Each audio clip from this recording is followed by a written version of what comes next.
Chapter 73. In the past, I didn't have the strength, so I couldn't find a way to hide. But now, I'm afraid that if I meet those two warriors again, I can kill them, right? Xiaoqin said confidently. If it's one-on-one you can, but if it's two-on-one you'll definitely die. Elder Heaven Ancestor poured cold water on him. F***CK, then what kind of advantage does a cultivator have? Xiaoqin rolled his eyes. Only in other aspects. For example, you can predict the opponent's movements. When the opponent is about to punch, you can capture this information the moment he lifts his arm, and then react accordingly. Elder Heaven Ancestor said, in this way you'll have the upper hand. In the third level of refinement stage, your eyes and ears are more intelligent, and your perception is more powerful. Even if you don't deliberately observe, you'll still be aware of your opponent's every move. Of course, it's still impossible to have a powerful perception like when you just broke through. If that's the case, even if I'm facing a stage 4 inner force martial artist, I can predict his moves in advance. Even if I can't win, I can still protect myself? Xiaoqin asked, but didn't you already have this advantage when you were at stage 2 of the Qi refinement stage? I have reached the second level of the Qi refinement stage, but it's not that obvious. The most important thing is your body's agility. Don't you feel that you've been reborn? Elder Heaven Ancestor said, for cultivators, the second level of refinement stage and the third level of refinement stage is a watershed. It can be said that as long as you have some spiritual roots, you can cultivate. But it's not so easy to step into the third level from the second level of refinement stage. This will eliminate most people. Even if these people drink the elixir for a year, they still won't be able to break through to the third level. So that's how it is. Xiaoqin nodded. Indeed, his body now felt as light as a swallow. He was much more flexible than before. He tried to wave his fist and kick a few times. Suddenly, his face showed an astonished expression. He was performing a set of martial arts fist and leg techniques. However, the movements that he couldn't perform before were now easily performed. Although it seemed like a few casual punches and kicks, even a 7th or 8th level inner force warrior couldn't do it casually. This was a very complex and strict test of the body's coordination and flexibility. Xiaoqin didn't expect that his body's coordination and flexibility had reached a level that surprised him. Now, after you predict the enemy's moves, you can instantly order your body to complete some incredible movements to avoid the attack. But a second level of refinement stage can't do it. Even if you predict it, you won't be able to avoid it. Elder Heaven Ancestor explained. So that's how it is. That's right, didn't they say that every level of a cultivator has a special ability?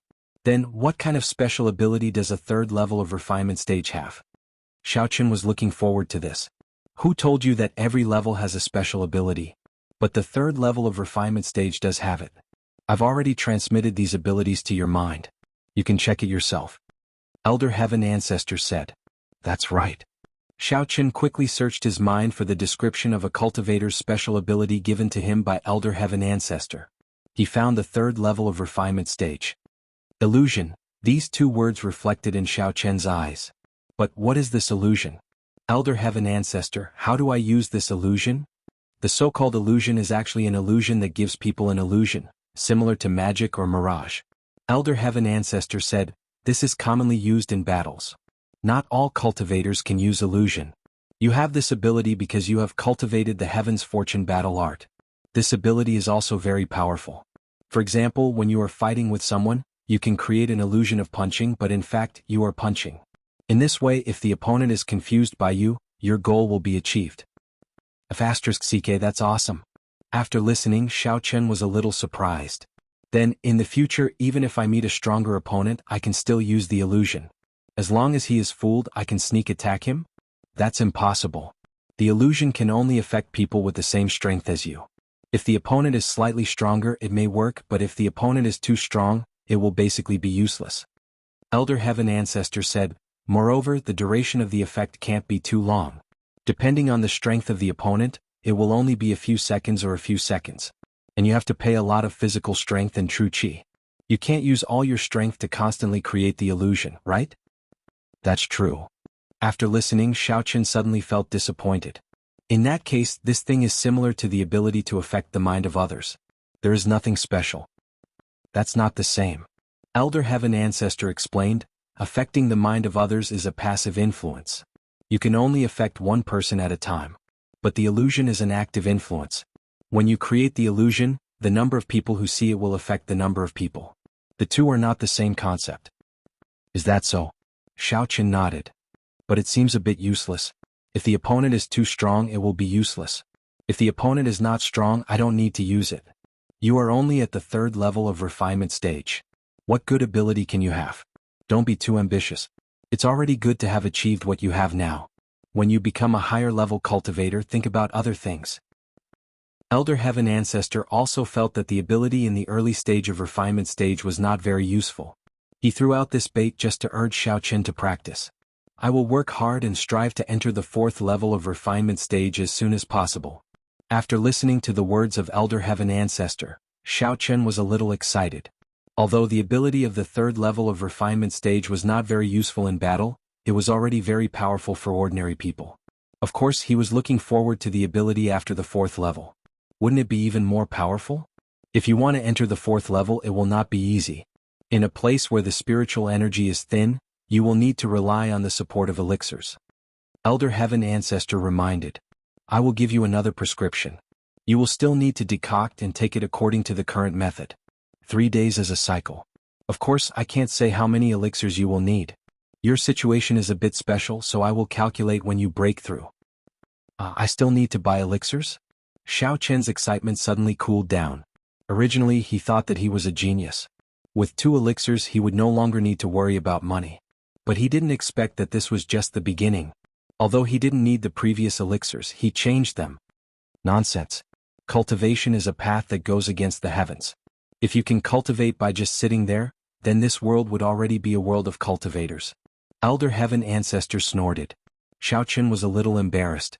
He also felt that his thinking was too simple. Yes, if cultivation was so easy, then what was so great about it?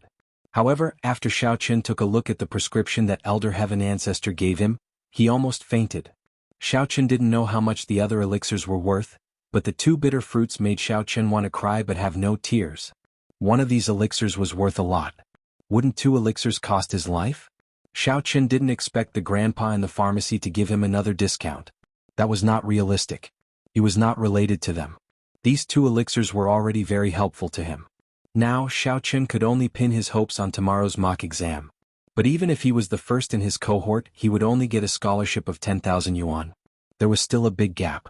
How much did this elixir cost? Xiaoqin also didn't know. Thinking of this, Xiaoqin decided to inquire about the market. With a goal, it would be easier to raise money. Xiaoqin put on his coat and went out of the villa. As soon as he went out, he saw Yi Xiaoya watering the flowers in front of the garden. Yi Xiaoya also saw Xiaoqin. She looked at him strangely, hesitated, and asked, "What medicine do you decoct every day?" "Medicine to strengthen the body." "What's wrong?" asked Xiaoqin. "Strengthen the body? I don't see anything wrong with you. What's wrong with you?" Yi Xiaoya felt that Xiaoqin seemed to be perfunctory with her. "There's something wrong with my body. I couldn't cultivate internal strength since I was a child. My father gave me a prescription and asked me to take it often. Maybe I can cultivate internal strength and become a martial artist." Xiaoqin said, "This is not a secret. If you are from Songning City, you will know the name of the useless young master of the Xiao family." Yi Xiaoya listened to Xiaoqin's words. She felt that she seemed to be a little bit narrow-minded. It seemed that Xiaoqin was quite famous. Otherwise, these things could be easily found out. Xiaoqin didn't need to lie. "Is there any effect?" "Not yet." Xiaoqin shook his head. In fact, Xiaoqin didn't lie to Yi Xiaoya. He really hadn't cultivated internal strength, but he had cultivated qi. "Oh." Yi Xiaoya hesitated. She seemed to have something to say, but she didn't say it. She lowered her head and continued watering. She ignored Xiaoqin. If Yi Xiaoya didn't talk to him, Xiaoqin naturally wouldn't take the initiative to look for Yi Xiaoya. In Xiaoqin's view, Yi Xiaoya was a very strange person. Since she had something like the bitter fruit, she obviously knew about it. Then the probability of her discovering his secret had increased a lot. Xiaoqin couldn't let her discover anything. Quickly running to the mysterious pharmacy, Xiaoqin pushed the door and went in. "Hey, it's you again." Hong Yin didn't expect Xiaoqin to come again.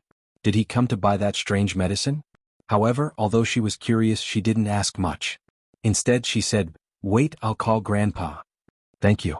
Xiaoqin nodded politely. After all, the grandfather and grandson of this pharmacy were good to him. "Young man, you're here to buy medicine again? However, this time it's a deal, It's 20,000 yuan. The old man walked out from behind, glanced at Xiao Chen and said. Chapter 74. Grandpa, this time Xiao Chen hesitated and said, the medicine I want to buy this time is different from the previous 2 times. Different? The old man's eyes flashed with curiosity.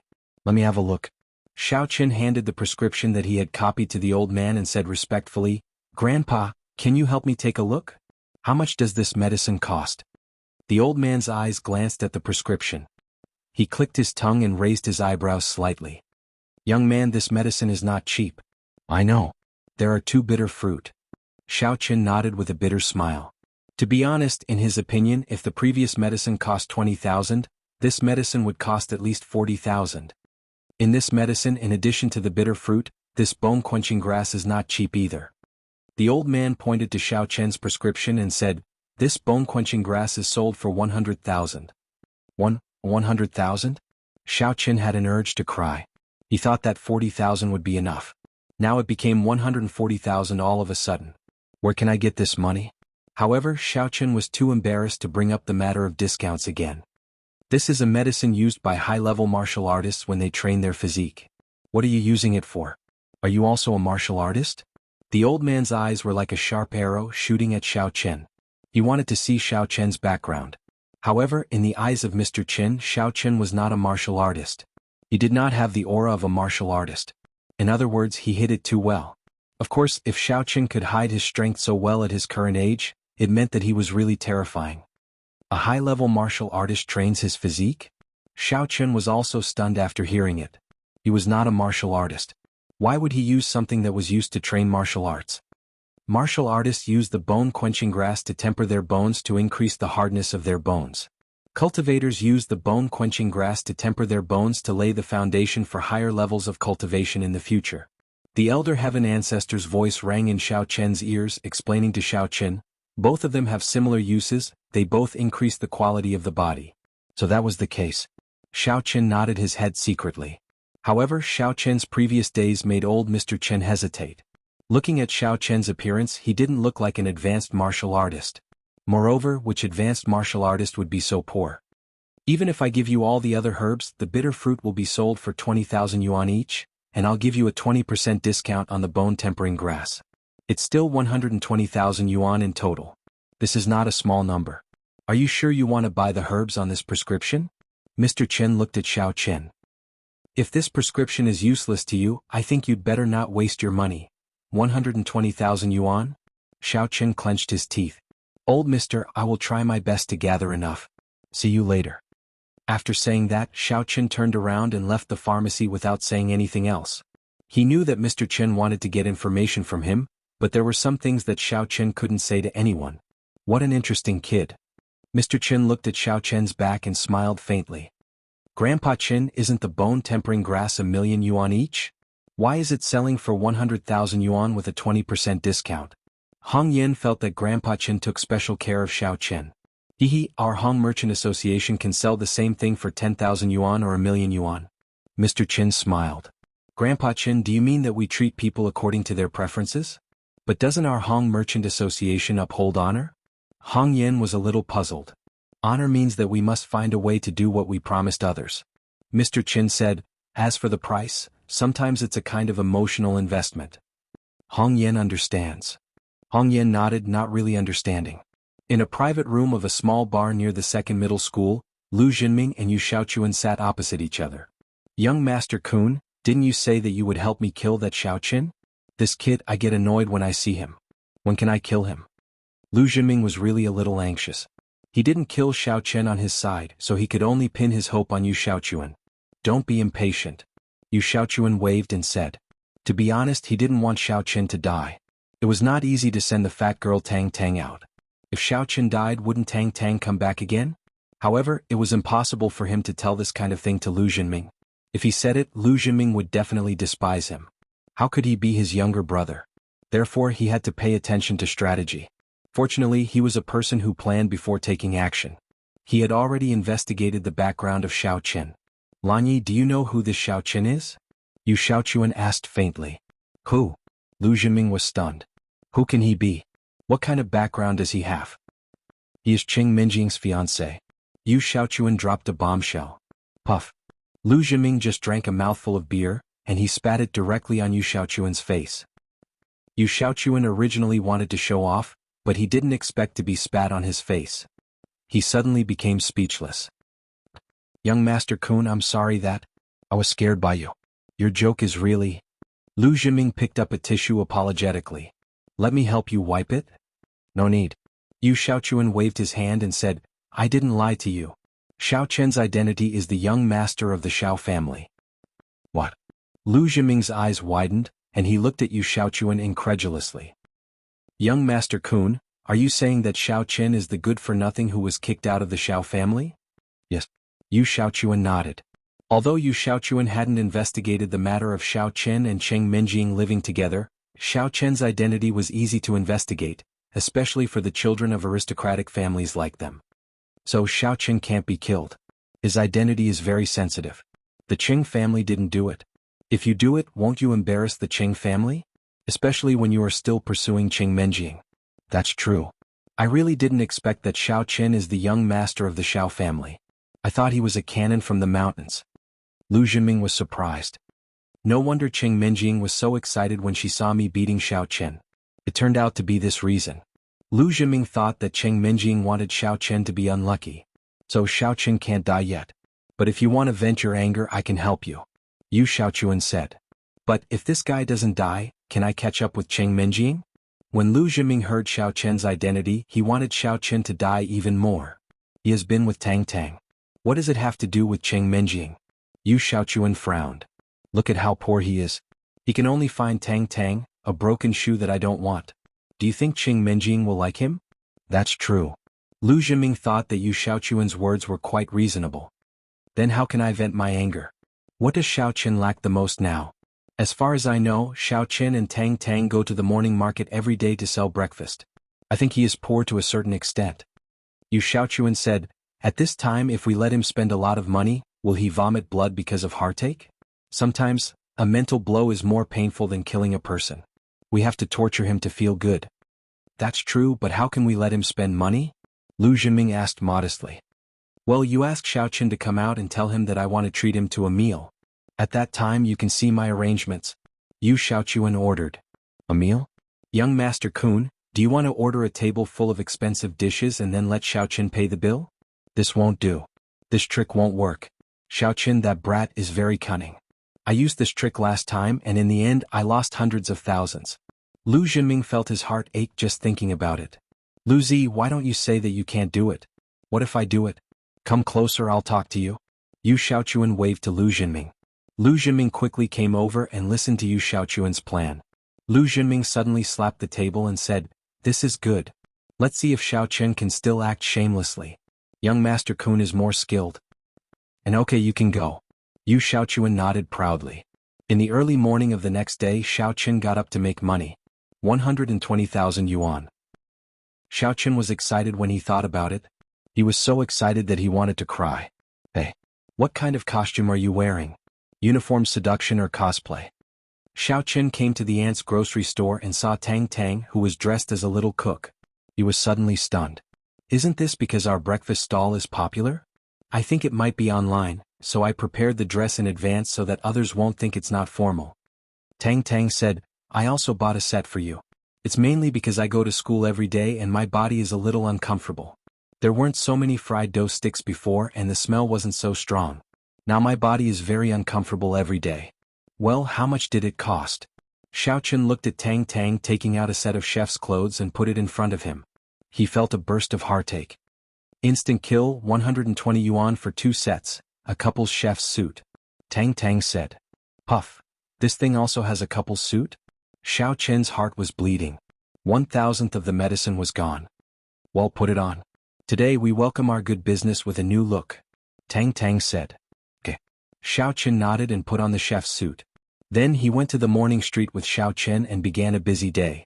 Sure enough, the costumes of Xiao Chen and Tang Tang attracted a lot of tourists in the morning street. Their business was better than usual. Of course, many people came to watch the fun, but they would definitely become repeat customers after they tried the fried dough sticks made by Xiao Chen. Little Tang, give me 5 pounds of fried dough sticks and 10 bowls of soy milk. A middle-aged woman dressed fashionably came to the breakfast stall. She was the owner of a small hotel nearby. She was a regular customer of the breakfast stall. She bought breakfast for the hotel's guests every day, so she bought more things every day. Before Xiaoqin came, she was very familiar with Tang Tang. Tang Tang gave her a discount every time. Chapter 75. Hee Auntie Sue, okay, please wait a moment. Tang Tang responded with a smile. It's okay, I'm not in a hurry. Auntie Sue nodded, and then chatted with a woman who was buying fried dough sticks next to her. The two people obviously knew each other and were familiar with each other. Oh, old Sue, isn't your husband a taxi driver? There's a good thing, here's an advertisement list for you. What advertisement list? The woman named Old Sue took the advertisement list and glanced at it. Dog search notice? Bonus of 100,000? Is this for real? So much money? A rich woman playing mahjong in the mahjong house next to my hotel lost her dog, and she was so worried. What's 100,000 for rich people? In their eyes, dogs are more important than people. Auntie Sue nagged. This old woman also wrongly said that my guest took away her dog, and she even went to the police. What kind of person is she? Is she great just because she's rich? What dog? 100,000. The speaker was unintentional, but the listener was interested. Xiaoqin, who was frying the fried dough sticks, shook his hand slightly, raised his head, and pretended to ask as if nothing had happened.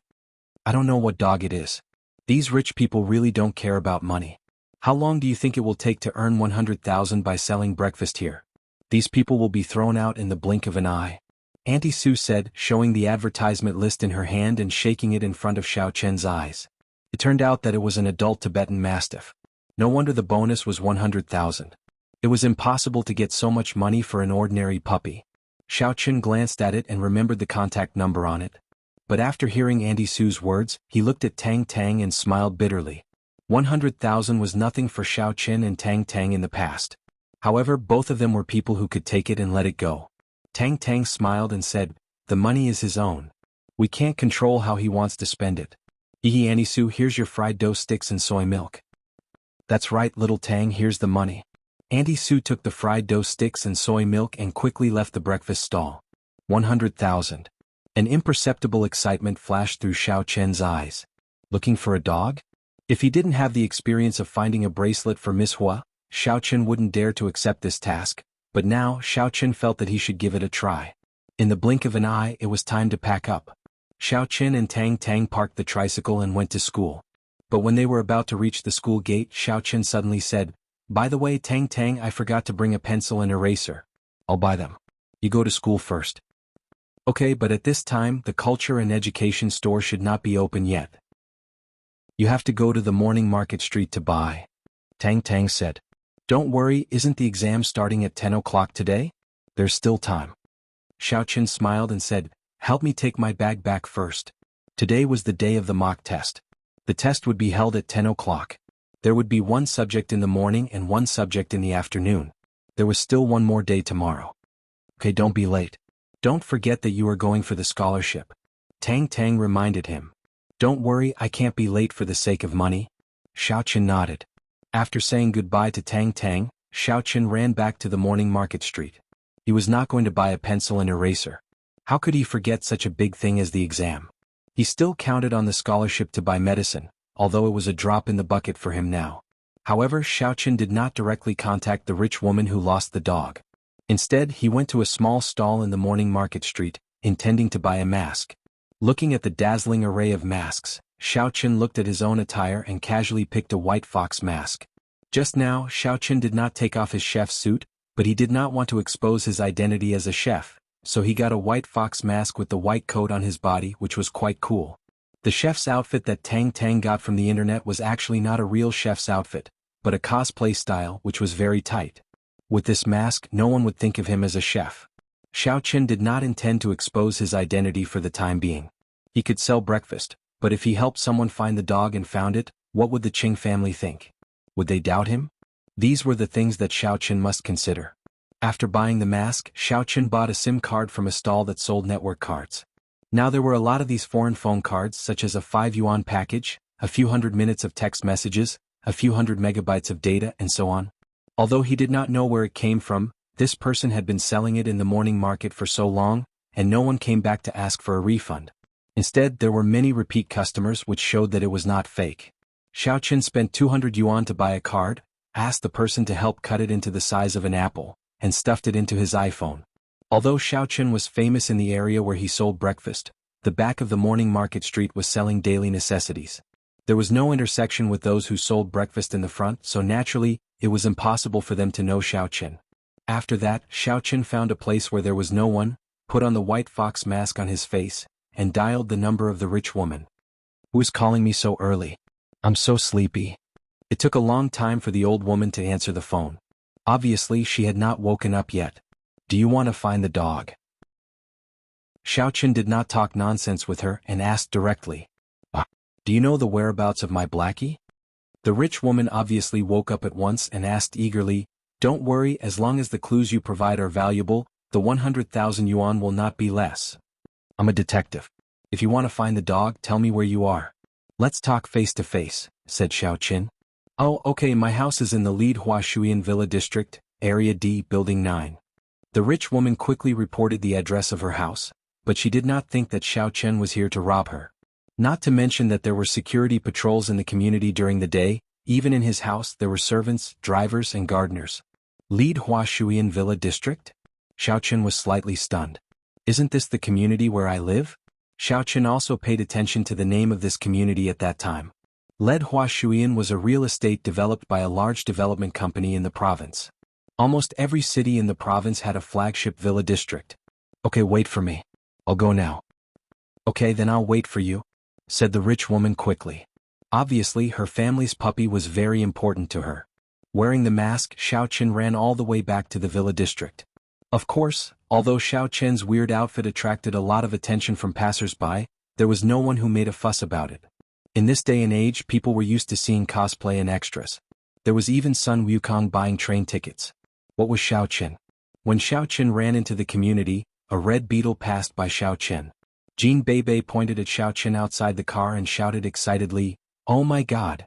Cousin Menjing, look at the white fox spirit."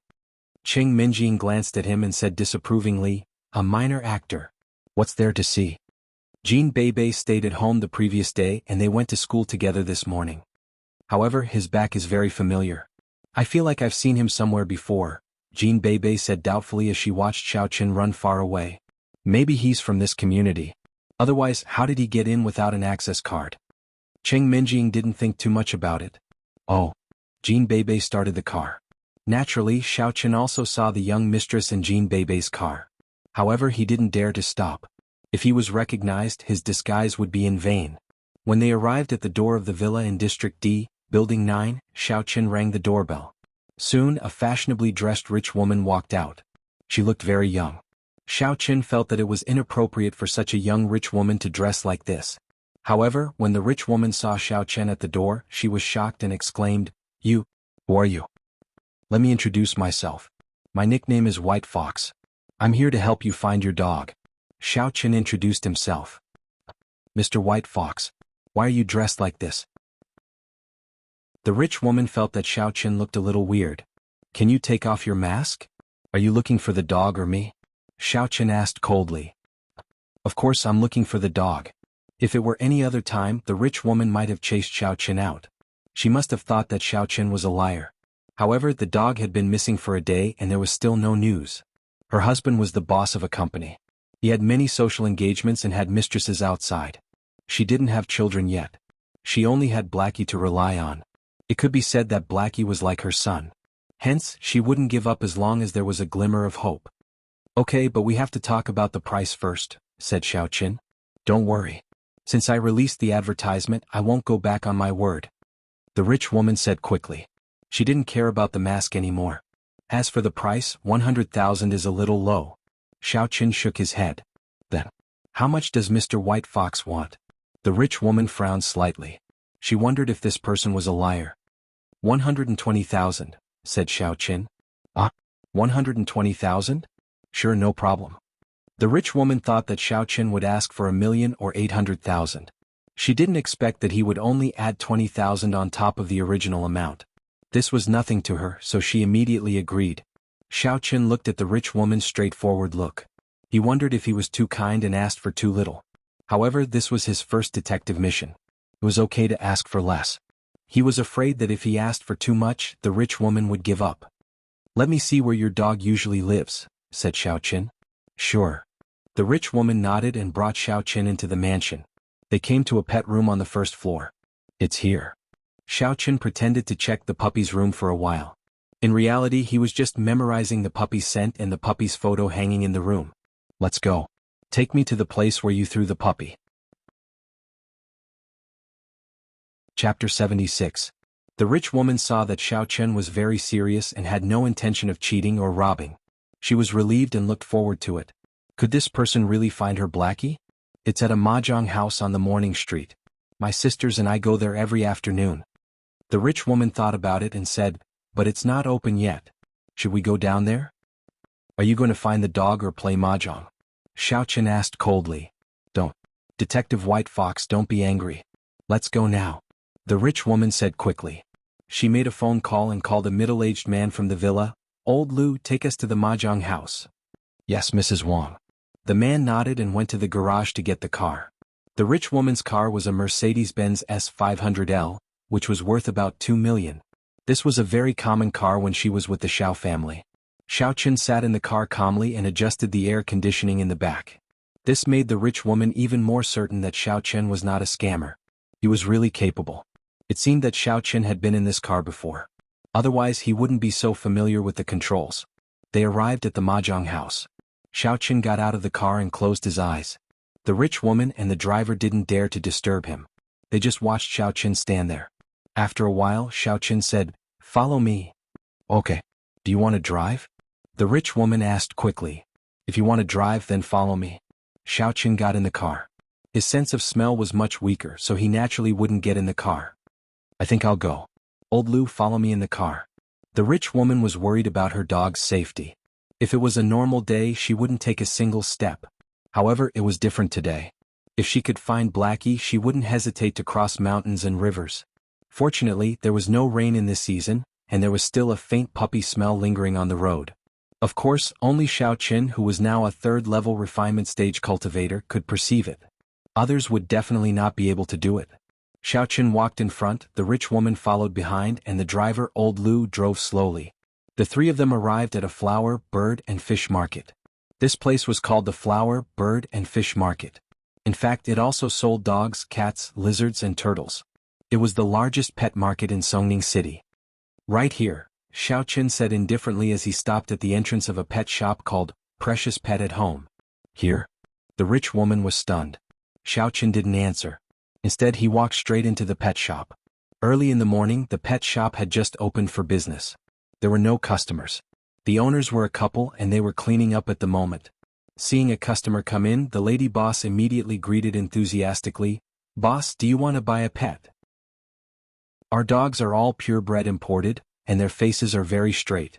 However, the lady boss suddenly saw the mask on Xiao Chen's face and suddenly felt very strange.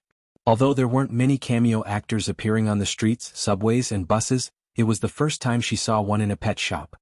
"Do you have a Tibetan Mastiff?" Xiao Chen asked indifferently. The lady boss was stunned.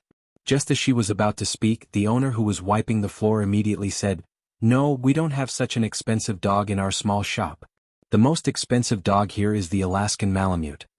Xiao Chen frowned slightly. He could only use his strong sense of smell to determine that the dog should have finally appeared in this pet shop. However, after entering the pet shop, the clues were cut off. Not only was the smell of other dogs everywhere, but the owner was also wiping the floor. Xiao Chen couldn't determine where the Tibetan Mastiff was. Moreover, this pet shop was upstairs and downstairs. Even if Xiao Chen wanted to find it, it would be difficult to do so. He couldn't search upstairs by force, right? However, the owner's answer made Xiao Chen suspicious. "Since I found this place, you should know why I am here." Xiao Chen wasn't in a hurry and began to use psychological attacks. "You should know how much the Tibetan Mastiff is worth. It shouldn't be less than 1 million in the market. If you steal it and we call the police, I'm afraid you will be in jail, right?" As soon as they heard that Xiao Chen wanted to call the police, the owner and the lady boss looked at each other, and their faces changed at the same time. "Did you steal my dog?" The rich woman was eager to find the dog. She didn't have the time to think about whether Xiao Chen's words were true or not. How did he determine that her little Blackie was here? Instead, she said subconsciously, "Should we call the police now? Don't slander us. When did we steal the dog? We picked it up." In a hurry, the lady boss immediately defended herself. However, when she said this, she suddenly shut her mouth because she spilled the beans. He picked it up? Then forget about calling the police. As long as you return the dog to the owner, I can make the decision and ask her to give you a sum of money for the puppy's care. Xiao Chen's goal was achieved. He couldn't help but feel relieved.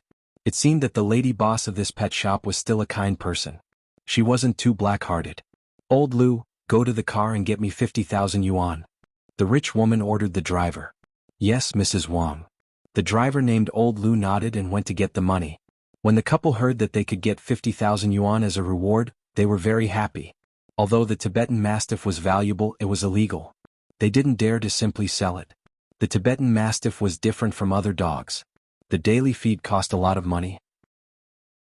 In this way they couldn't keep it nor could they sell it. Although it was a good thing, they didn't have the fortune to enjoy it. "I'm sorry. We did pick up a Tibetan Mastiff. But you know, the owners of the other pet shops also know about this.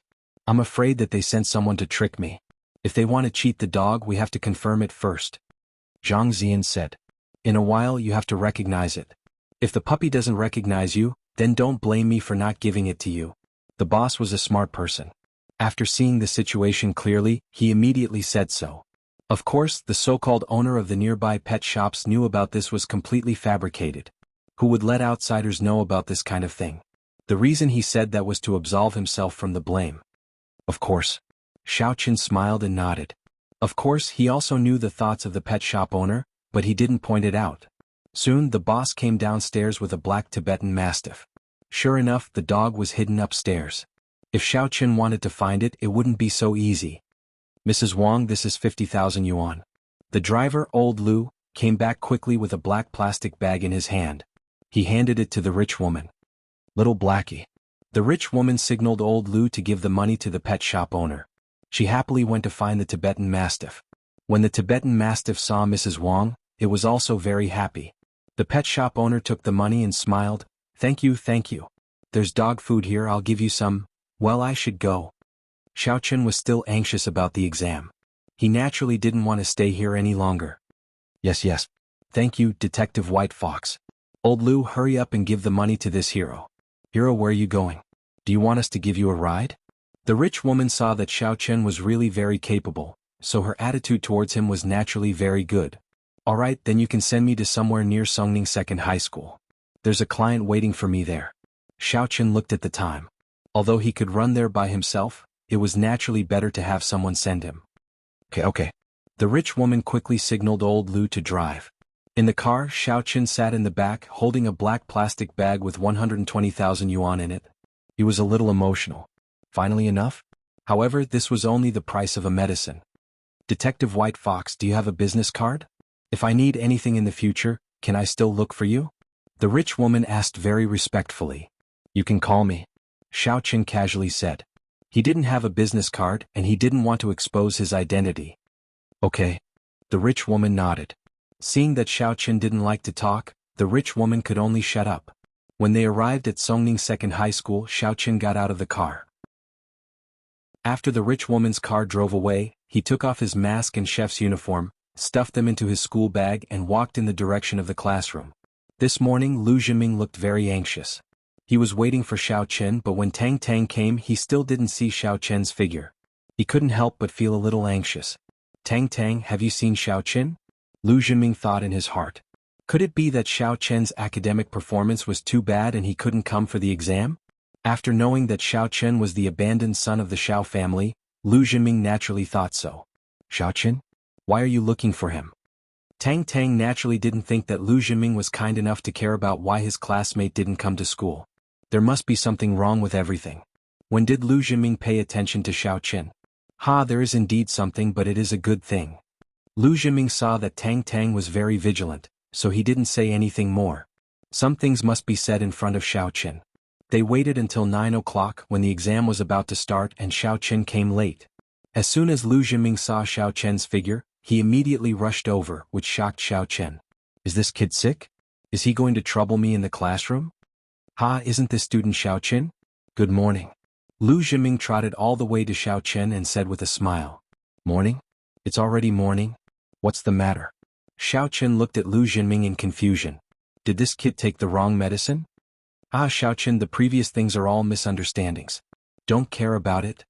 As he said, Lu Zhiming put his arm around Xiaoqin's shoulder and walked out of the classroom. Obviously, he didn't want the people in the classroom to hear their conversation. Lu Zhiming, did you get a brain puncture? Xiaoqin frowned and naturally didn't believe Lu Zhiming's words. Or did you not treat enough last time? Do you still want to treat me to dinner? Chapter 77. Yes, you guessed it. I'm going to invite you to dinner. Lu Zhiming nodded with a smile on his face. Ah.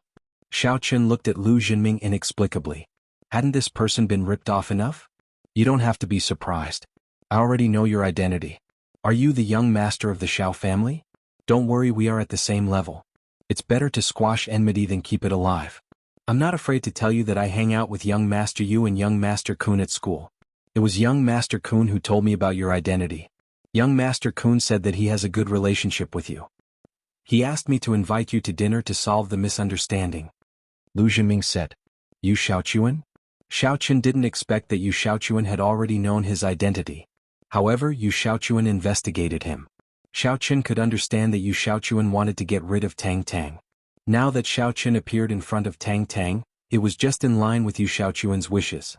Especially after investigating Xiaoqin's background, he found that Xiaoqin and Tang Tang were well matched. Maybe he was so happy now. In fact, for this kind of hypocrite, Xiaoqin was very disdainful. He would rather be a real villain. However, this kind of situation where his identity was exposed was not what Xiaoqin wanted to see. The purpose of his transfer was to start over in a new environment. Now that Yu Xiaochuan had exposed him, this kid wouldn't spread it out, would he? That would disrupt Xiaoqian's original plan of making a fortune and practicing in secret. Yes, I saved you that day because of young Master Kun. Otherwise, how could I save you if we had a conflict? Lu Zhiming said, how about it, Xiaoqin, give me face? After the exam in the morning, I'll treat you and Tang Tang to a big meal at noon. I'll treat you and Tang Tang. Tang Tang is going too? Xiaoqin was stunned. Yeah, since Tang Tang is your girlfriend, let's go together. In fact, it was Yu Xiaochuan's suggestion. He wanted to confirm the relationship between Xiaoqin and Tang Tang. But for Lu Zhiming, one more person was not a big deal. Anyway, he was doomed to fail today's dinner.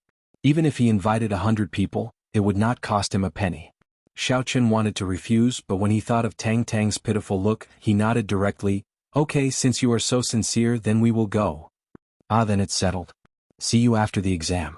When Lu Zhiming saw that his invitation was successful, he was very happy. This time he could make Xiaoqin cry. Xiaoqin entered the classroom and sat next to Tang Tang.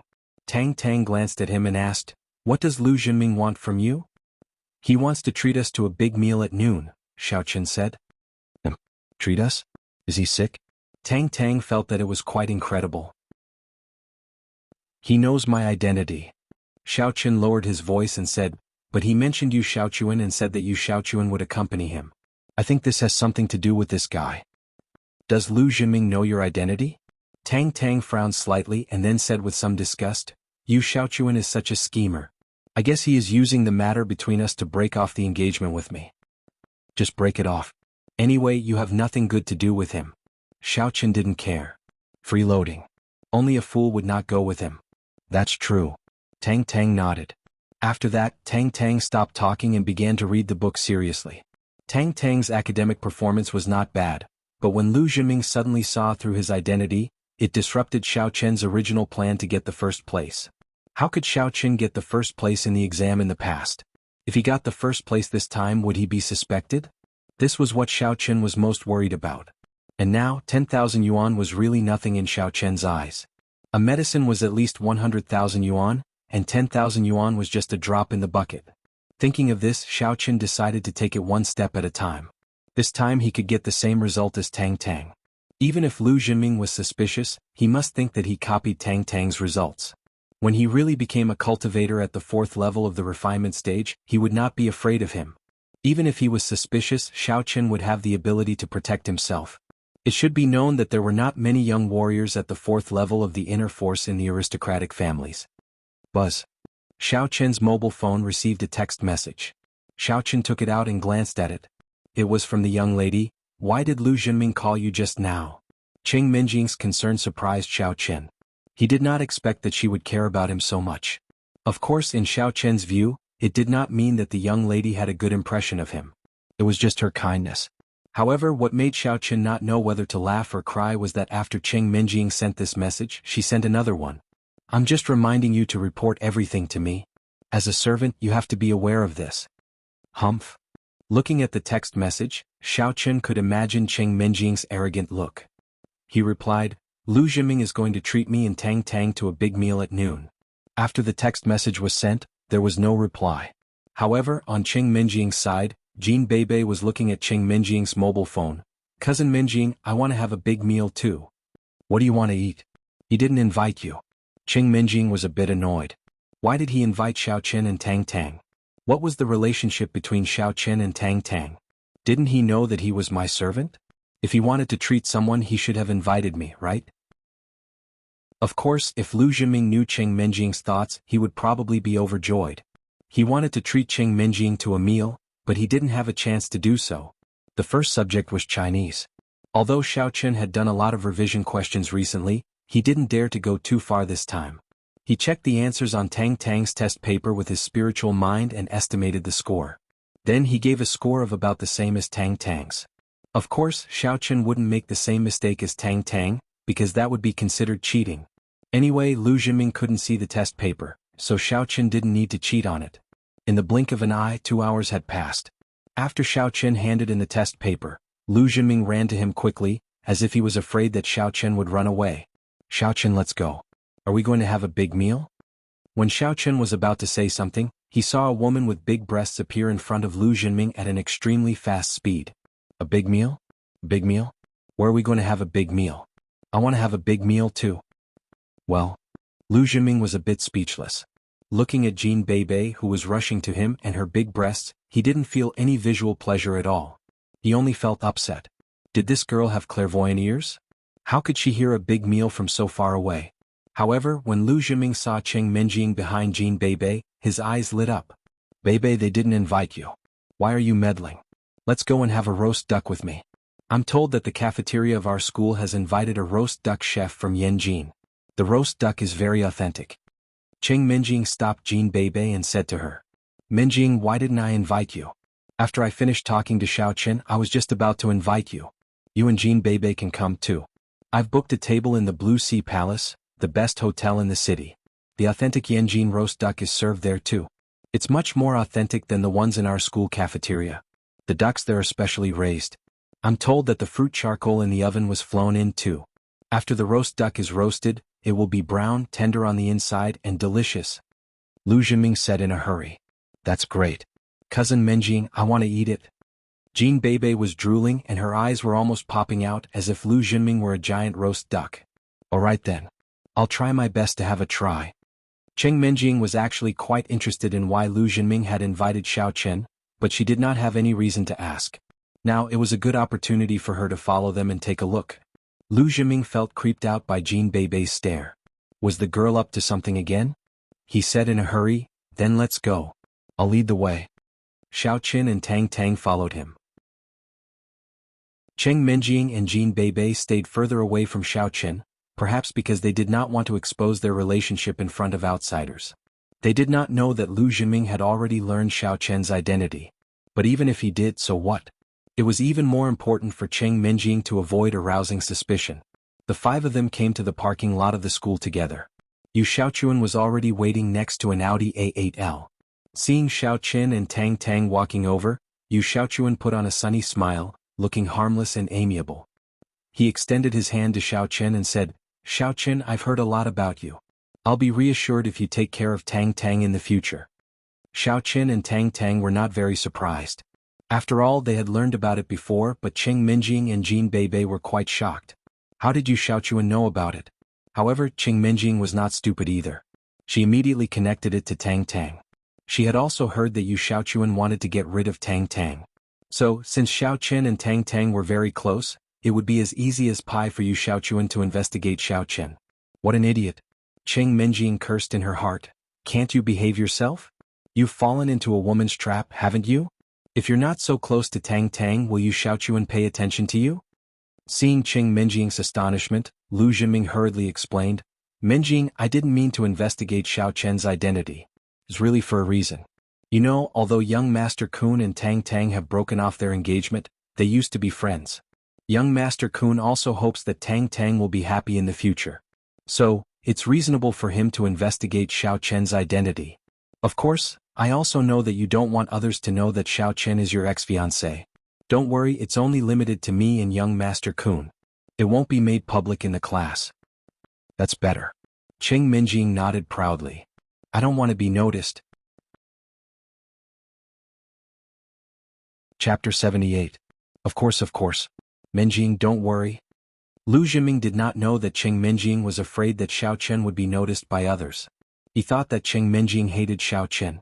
However, he could not figure out why Qing Minjing was in the same class with Xiao Chen since she hated Xiao Chen. However, it must be the arrangement of the Qing family. Lu Zhenming could not figure it out, nor did he dare to ask casually. His relationship with Qing Minjing was not that good, so he could only observe in secret. Xiao Chen, Tang Tang, why don't you take my car? Miss Qing, Miss Jean, why don't you take Lu Zi's car? Yu Xiaochuan arranged the situation of these people like a superior. He liked the feeling of being in charge. His goal was to be a superior. I'm not used to taking other people's cars. After saying that, Qing Minjing walked to Jean Bei's beetle. Lu Zi, don't drive. Take my car. Yu Xiaochuan said to Lu Zhenming with his face still as warm as a spring breeze. He didn't care about Qing Minjing's attitude at all. In his eyes, Qing Minjing wasn't someone he could rope in. No matter how beautiful a woman was, no matter how noble her status was, she would still be ridden by men. She wouldn't be of any help to his future plans. No problem, Mr. Xiaochuan. Lu Zhenming opened the door of the passenger seat of the A8L and sat in the passenger seat. Yu Xiaochuan did not get in the car until Xiao Chen and Tang Tang sat in the back seat. He started the car, while Jean Bei's beetle followed Lu Zhenming's car. Xiao Chen, you and I are at the same level. You should know Tang Tang's identity. Since you like her, I'm relieved. It's not easy for people at our level to find true love. Cherish it. Yu Xiaochuan reminded Xiao Chen earnestly like an elder. Mr. Yu, you don't have to worry about it. I understand what you mean. Xiao Chen didn't deny the relationship between him and Tang Tang because he wanted to save her face. If he said that he wasn't her boyfriend, Tang Tang would probably be very embarrassed at this moment, as if no one wanted her. That's good. I won't say more. Let's eat and drink well this noon. Lu Zi said that he would treat us, but I think I should treat you. Yu Xiaochuan had achieved his purpose, so he did not want to say anything to Xiao Chen. He had successfully gotten rid of Tang Tang as well as Lu Zhenming, the young master of the Lu family, one of the 4 big and 5 small aristocratic families. Yu Xiaochuan was free in the future. The Azure Sea Palace was the largest, most luxurious and most expensive hotel in Songning City. Many successful people like to entertain distinguished guests here, and the young masters of the 4 big and 5 small aristocratic families were also frequent guests here. After parking the car, they walked into the hotel together. The security guard at the door had sharp eyes. He remembered all the famous people in Songning City. When he saw the group in front of him, his heart suddenly tightened. Miss Qing, Miss Jean, Xiao Chen, Mr. Kun, Mr. Lu, and Miss Tang, welcome. The security guard knew all the people in front of him, but he was particular about the order in which he called them. He called them according to the order of the 4 big and 5 small aristocratic families. The Cheng family was the head of the 4 big and 5 small aristocratic families, and the Lu family was the last. However, the security guard also knew that Tang Tang had left the Tang family, so Tang Tang was put last. He did not know about Xiao Chen. Yu Xiaochuan raised his eyebrows. Obviously, he was a little unhappy with the security guard putting Xiao Chen's name in front of him. If it was in the past, he would have endured it. After all, the Xiao family was a little stronger than the Yu family, but now. Of course, he did not say anything. He just kept it in mind and planned to let the manager of the Diamond Account Department of the Azure Sea Palace inform about the Xiao family. I've booked it, Diamond number 1. Yu Xiaochuan glanced at the security guard and said faintly, Okay, Mr. Kun, please. The security guard quickly made a pleased gesture. The Azure Sea Palace adopted a membership card system. That was to say, without a membership card, it was useless to come here to eat. You must show your membership card to enter the door, and the waiter or security guard would arrange the box according to the level of the membership card. Of course, people like Xiao Chen and his group wouldn't show their membership cards at all, because their faces were the membership cards, and it was a high-grade diamond card at that. This was also an important job that the security guards and waiters had to do to work here, to recognize the face. On the first floor of the Azure Sea Palace was the self-service area. Of course, these things were free. The guests who ate here could come down and take it at will. However, this was not a loss because who would come here to eat these free things for the guests who had a membership card? They would order a lot of famous dishes in the box, and the hotel had already earned back the money, not to mention the high membership fee every year. The Diamond No. 1 box was the most luxurious box in the Diamond card. It was not something that could be entered with a Diamond card. There was also a minimum consumption here. Of course, the decoration of this box was also incomparably luxurious. The walls were hung with expensive calligraphy and paintings. There were works by famous contemporary masters, as well as antique calligraphy and paintings. On the display shelf on the side of the box, there were also many expensive antiques for the guests to admire. In short, the taste here was very elegant and luxurious. In other words, it was high-end, atmospheric, and high-grade. Under the guidance of the waiter, they entered the box. Xiao Chen was once a regular here, so he did not show any abnormalities. He directly walked into the box and sat down. After everyone entered the private room, Ma Xiaotian, the manager of the Diamond Account Department, rushed over upon hearing the news. She walked quickly into the private room and said with a smile, "Young masters and Missy are here. Welcome. I'm sorry I came late, but I didn't treat you well. Recently there are a few good things in the No. 1 box. Young masters, would you like to have a look?" The good things that the manager of the customer department said referred to antiques. These young masters were born in famous families. In addition to playing with women and racing cars, they also liked to play with some elegant things. The Azure Sea Palace often made some antiques for these young masters to admire. If there was something that these young masters liked, it was not uncommon for them to spend a lot of money to buy it. To put it bluntly, this was also one of the ways for the Azure Sea Palace to make money. Then let's have a look. Lu Zhenming smiled and stood up. However, when he saw that Xiao Chen did not get up, he patted Xiao Chen on the shoulder and said, "Xiao Chen, come and have a look together? I heard that a few months ago you spent a lot of money in this Diamond No. 1 box and bought a jade ring back?" Lu Zhenming was right. A few months ago, Xiao Chen had indeed bought a jade thumb ring from here. However, it was for his grandfather's birthday as a birthday gift. At that time, his grandfather was very fond of it and had even praised him. However, in the blink of an eye, things remained the same, but the people had changed. He had already been kicked out of the Xiao family. That grandfather who doted on him had never contacted him since he was kicked out of the Xiao family. Xiao Chen did not want to stand up, but seeing Tang Tang stand up curiously, Xiao Chen also stood up. Tang Tang was completely out of curiosity. Although she had come to the Azure Sea Palace for dinner before, it was with her elders. She really did not pay attention to the antiques on this shelf. Young Master Kun, Young Master Lu Xiaochen, this bowl was used by Zhang Naipeo, the leader of the dark sect, in XX years. Ma Xiaotian pointed to a bowl on the display shelf and introduced with a smile. Ma Xiaotian's words slightly moved Xiao Chen's heart. He put his name at the end.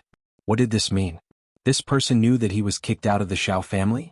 However, before at the entrance of the hotel, the security guard did not know. Was there something wrong here?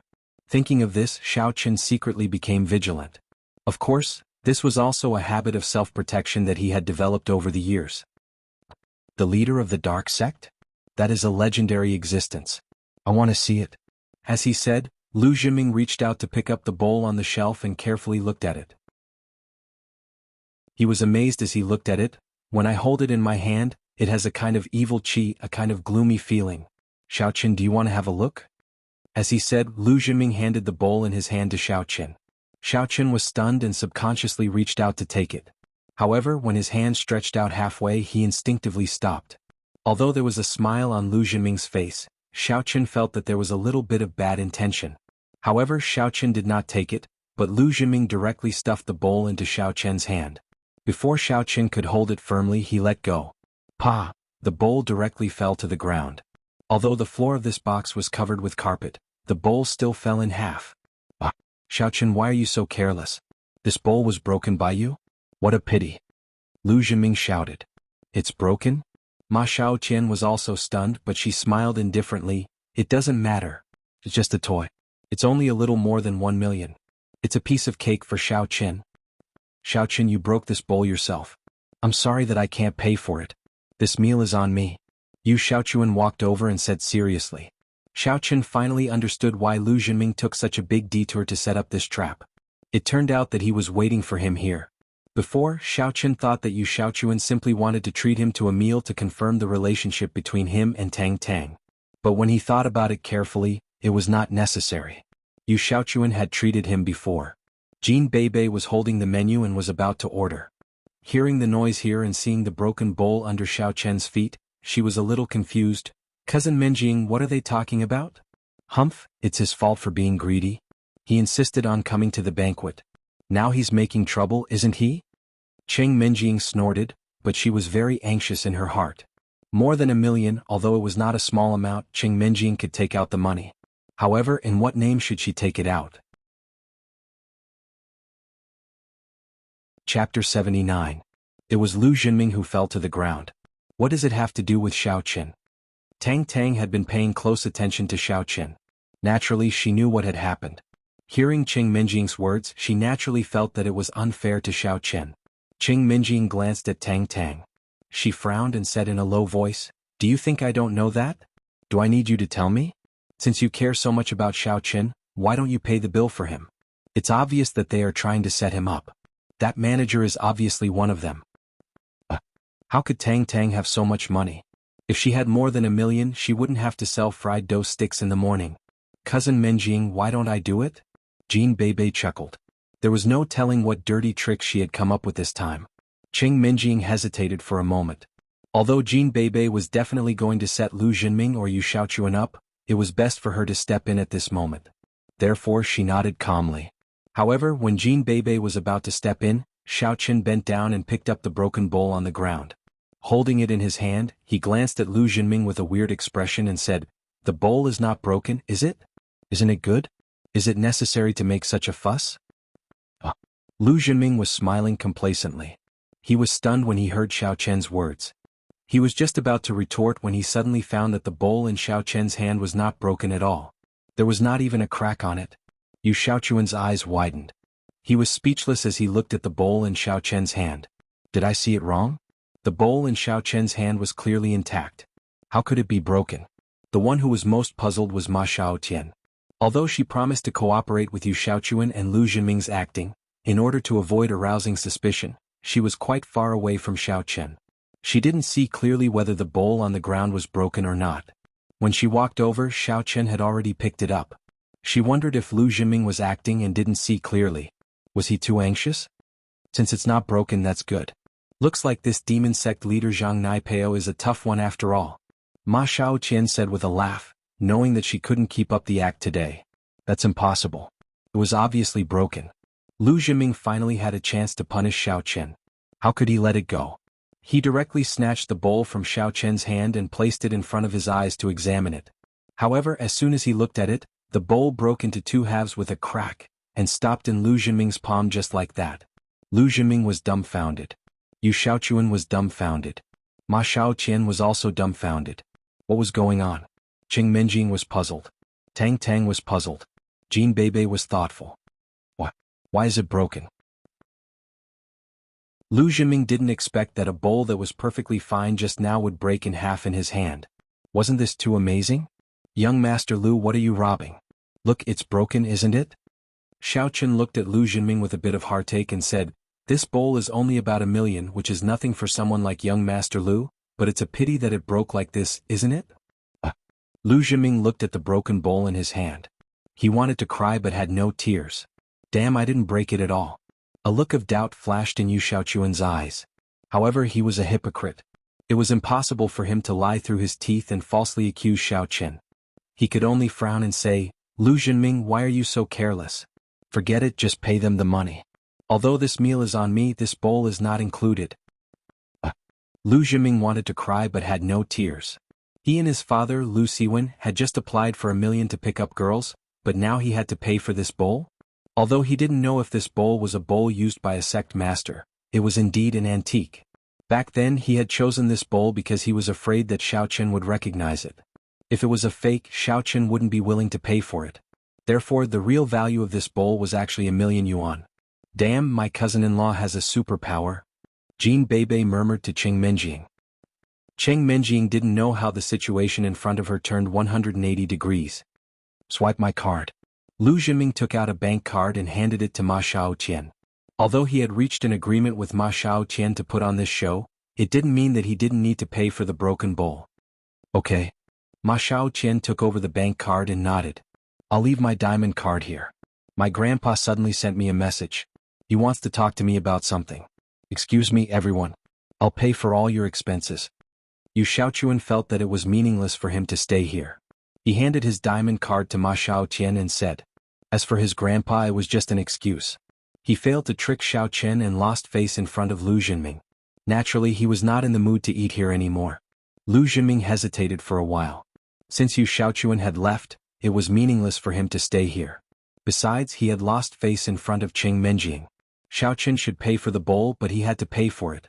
Seeing Jean Bebe's gloating look, Lu Jinming said, I'm going to find an antique shop to see if this bowl can be repaired. I like it very much. Ah. After saying that, Lu Jinming took the cracked bowl and walked out of the room with Yu Xiaochuan. When Ma Xiaoqian was about to go out with them, Jean Bebe shouted, Hey, don't go. I want to order. Miss Jean, what would you like to order? Ma Xiaoqian had no choice but to ask Lu Jinming to wait for a while. She would give him the card. Give me a plate of everything on the menu. Jean Bebe pointed at the menu and said. Hearing Jean Bebe's words, Yu Xiaochuan, who had just walked out of the room, almost stumbled and fell. What was this place? It was a top hotel in Songning City. Every dish on the menu would cost at least 1,000,000 yuan. Did this girl want to kill me? Oh, Miss Jean, can you eat so much? Ma Xiaoqian asked weakly.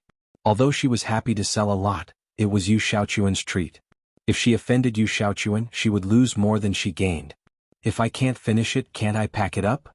Jean Bebe waved her hand and said, Okay, I've ordered. You can serve the dishes now. Okay, Miss Jean. Ma Xiaoqian had to nod and left the room. A gloomy look flashed across Yu Xiaochuan's face. However, he recovered soon. To him, spending more than 1,000,000 yuan was nothing. He had no pursuit for material life. What he pursued was strength and power. Young Master Kun, what do you think? After Ma Xiaoqian left the room, she naturally had to ask Yu Xiaochuan, who was the sponsor. Didn't I tell you? I'll pay the bill. Do you still doubt my credibility even though I've placed my diamond card here? Yu Xiaochuan glanced at Ma Xiaoqian and asked coldly. Of course not. I'll go and serve the dishes now. Ma Xiaoqian's heart trembled. She quickly asked someone to serve the dishes. In the parking lot of the Azure Heavenly Palace, Lu Jinming was sitting in Yu Xiaochuan's A8L car. He said angrily, Young Master Kun, this bowl was obviously broken into two halves on the ground. However, when Xiaoqian picked it up, it was whole. Then when I picked it up, it became two halves again. Did Xiaoqian use some sorcery? Sorcery? If I'm not mistaken, this brat should have practiced magic. He just used a camouflage. Yu Xiaochuan shook his head. I heard that he used to imitate a magician on TV to please a girl. So that's how it is. Damn, I was tricked by this brat. Young Master Kun, I can't swallow this. Not only did I not punish Xiaoqian, but you and I have lost more than 1,000,000 yuan. Lu Jinming said viciously, I want to kill this brat. Don't be impulsive. Yu Xiaochuan glanced at Lu Jinming. Didn't I tell you that his identity is special? Since you know that he is the young master of the Xiao family, I'm afraid that you will get into trouble if you kill him. We can find someone to do it. I don't believe that the Qing family will investigate carefully for a person like him. Lu Jinming was really angry today. Originally, he wanted to get closer to Cheng Menjing through this meal. However, he didn't expect that not only did he not get closer to her, but he also made a fool of himself. The initiator of all this was Xiaoqian. He hated him to the bone. Well, I know what to do about this matter. Wait for me to think of a safe way, said Yu Xiaochuan. Then, okay. I'll go back first. In Lu Jinming's heart, there was already a barrier between him and Yu Xiaochuan. He could see that Yu Xiaochuan didn't kill Xiaoqian not because he was afraid that the Qing family would be unhappy, but because of Tang Tang. If Xiaoqian died, how could he get rid of Tang Tang? However, due to the status of the Yu family, Lu Jinming didn't dare to say it. Although he was a young master of the underworld compared with Yu Xiaochuan, his level was still much lower. Many times he still needed to rely on Yu Xiaochuan's help to improve his level. Your bowl. Yu Xiaochuan also saw that Lu Jinming wasn't very happy, but he couldn't do anything about it. He still needed to use Xiaoqian. For this matter, as long as Master Tang didn't officially give in and form a divorce document, Yu Xiaochuan wouldn't feel at ease for a day. No, young Master Kun. You can take it and play with it. Lu Zhiming was not a man of high social status. He didn't like to play with these artsy things, especially this broken bowl. It was useless for Lu Zhiming to take it back. Yu Xiaochuan didn't say anything. He started the car and went straight to the Tang family. He had to put an end to this matter. Otherwise, even his underling Lu Zhiming would have some ideas about him, which was not what Yu Xiaochuan wanted to see. After Yu Xiaochuan and Lu Zhiming left, there were only Xiao Qin, Tang Tang, Qing Minjing and Jin Beibei in the box. The atmosphere became weird. Cousin-in-law, was that magic you just performed? Jin Beibei looked at Xiao Chen with interest and asked. What Xiao Chen performed just now was not magic but illusions, which was a special ability of the third level of the refinement stage. Theoretically speaking, it was a trick that cultivators used to confuse their opponents in a fight. However, Xiao Chen had used it in a bowl. Chapter 80. The bowl had indeed been broken when it hit the ground. However, Xiao Chen had created an illusion when he held it in his hand. Therefore, the bowl was still intact in everybody's eyes. Of course, it was also because Yu Xiaochuan, Lu Zhiming, and the rest of them were not very strong and Xiao Chen could confuse them easily. Sort of. Xiao Chen nodded with a smile and did not explain further. Tang Tang frowned when she heard how Jin Beibei addressed Xiao Chen. She wanted to say something but did not say it in the end. Xiao Chen seemed to enjoy the title very much. What else could she say? Holy *T. I told you that my cousin-in-law is a transformer who can perform magic tricks. Jin Beibei looked at Xiao Chen and then at her breasts. She asked, Cousin-in-law, can my breasts be bigger? Xiao Chen was somewhat speechless. Beibei, if you are a little bigger, you will have to be pushed by a cart. Qing Minjing was so angry that her breasts hurt. Your breasts are already big enough and you want them to be bigger? I saw on the internet that there are strollers for children that are super popular. They can be placed on your breasts. You can push them to school every day. Then forget it. Jin Beibei thought for a moment and said, Cousin-in-law, you'd better help cousin Minjing to make her breasts bigger. I don't need it. Qing Minjing glared at Jin Beibei. Tang Tang looked at Jin Beibei and hesitated. Xiao Chen was here and she did not want to hurt Xiao Chen's pride. Therefore she decided to wait for a while. The waiters of the hotel placed all the dishes on the menu on the table. The private room was almost like a banquet. Everything that could fly in the sky, swim in the water, and run on the ground was served. Delicious. Delicious. Jin Beibei's mouth was full of grease. Looking at Jin Beibei's table manners, Tang Tang did not know what to say. She already had a big appetite, but she still felt that she was not as good as Jin Beibei. Qing Minjing was eating the foie gras in front of her gently. Xiao Chen, on the other hand, was not scared at all. He ate whatever he saw. If there was anybody on the table who could compete with Jin Beibei, it would be Xiao Chen. Cousin-in-law, this turtle soup is delicious. You should have some too. Jin Beibei had a few mouthfuls of the turtle soup and pushed her spoon and bowl to Xiao Chen. Is that so? Xiao Chen took the soup and drank it. He found that it was indeed delicious. He didn't think too much about it. This was Jin Beibei's character. Moreover, the two of them often cooperated like this at home. After all, they were both foodies. Jin Beibei pointed at an Australian grilled fish and said, Cousin-in-law, that dish looks delicious. Help me bring it over. Okay. Xiao Chen took it. Cousin-in-law, that dish looks delicious. Help me bring it over. All right. Tang Tang frowned again but still said nothing. Why hasn't the roast duck been served yet? After 3 rounds of dinner, Jin Beibei suddenly found that the Yanjing roast duck had not been served yet. The roast duck seems to be in the buffet area on the first floor. You have to get it yourself. When Xiao Chen entered the door, he saw a stall selling Yanjing roast duck on the first floor. The perception of a cultivator was not ordinary. Xiao Chen just took a casual glance and remembered it. Okay. Cousin-in-law, please bring one up for me, Jin Beibei said while drooling. Can't you take it yourself? You let others do everything. What are your legs for? Tang Tang finally couldn't help but feel indignant for Xiao Chen. But my breasts are big. If I go down and come up again, my breasts will hurt, Jin Beibei said innocently. You. Tang Tang was rendered speechless by Jin Beibei. But she was thinking to herself, why is this girl so shameless? Doesn't she know that there are guys here? She only has breasts and breasts. Doesn't she know how to be shy? Qing Minjing had intended to scold Jin Beibei, but she was a bit unhappy when she heard what Tang Tang said. Her princess syndrome was acting up again. Xiaoqun, I want to eat roast duck. Go and get it for me. After that, Qing Minjing looked at Tang Tang provocatively. Now that our identities have been exposed, I don't believe that you don't know that Xiaoqun is my servant. You care about Xiaoqun, don't you? I'd like to see whether Xiaoqun listens to you or to me. Okay. Xiaoqun stood up without hesitation and walked out of the room. Watching Xiaoqun's back, Tang Tang felt complicated. After Xiaoqun left, she put down the bowl and chopsticks in her hands and looked at Jin Beibei and Qing Minjing solemnly. Jin Beibei, the Qing family has broken off the engagement with Xiaoqun. Please don't call him cousin-in-law anymore, okay? Since your cousin can't be with him, don't give him so many illusions, okay? Tang Tang couldn't stand it anymore. Although she knew that Xiaoqun liked Qing Minjing, Xiaoqun was probably not even qualified to be a spare tire right now. Are you guys messing around with me? What's wrong with calling me cousin-in-law? I'm from the Jin family. I like to be my cousin-in-law's sister-in-law. What does that have to do with the Qing family? Jin Beibei spat out a piece of crayfish skin and asked Tang Tang back in confusion. You. Tang Tang was at a loss for words. She found that she was at a disadvantage when she was arguing with Jin Beibei. No wonder those playboys were like mice that had run into a cat in front of Jin Beibei. This girl's logical thinking and jumpy thinking were very good. Beibei. Qing Minjing stopped Jin Beibei and looked at Tang Tang. She said casually, Tang Tang, I know that you like Xiaoqun, but Xiaoqun is my servant right now. He is doing it voluntarily. Nobody is forcing him. Beibei likes to joke. If Xiaoqun takes it seriously, it's his own business. If you care about him so much, you'd better talk to him. Although what Qing Minjing said sounded reasonable, Tang Tang could not help but feel that there was an intense smell of gunpowder in it. It was as if Xiaoqun was Qing Minjing's personal property. However, she did not think that Qing Minjing had any feelings for Xiaoqun.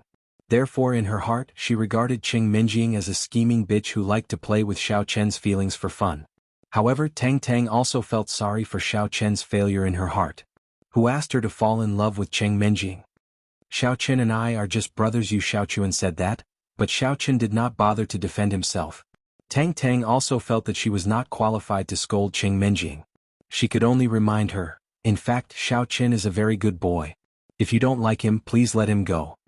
Jin Beibei suddenly interjected, that's right. My cousin-in-law is very awesome. Beibei likes and admires him very much. Jin Beibei suddenly interjected. Tang Tang felt that it was impossible to communicate with them.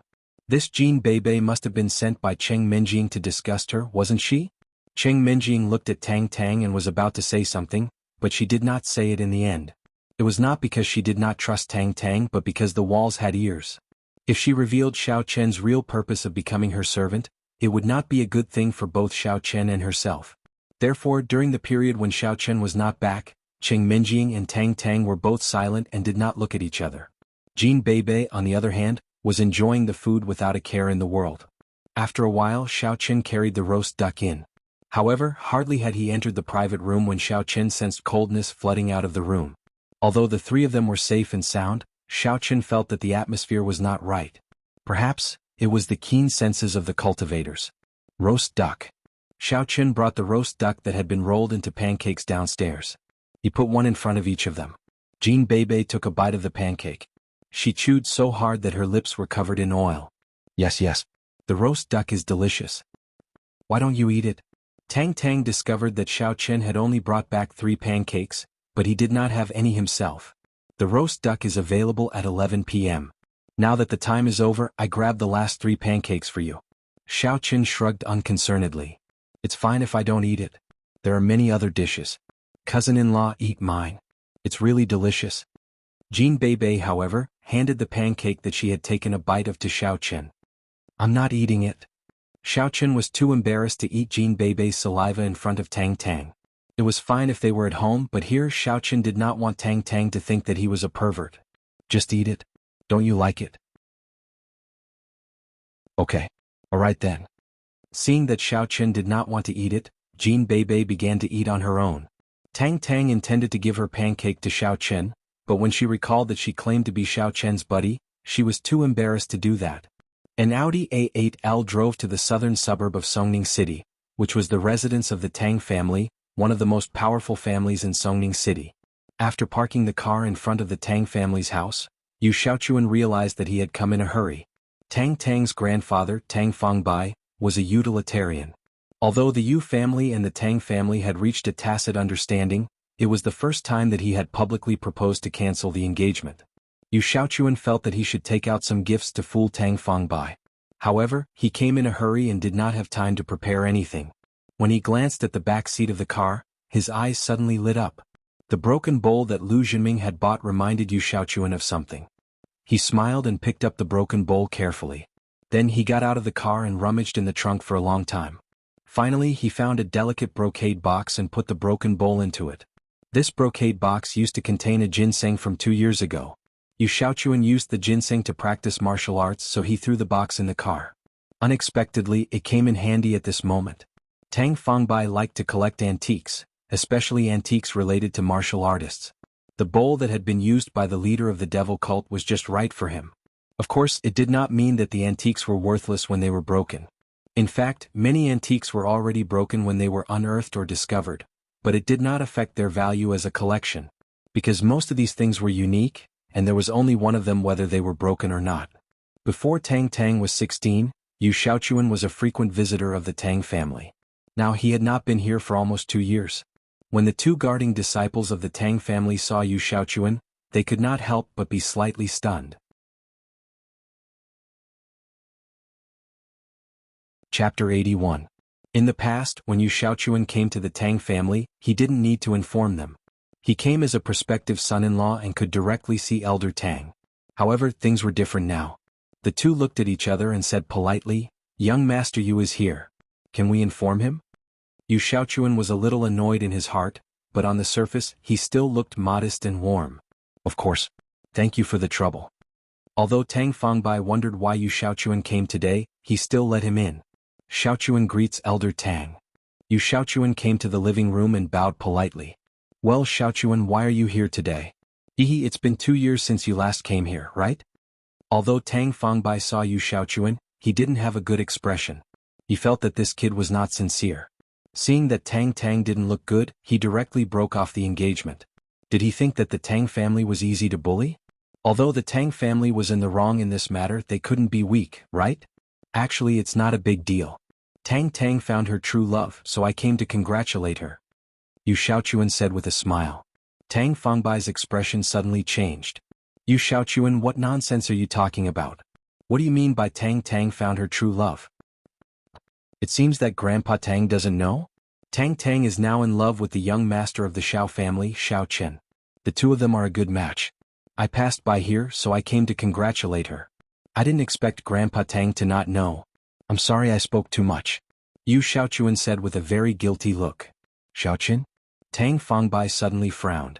He naturally knew who Shao Chen was. If Shao Chen hadn't been kicked out of the family and like Tang Tang, Tang Fangbai would happily go to the Shao family to claim kinship. But now, however, Tang Tang was an abandoned child of the Tang family, which matched well with Shao Chen's identity. Tang Fangbai was too lazy to get angry because of a fat girl, so he just nodded indifferently. "Oh, Grandpa Tang, do you think my marriage with Tang Tang should be?"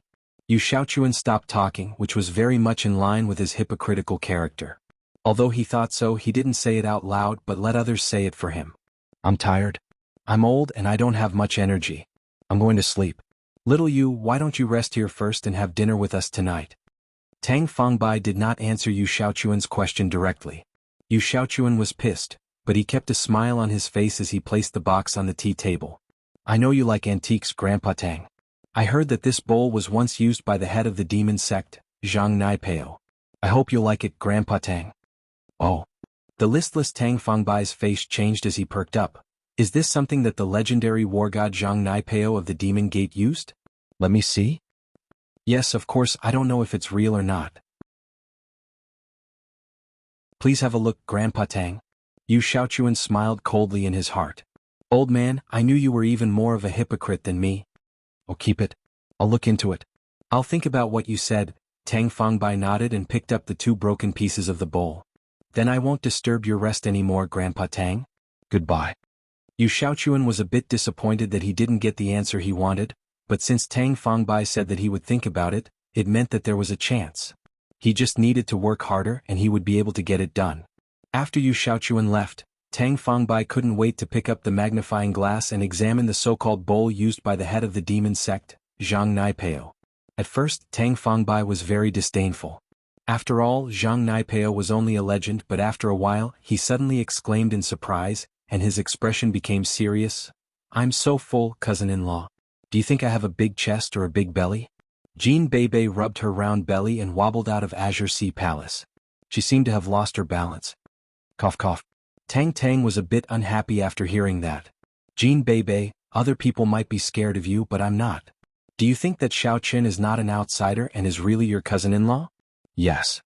Jean Bebe turned to look at Tang Tang and nodded solemnly. Tang Tang was stunned and didn't know what to say. Jean Bebe's answer made her feel helpless. She finally understood why so many people suffered losses in front of Jean Bebe. It was because they had been set up by her without knowing it. Looking at Jean Bebe's innocent face, Tang Tang really didn't know whether the girl was really stupid or just pretending to be cute. She could only shake her head. Qing Minjing, on the other hand, didn't know why, but when Jean Bebe said yes, for the first time she felt that Jean Bebe's nonsense was quite cool. Xiao Qin could only respond with a bitter smile. He blinked at Tang Tang, hinting that he was already used to Jean Bebe's jokes. Tang Tang was greatly relieved to see Xiao Qin's reaction. She was afraid that Xiao Qin would sink deeper and deeper, making it obvious that it was impossible for him and Qing Minjing. If she did not stop him from thinking, Tang Tang was truly worried that Xiao Qin would be depressed. The four of them walked to the parking lot with their own thoughts in mind, only to discover that Lu Jinming and Yu Xiaochuan were both gone, and Jean Bebe's beetle was the only one left in the parking lot. How were they going to sit there? The back seat of the beetle was big enough for two people, but it was rather difficult for Tang Tang to fit in with her body size. At this moment, Tang Tang was somewhat embarrassed. You take the car. I'll walk back, okay? Wait. Although Qing Minjing did not like Tang Tang, she was not a bad person. The Azure Sea Palace was several kilometers away from her school. If she walked back, she would be late for the exam. Not only would she be tired, but she would also be late for the exam. It must be noted that there was only 1 hour to go before the exam in the afternoon. However, the current situation was that if Tang Tang was allowed to take the car, she could only sit in the front passenger's seat due to her body size. Then there was a problem. Who would squeeze into the back seat with Xiao Qin? The back seat was small in the first place and Xiao Qin was tall. It was inevitable that the two of them would have to sit next to each other. If Bebe drove, it would be Qing Minjing and Xiao Qin sitting together. Qing Minjing did not want to sit next to Xiao Qin at all. He did not like her, and it would be shameless for her to sit next to him. Therefore, after the words came out of Qing Minjing's mouth, there was nothing else. She did not know what to do. I'll run back and let you take the car. Xiao Qin did not wait for Miss Su to speak and said. In his opinion, it was not a problem for him to run back in terms of physical strength and time. No need. I'll call a taxi. Before Tang Tang finished, Xiao Qin waved his hand freely and ran out of the parking lot quickly. Looking at Xiao Qin's back, Qing Minjing suddenly felt a sense of loss for no reason. Where did this sense of loss come from? Qing Minjing did not know. Sitting in the back seat of the beetle, she suddenly recalled the scene when she slept sweetly on Xiao Qin's body that night. Her cheeks blushed as if she had put on blush. Cousin Minjing, what's wrong with your face? Did you drink too much? Jean Bebe got in the car last. She accidentally saw Qing Minjing's red face in the back seat. She immediately found it odd. That's not right. We didn't drink just now, did we? I know. We watched a movie last night. It says that a man who runs fast is very strong, and the longer he runs, the longer he can last. You must be thinking that my cousin-in-law will be awesome in the future. Awesome. You should marry him. Qing Minjing glared at Jean Bebe. It was not a problem for her to joke at home, but now that Tang Tang was here, Qing Minjing felt embarrassed. I'm thinking about it. The movie also says that girls with big breasts should be better at that. Jean Bebe was deep in thought. Jean Bebe's answer almost drove Qing Minjing crazy. She had only scolded Jean Bebe, but she did not expect that Jean Bebe would take it seriously. You are watching porn at home? Tang Tang, on the other hand, bulged her eyes. In her eyes, such questions would only be discussed in porn movies. No. It's just level 3, Jean Bebe said casually. You are so filthy. You are goddesses outside, but you are fujoshis at home. Don't lead Xiao Qin astray. Tang Tang frowned slightly. She really could not help it. When she thought about how Xiao Qin still regarded Qing Minjing as his goddess, she felt a little indignant for him. Qing Minjing was more or less infuriated by Tang Tang. She did not want to watch it yesterday, but Jean Bebe tempted her to watch it. She did not expect that Jean Bebe would talk about it outside. So what? It means that our sexual orientation is normal. Some of us are not and prefer to be tomboys. Jean Bebe, however, sniffed. You. Tang Tang pointed at Jean Bebe and did not know what to say. She did not want to be a tomboy either. However, Tang Tang did not say anything else. She knew that Jean Bebe was an eccentric person and that she was certainly no match for her. Besides, it was impossible for Cheng Menjing to tell Xiao Chen about the level 3 movies at home. What should she say? It was as if she was speaking ill of him behind his back. She only hoped that Xiao Chen would know what kind of people they were. Seeing that Jean Bebe had won, Cheng Menjing was greatly relieved, but she was somewhat unhappy.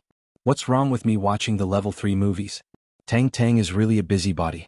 I don't believe that you haven't watched them before. I am in my adolescence.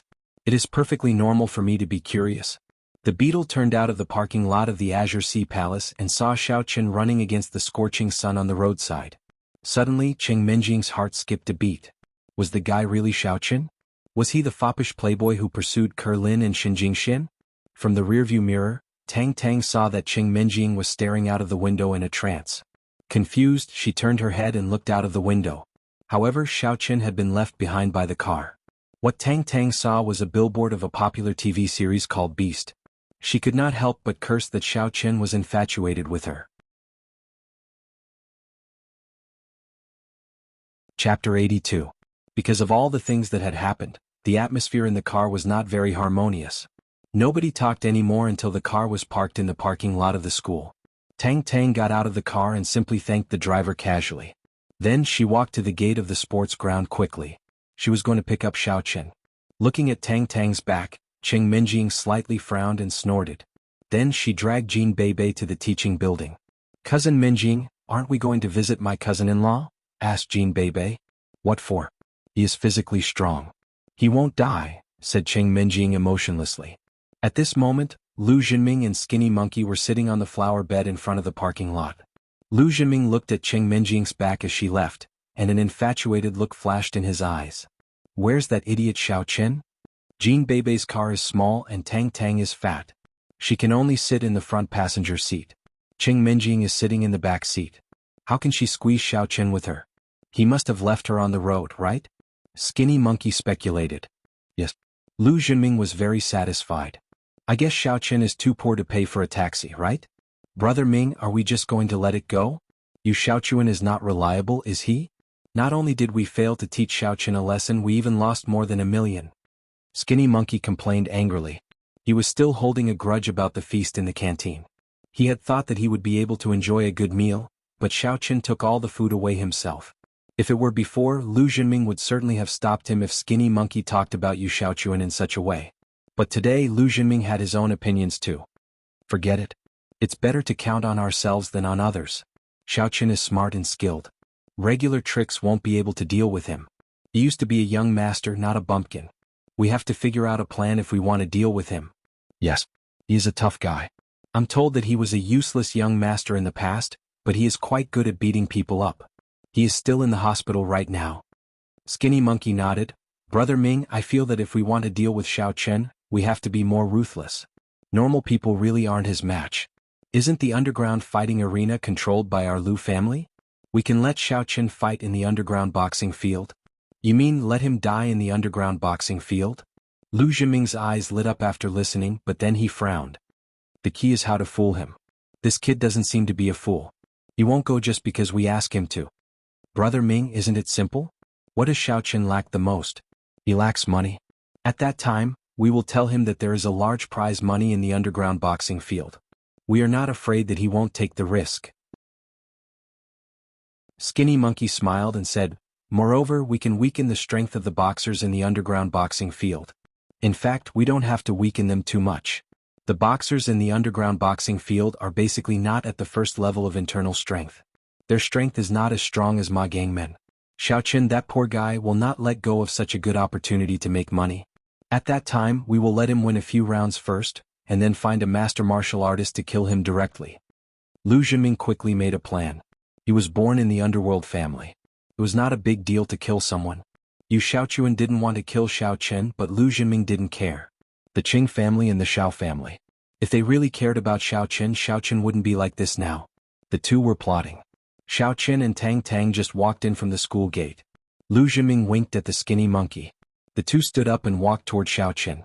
It was nothing for Xiaoqin to run back to the school from the Azure Sea Palace.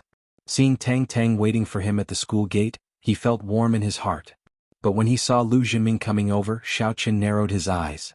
Xiaoqin was very sure that Lu Zhiming wanted to trick him. If Xiaoqin hadn't been a cultivator who had just been promoted to the 3rd level of the refinement chi stage, he would have been tricked by him. Isn't this Xiaoqin? Did you have a good lunch? Lu Zhiming tried to make his expression look very enthusiastic. What happened at noon was really unlucky. I accidentally broke a bowl. It was only 1,000,000 yuan. It was wet and broken. Since young Master Lu is so rich, why don't you give me some? Xiaoqin didn't expose him. The purpose of transferring to the 2nd high school was to keep a low profile. Xiaoqin didn't want to start a feud with the Lu family as soon as he arrived. It was not conducive to his investigation of the real culprit behind the scenes. Moreover, he still hadn't figured out that Lu Zhiming was hostile to him. Was it because of Qing Menjing or because of something else? I haven't been free recently. Although 1,000,000 yuan is nothing to our Lu family, Xiaoqin, you should also know that our pocket money isn't much. Lu Zhiming was worried that he couldn't find a topic to lure Xiaoqin. This Xiaoqin delivered the topic to his door. It was really like a sleepy day bumping into a pillow, which made him extremely excited. However, if Xiaoqin is short of money, I know a way to get money. Steel Gate used to get a lot of money. Oh, let's hear it. Xiaoqin naturally didn't think that Lu Zhiming had any good intentions. Of course, it didn't prevent Xiaoqin from listening to it as a joke. Tang Tang winked at Xiaoqin, indicating that he shouldn't get too close to Lu Zhiming, but Xiaoqin ignored her helplessly. There is an underground black boxing ring in the west of the city. As long as you win an underground boxing match, you will get 100,000 yuan prize. Steel Gate used to go there twice and won 200,000 yuan. Lu Zhiming said vividly, Xiaoqin, I think you are not weak. Ma Steel Gate is not your opponent. If you are short of money, you can try it. Of course, if you are afraid of death, forget it. After all, fists and feet have no eyes. Underground black boxing ring? Xiaoqin's heart suddenly jumped. It was not because of the 100,000 yuan prize, but because a master at the peak of the 3rd stage of inner strength, who came to kill Xiaoqin a few days ago, had something like a registration card in his pocket. On it were the words, "Number 3 Boxer, Vicious Wolf." At that time, Xiaoqin guessed that this person was a boxer or an underground black boxing boxer. Now, Lu Zhiming mentioned this underground black boxing ring. Was there any connection between them? Could it be that the number 3 boxer named Vicious Wolf was found by Lu Zhiming? Thinking about it carefully, this possibility was very big. The Lu family, where Lu Zhiming was from, was involved in the underworld. The underground black boxing ring also belonged to the scope of the gang operation. Thinking of this, Xiaoqin wanted to see it. He really wanted to know who had been targeting him behind his back. Yes, Xiaoqin, you also know what our family does. The boss of this place has some friendship with my family. If you want to go, I can take you to see it. If you think you can go up and fight. If you can't, there is no loss. Lu Zhiming said. Then let's go and see. Xiaoqin hesitated for a moment, and his face showed a trace of interest. Okay, let's take the exam first. After the exam tomorrow, I will take you there. Lu Zhiming also knew to stop while he was ahead. This kind of thing would be lost if he talked too much. He was already very excited when he successfully fooled Xiaoqin to fight in the underground boxing ring. In his opinion, he really had the talent of fooling people. Didn't Xiaoqin fall for it at once? Lu Zhiming left with the thin monkey-like man. Tang Tang was so angry that she stamped her feet next to Xiaoqin. Well, Xiaoqin, you've become capable, haven't you? Underground boxing, you even dare to fight. Don't you want to die? What? Do you feel that selling breakfast is not enough and you feel wronged? Oh, I saw that he was beaming with joy and was quite funny, so I just played along with him. Xiaoqin shrugged. Haha, I thought you were greedy for the 100,000 yuan. Tang Tang breathed a sigh of relief. You don't look like a fool who is looking for death. Lu Zhiming felt that he had successfully fooled Xiaoqin, and he walked with some elation. Brother Ming, I feel that your acting just now can win an Oscar.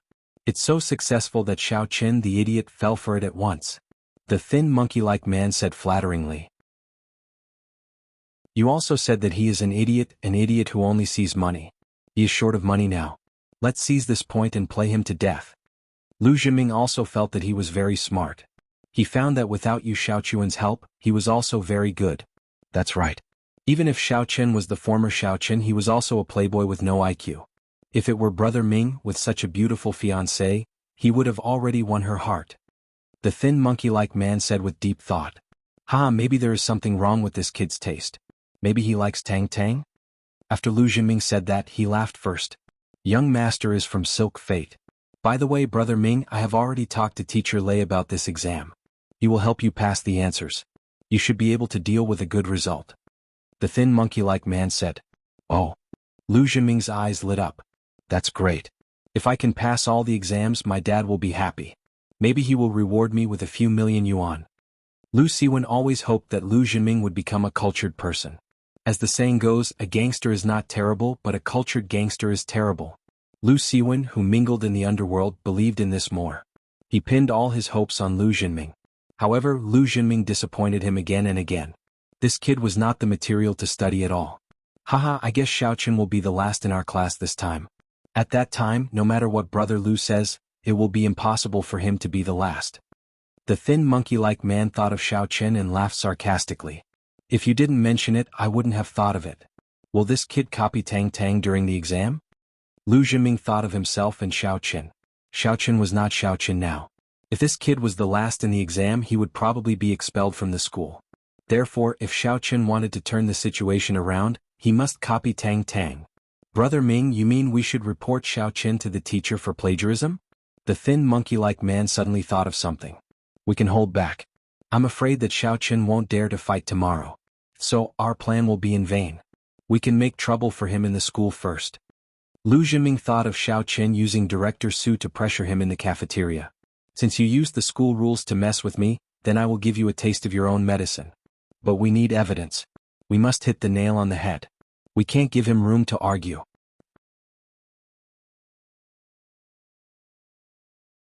Chapter 83. I have a good idea. We can ask Mr. Lei to send a copy to Xiaochen when he sends a message. Then we can report him for looking at his phone during the exam. When the teacher sees the answer on his phone, he will think that there is yellow mud in his pants. Even if it is not sh*t, it is sh*t. As the first strategist of Lu Jinming, Skinny Monkey was smart. He quickly thought of a way to punish Xiaochen. That's a good idea. You can report him. I can't show up. I'm still pretending to be friends with Xiaochen. Lu Jinming thought for a moment and said, Okay, Brother Ming. Skinny Monkey nodded. The test in the afternoon was English. Xiaochen wasn't very good at it in the past, but this subject required him to memorize a lot of things. Xiaochen memorized it for a few days. When the test papers were handed out, Xiaochen started writing at a very fast speed. Although Xiaochen wasn't interested in the $10,000 scholarship for the time being, if he did badly in the test, he could easily be expelled, right? He had no background now, so he had to think about things more thoroughly. Half of the exam was over, and there was about half an hour left. Bang! A fart sounded. Under the surprised gaze of the whole class, Skinny Monkey covered his stomach and ran to the toilet. The students sitting around him all covered their noses. Lu Jinming, who was sitting behind Skinny Monkey, almost vomited because of the fart. At first he did not think much about it. But after waiting for more than 10 minutes, Skinny Monkey still did not come back. Lu Jinming was a little anxious. They had made an appointment to report Xiaochen 20 minutes before the end of the exam. In this way they could ensure that Xiaochen copied almost all of Tang Tang's answers, which made Xiaochen fall from the clouds with great expectation. This kind of feeling must make Xiaochen want to die. However, Skinny Monkey did not come back after he went to the toilet. Lu Jinming was so anxious that he often looked outside the door, but he could not see Skinny Monkey. He stretched his neck so hard that it almost fell off. Lu Jinming, what are you doing? Why are you looking around instead of focusing on your exam? At this moment, Director Su of the Office of Academic Affairs, as the main invigilator, was going from classroom to classroom. As soon as he entered grade 12 class 1's classroom, he saw Lu Jinming looking around. For Director Su, Lu Jinming was still quite afraid. As long as this guy called his father, he would be beaten up when he got home. Lu Jinming quickly said, No, nothing. I finished writing. I was just looking around. Just take a look. Are you trying to plagiarize? Director Su glared at Lu Jinming. How could that be possible? But I just saw Xiaochen playing with his phone. When Lu Jinming saw Director Su, he remembered the humiliating history in the cafeteria. Because he was anxious, Skinny Monkey did not show up yet. He was so excited that he reported Xiaochen. Qing Minjing frowned. She knew Xiao Chen's academic performance. He was the last one every year in number 1 middle school. It was impossible for him to have a good result after he transferred to number 2 middle school. Did he really cheat? Tang Tang was shocked. Number 2 middle school's rules were very strict. If someone cheated in the exam, he would be given a big demerit. If he did it 3 times, he would be expelled. Xiao Chen had just transferred here a few days ago, and he would be given a big demerit? Xiao Chen, are you playing with your phone? Director Su knew that Xiao Chen was Qing Zhongming's friend, and he just got the investment from the Qing family. In the next school board meeting, he was likely to be appointed as the vice principal. At this time, he naturally did not want to offend Xiao Chen too much. Although Xiao Chen was Qing Minjing's follower, he still had to look at the dog's owner before he hit the dog. Playing with my phone? Xiao Chen was a little puzzled. Was there something wrong with Lu Jinming? Sometimes it was good and sometimes it was bad. How could he falsely accuse me of cheating in the exam? But Xiao Chen did not play with his phone at all, so he was not afraid of what Lu Jinming said. Director Su, I did not play with my phone. I have been answering questions. Although Lu Jinming regretted his impulsiveness, he could not back down at this time. He could only bite the bullet and said, reporting to Director Su, Xiao Chen just played with his phone there. Director Su frowned. Under the watchful eyes of the public, it was not good to be partial to Xiao Chen. He could only say, Xiao Chen, take out your phone and let me have a look. Okay, no problem. Xiao Chen did not care. He took out his phone directly from his pocket and handed it to Director Su. Director Su took Xiao Chen's mobile phone, looked through the call records and text messages, and then put it back on Xiao Chen's table. Lu Jinming, there is nothing in Xiao Chen's phone. Even if he played with his phone, he would look at the time, right? Impossible. Lu Jinming was looking at Director Su expectantly. In his opinion, as long as Director Su saw the text messages, Xiao Chen would be dead. However, the scene he hoped for did not happen. He was anxious all of a sudden. He rushed over, picked up Xiao Chen's mobile phone and looked through the text messages. And seeing that there were no new messages in Xiao Chen's mobile phone, Lu Jinming was dumbfounded. He was a little crazy. Impossible, there must be. Why is there no new messages? It was no wonder that Lu Jinming was crazy. Xiao Chen's mobile phone did not turn to offline mode, and he had been looking at Xiao Chen from the corner of his eyes during the exam, but he did not see Xiao Chen take out his mobile phone to delete the messages. In fact, his idea was that if he reported Xiao Chen when he took out his mobile phone, the effect would be better. Nonsense. Xiao Chen frowned. Director Su, you see, Lu Jinming, have you had enough?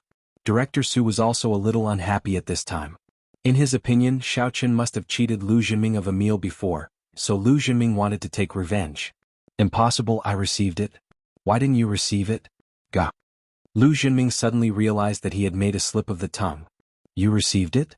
Director Su turned his head and looked at Lu Jinming coldly. Take out your mobile phone and let me have a look. What's so good about my mobile phone? That, Director Su, it's okay. I'm going back to answer the questions. Lu Jinming wanted to leave subconsciously. However, he was grabbed by Director Su. He took out a mobile phone from his trouser pocket and looked at it quickly.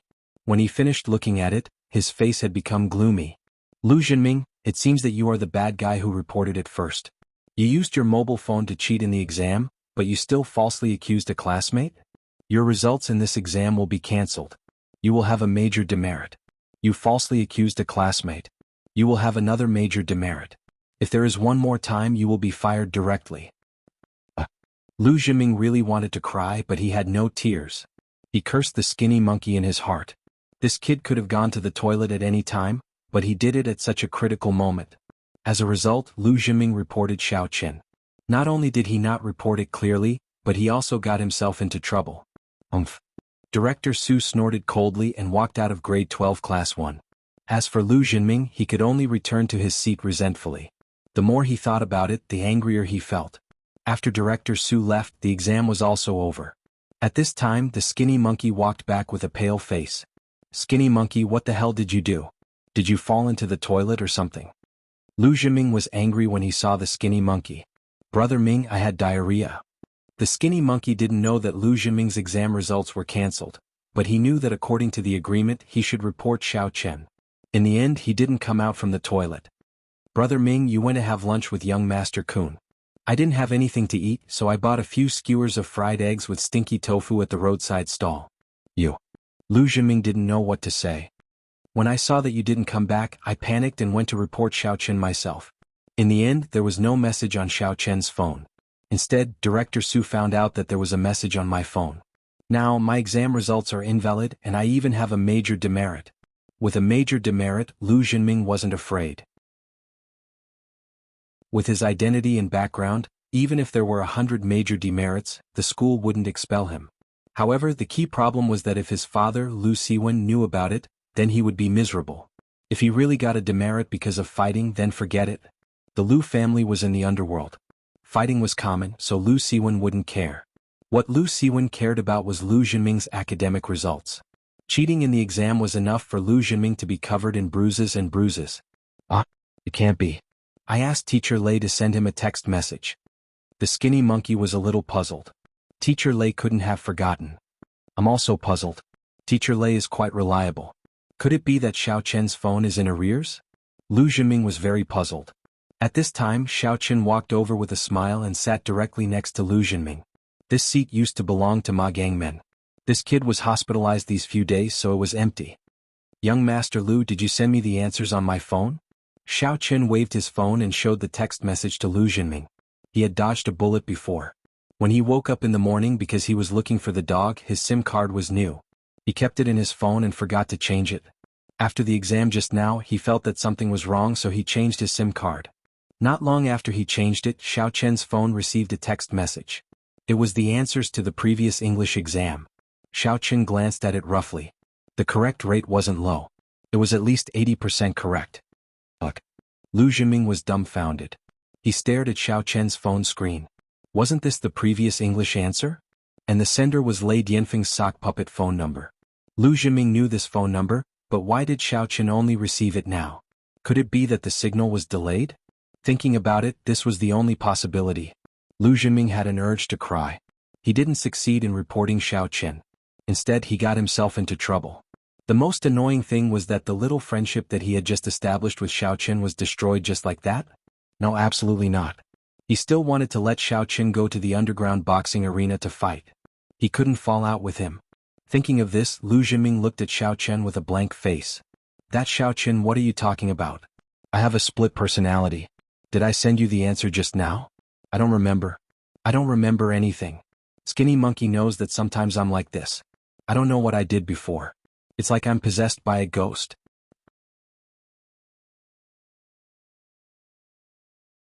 Chapter 84. Yes.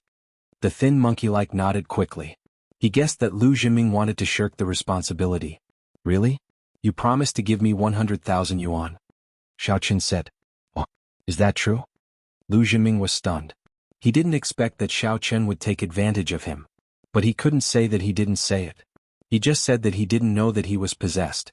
If he refused now, wouldn't he be exposed? Thinking of this, Lu Jinming turned to look at the thin monkey-like. I had diarrhea before. I don't know. The thin monkey-like didn't know whether he should say yes or no.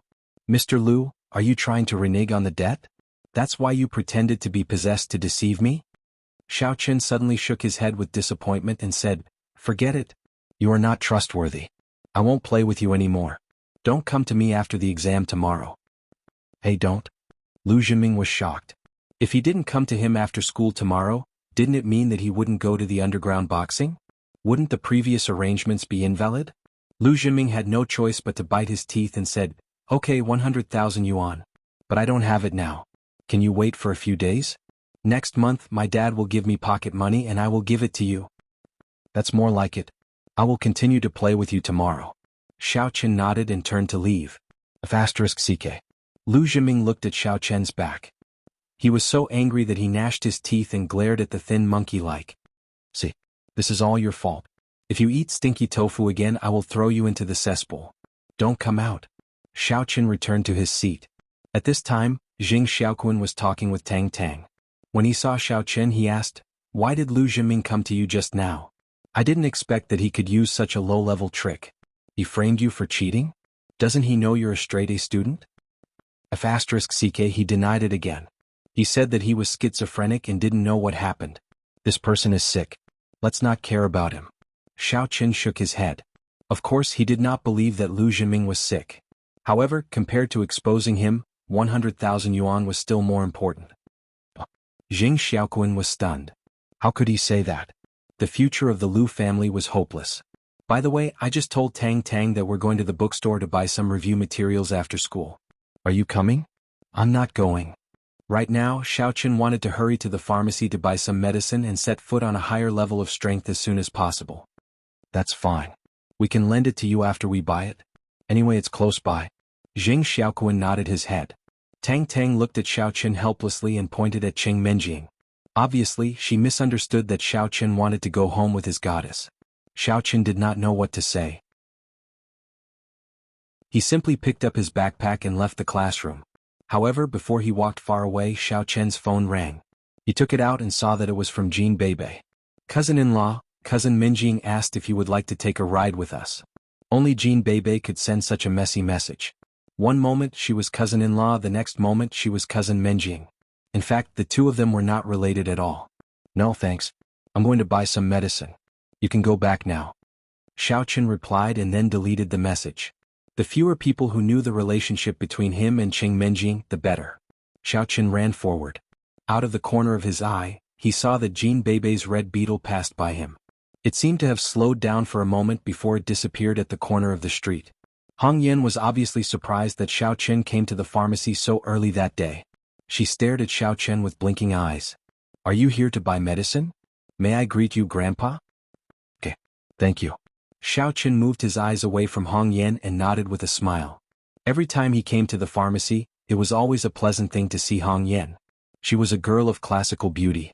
She was the opposite of the modern atmosphere of the metropolis, but she did not seem out of place. Instead, she was like a hint of tranquility in a noisy corner. Hong Yan put down the book in her hands and went to the back of the pharmacy to greet someone. However, Xiaoqun's eyes fell on the book that Hong Yan was reading just now. Almanac of Medicine? The name made Xiaoqun slightly dazed. What kind of book was that? Xiaoqun had heard about the famous medical classics before, such as Compendium of Materia Medica and Inner Canon of the Yellow Emperor, but he had never heard of this Almanac of Medicine. The editor was Lin Dongfang? Who was Lin Dongfang? Was he an expert in medicine? Xiaoqun was puzzled. Hong Yan had already walked over with old Qin. Hong Yan saw Xiaoqun peeping at her book. She frowned slightly. It's not good to peep at other people's things. I'm just curious. You're a girl. Why do you read books every day? I thought it was a romance novel. Xiaoqun smiled awkwardly. What is a romance novel? This time it was Hong Yan's turn to be slightly dazed. Romance novel? Xiaoqun did not know how to explain. Did this classical girl really not know, or was she deliberately teasing him? However, looking at her innocent and curious big eyes, there did not seem to be any lies. Did she really not know?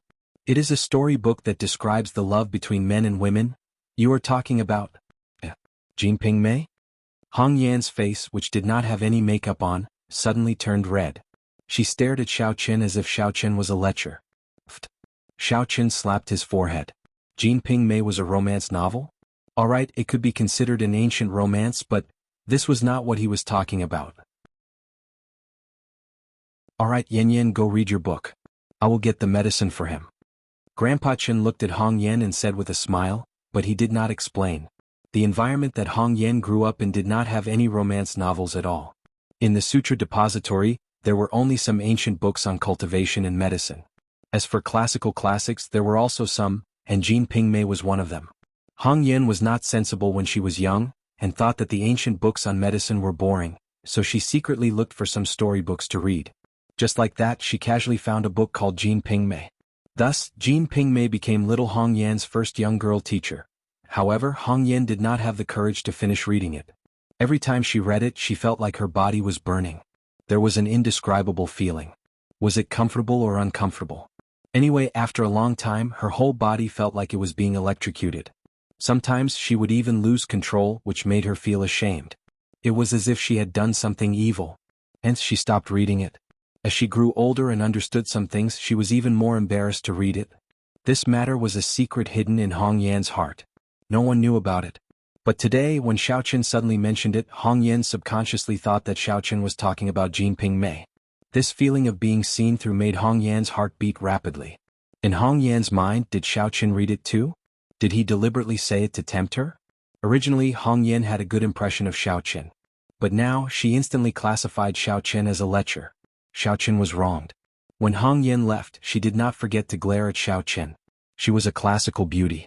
Even if she glared at someone, it was still charming. However, Xiao Chen was a little puzzled. How did he provoke this classical beauty? Old sir, here is 120,000. Xiao Chen put the 120,000 that he earned from the rich woman on the counter. Please help me get the medicine. You have collected it so quickly? Young man, are you pretending to be poor in front of me? Old Chen looked at the money on the counter and was a little surprised. Of course he was just joking. Through observation he could see that Xiao Chen was really short of money. How could it be? Xiao Chen was a little embarrassed. I helped someone this morning and earned it. Old Chen nodded and did not ask much. He took the money and quickly helped Xiao Chen to get the medicine. Finally he gave a bag of medicine to Xiao Chen. Thank you. Xiao Chen nodded. This medicine was 120,000, but it was actually the price after a discount. Xiao Chen was very grateful to the old man. The next medicine will cost 200,000. This is also the lowest price. Old Chen looked at Xiao Chen and said, although I am the person in charge of this pharmacy, I am not the boss. I can't do too many unprofitable business. I understand. You have taken care of me. I will find a way. Xiao Chen was not surprised at all, but the price of 200,000 still made him smack his tongue. This was an astronomical figure for him now. Old Chen did not say anything more. Xiao Chen left the pharmacy and walked home quickly. Qing Minjing and Jin Beibei were playing this new sports game in the living room.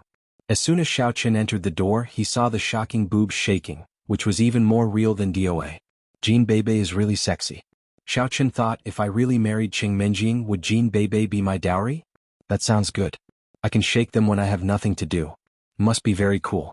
It was not rare for the ancient warrior families to have a dowry when the older female cousin got married. They kept the ancient traditions and customs, so it was very normal to have a dowry. Of course, the dowry was only limited to the weaker families. Jin Beibei, who was originally the eldest daughter of the Jin family, did not need a dowry at all. What are you looking at? Your eyeballs are almost popping out. It is beautiful, isn't it? Seeing Xiao Chen's dazed look, Qing Minjing immediately felt uncomfortable. Am I so unattractive? You looked at Xin Jingxian in number 1 middle school, Tang Tang in number 2 middle school, and Jin Beibei when you are home. What are you doing?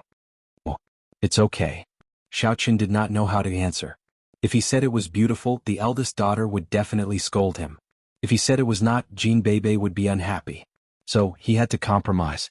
Are you looking at me? Jin Beibei, however, held her chest with her hands. Blushing, she asked excitedly, cousin-in-law, am I prettier than my cousin?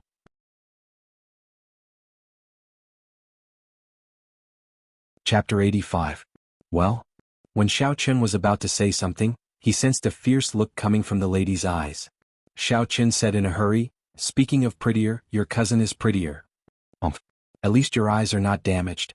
Qing Minjing was obviously satisfied with Xiao Chen's answer. I think so too. This is not fun. My cousin and her husband are cheating me together. Jin Beibei pouted.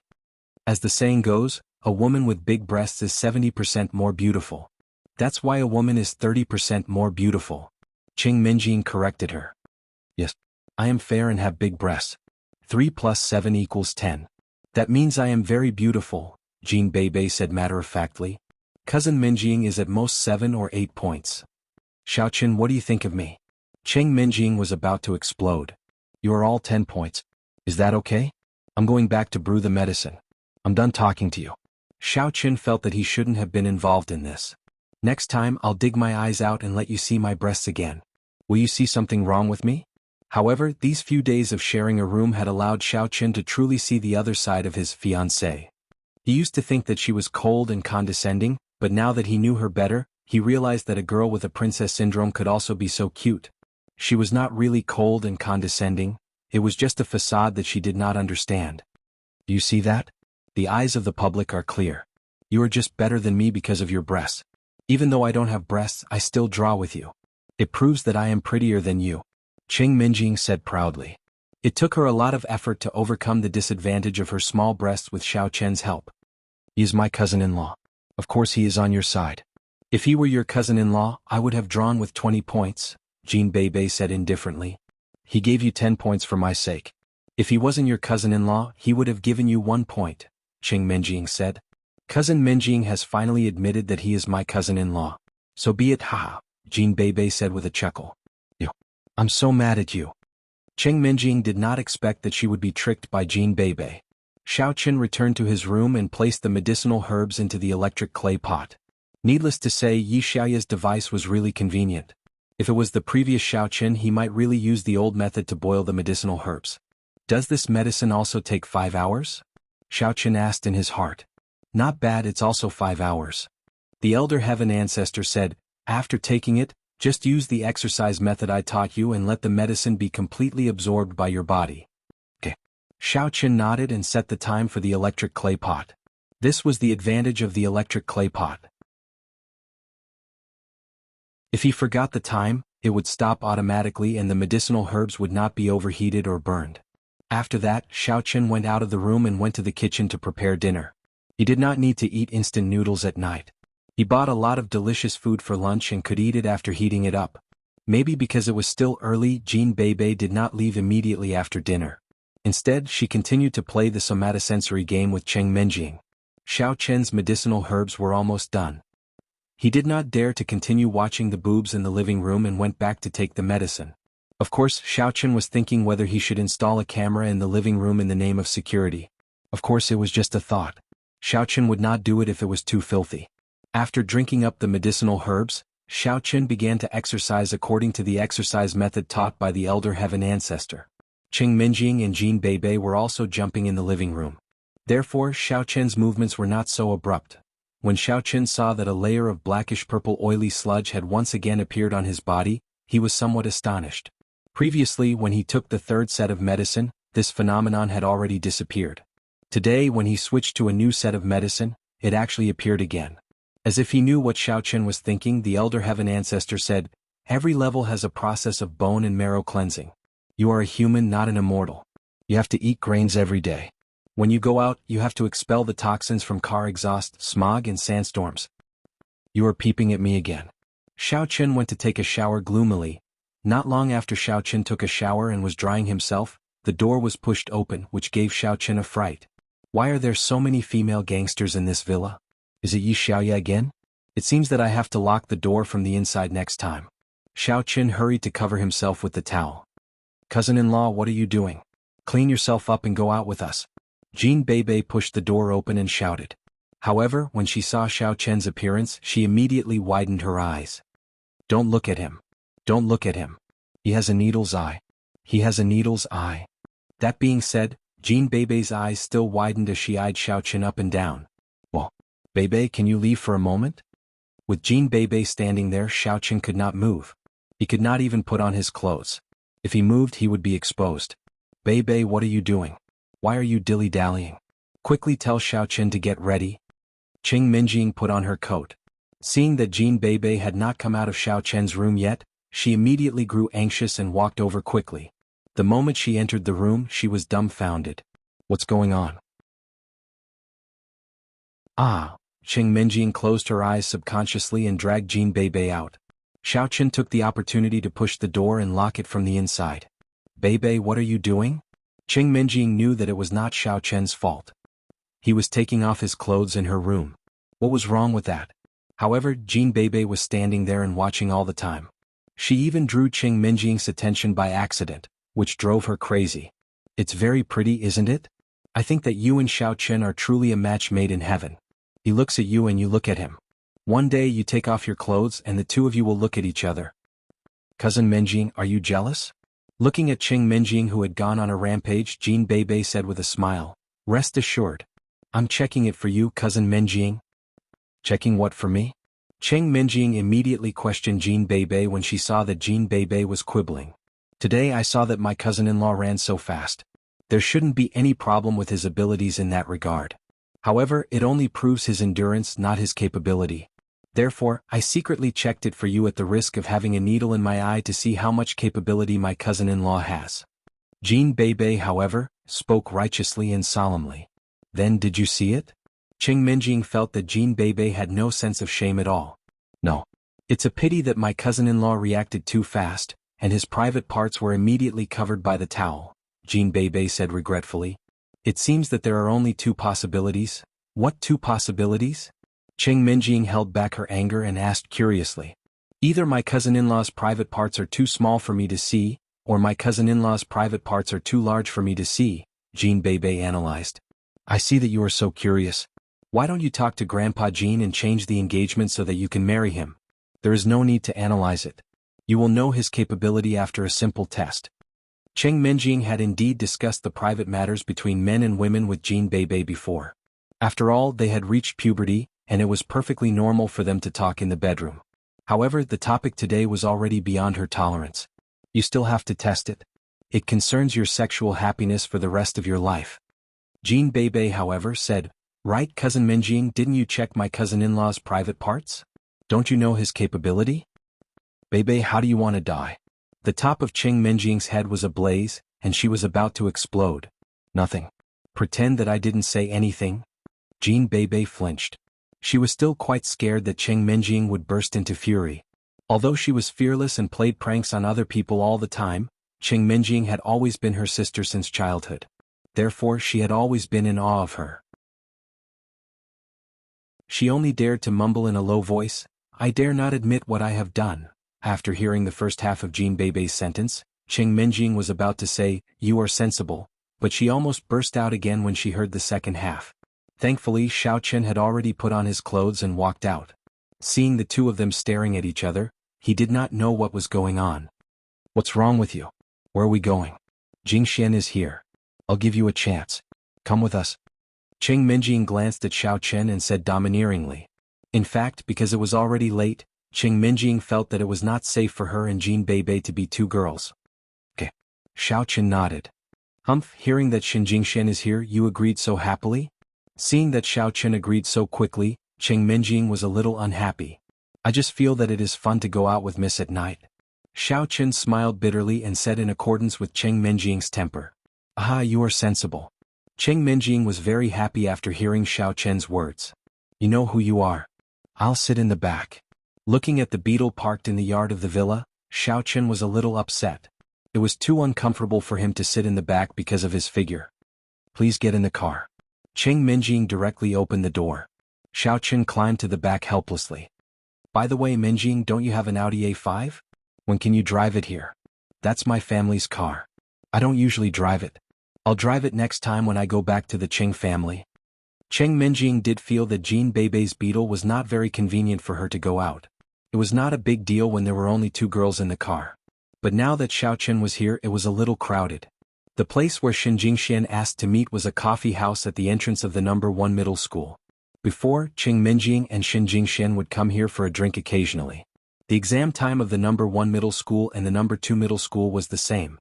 Therefore, since Shen Jingxian had nothing to do tonight, she asked Cheng Minjing to come here. Near the No. 1 middle school, Xiaochen did not need to deliberately avoid the master-servant relationship with Cheng Minjing. Anyway, he knew many enemies. Following Miss and Jean Bebe, Xiaochen entered the coffee house and saw Shen Jingxian waving at them from a booth.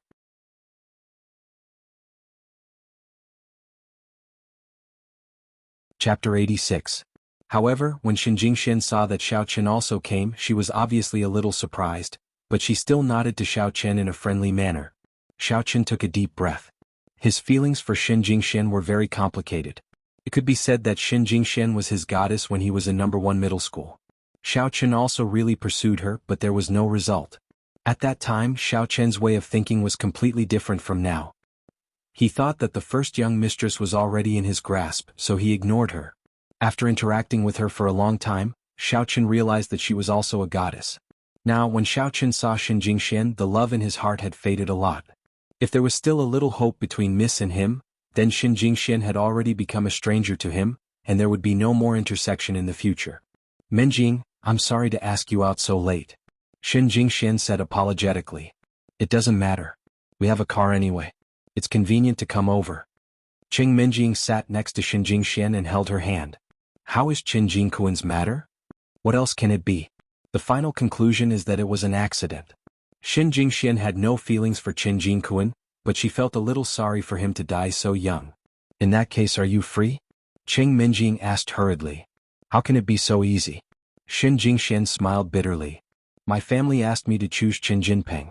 The Chen family also wanted this. Chen Jinping? Cheng Minjing was slightly stunned, and then she remembered the scene when she bought the car before.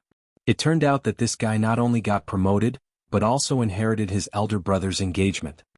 This person is not as good as Qin Jingquan. That's true, but there's no way. It's the family's decision. Thinking of this, Shen Jingxian had a headache. Forget it, let's take it one step at a time. How are you now? How are you and Xiaoqin? Him? He's doing well. He's living a better life than me. He just transferred to another school, and he's already hooked up with the campus belle of number 2 middle school. Cheng Minjing gave Xiaoqin a sarcastic look. However, after reading the menu, Cheng Minjing found that she seemed to be playing the lute to a cow. At this moment, Xiaoqin and Jean Beibei were sitting opposite them and studying the menu. Cousin-in-law, this looks delicious. Jean Beibei pointed at it and murmured something to Xiaoqin. This one is not bad, right? Xiaoqin pointed to another place and said. Cheng Minjing was speechless. These two guys were really foodies. They could even discuss what was delicious and what was not in the cafe. Shen Jingxian was a little surprised too.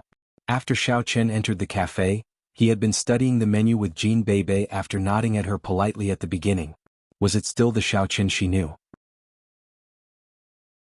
In the past, whenever Xiaoqin saw her, his attention would be focused on her, including the basketball match in number 1 middle school.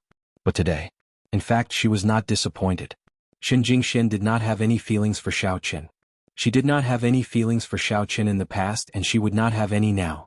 But she found the change of Xiaoqin unbelievable.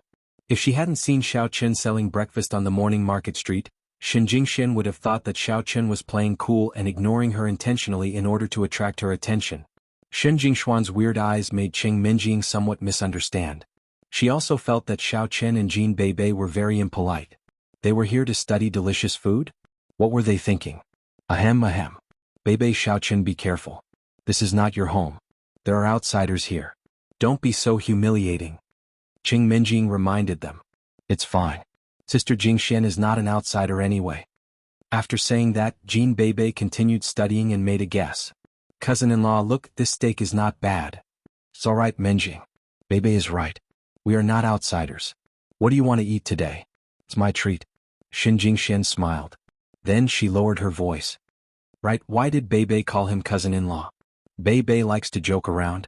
It's not like you don't know that. Cheng Minjing's face turned slightly red as she shrugged. You have feelings for him? Seeing Cheng Minjing's bashful look, Shen Jingxian was somewhat surprised. Of course not. How is that possible? He was the young master of the Xiao family before, and I didn't even like him.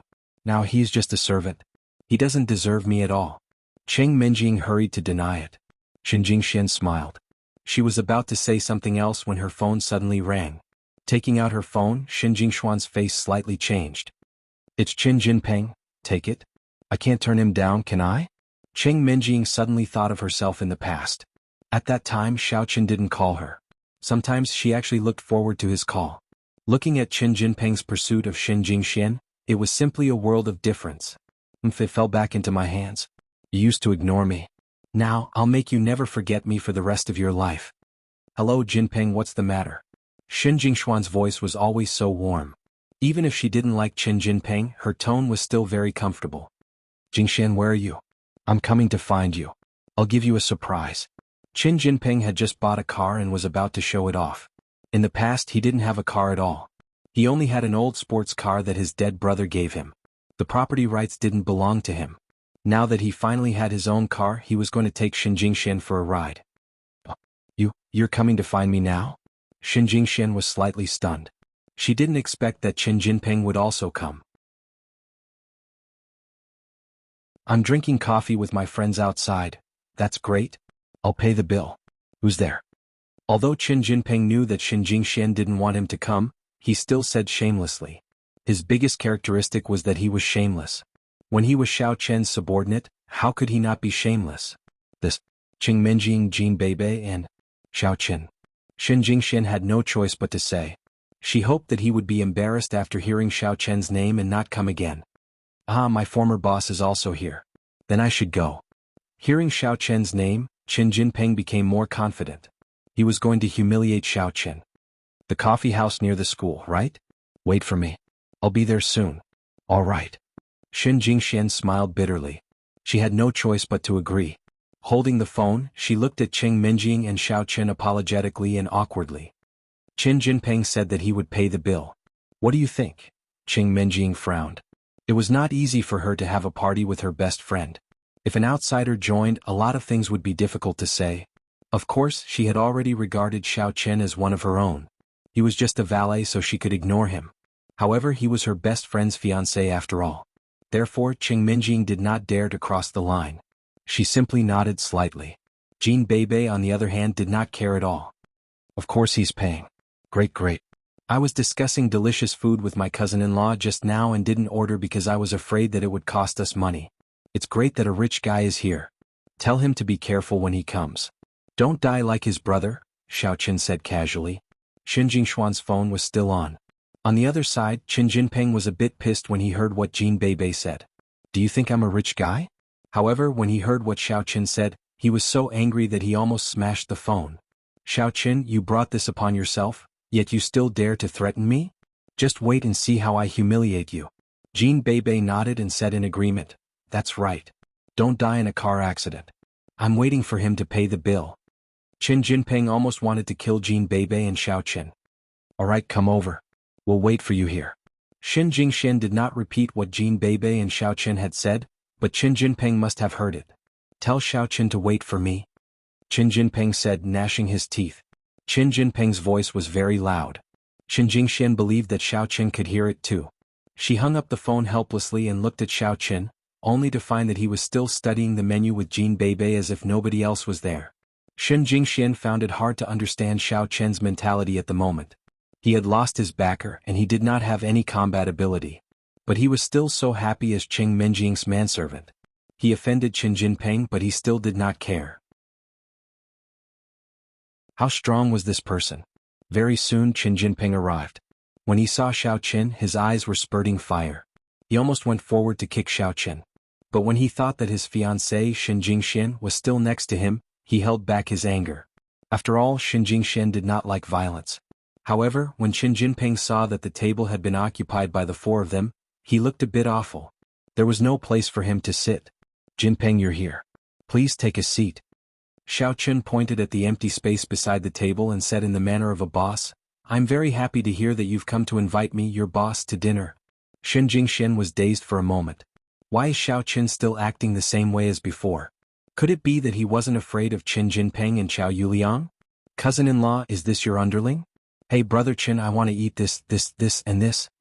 Jin Beibei pointed at the menu and ordered crazily.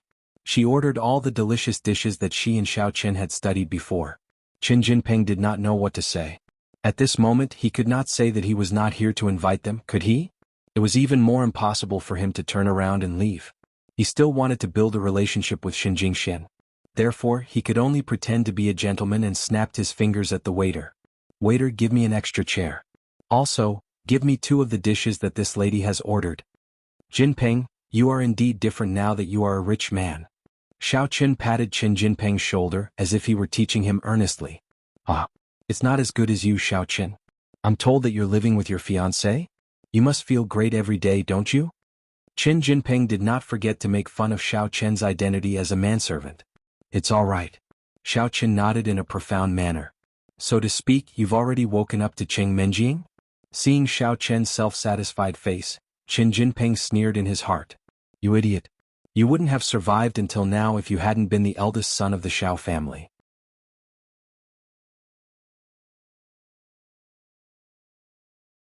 Chapter 87. Didn't you see that Jin Beibei calls me her cousin-in-law? Xiao Qin said gloatingly. Qing Minjing slightly frowned. Xiao Qin is not so silly at home. What's wrong with him today? How can he say something like that? She couldn't help but cough, hinting Xiao Qin not to talk nonsense. It was not that Qing Minjing looked down on Xiao Qin, but that she was afraid that the Qing family would hear what she said. Wouldn't it be the same as harming Xiao Qin? However, when Qin Jinping heard the cough, Qin Jinping almost burst into laughter. So, this big brother has been dwelling in his own fantasy, hasn't he? Cousin-in-law? How can you believe what Jin Beibei says? I'm told that the girl likes to trick people for fun. She can't be more silly.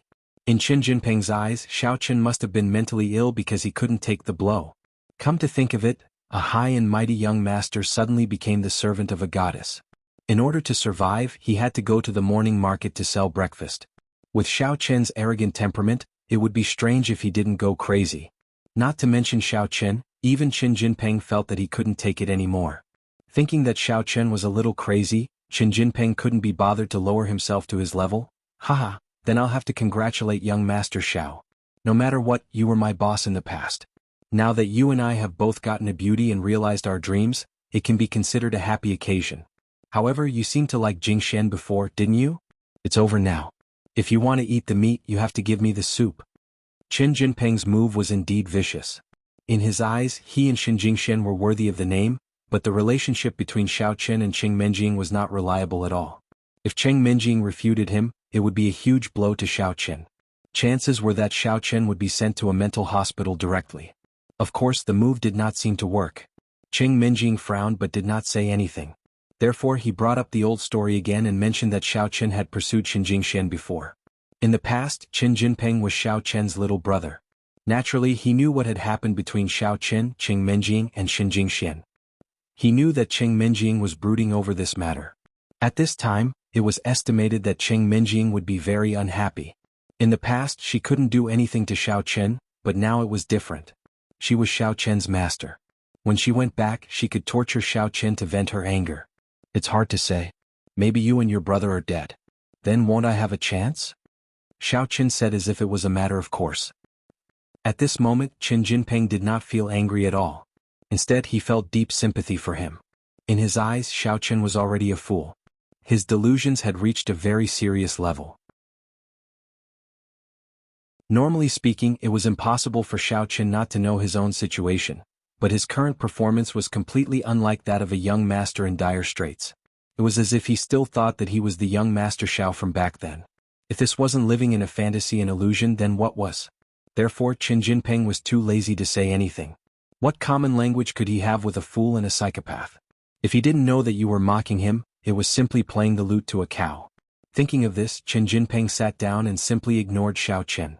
Instead, he shifted his target to Qin Jingxian. Jingxian, your coffee is cold, right? Let me get you another cup. No, thank you. Although Qin Jingxian didn't like Qin Jinping, her tone was still soft. Hearing it, Qin Jinping's bones softened. Xiao Chen also took a deep breath. Qin Jingshuan's voice was always so beautiful. However, in the past, Xiao Chen could fantasize about it, but now, Xiao Chen, don't be so pessimistic. You are a cultivator. Elder Heaven Ancestor's disappointed voice sounded. I really feel ashamed for your apprentice.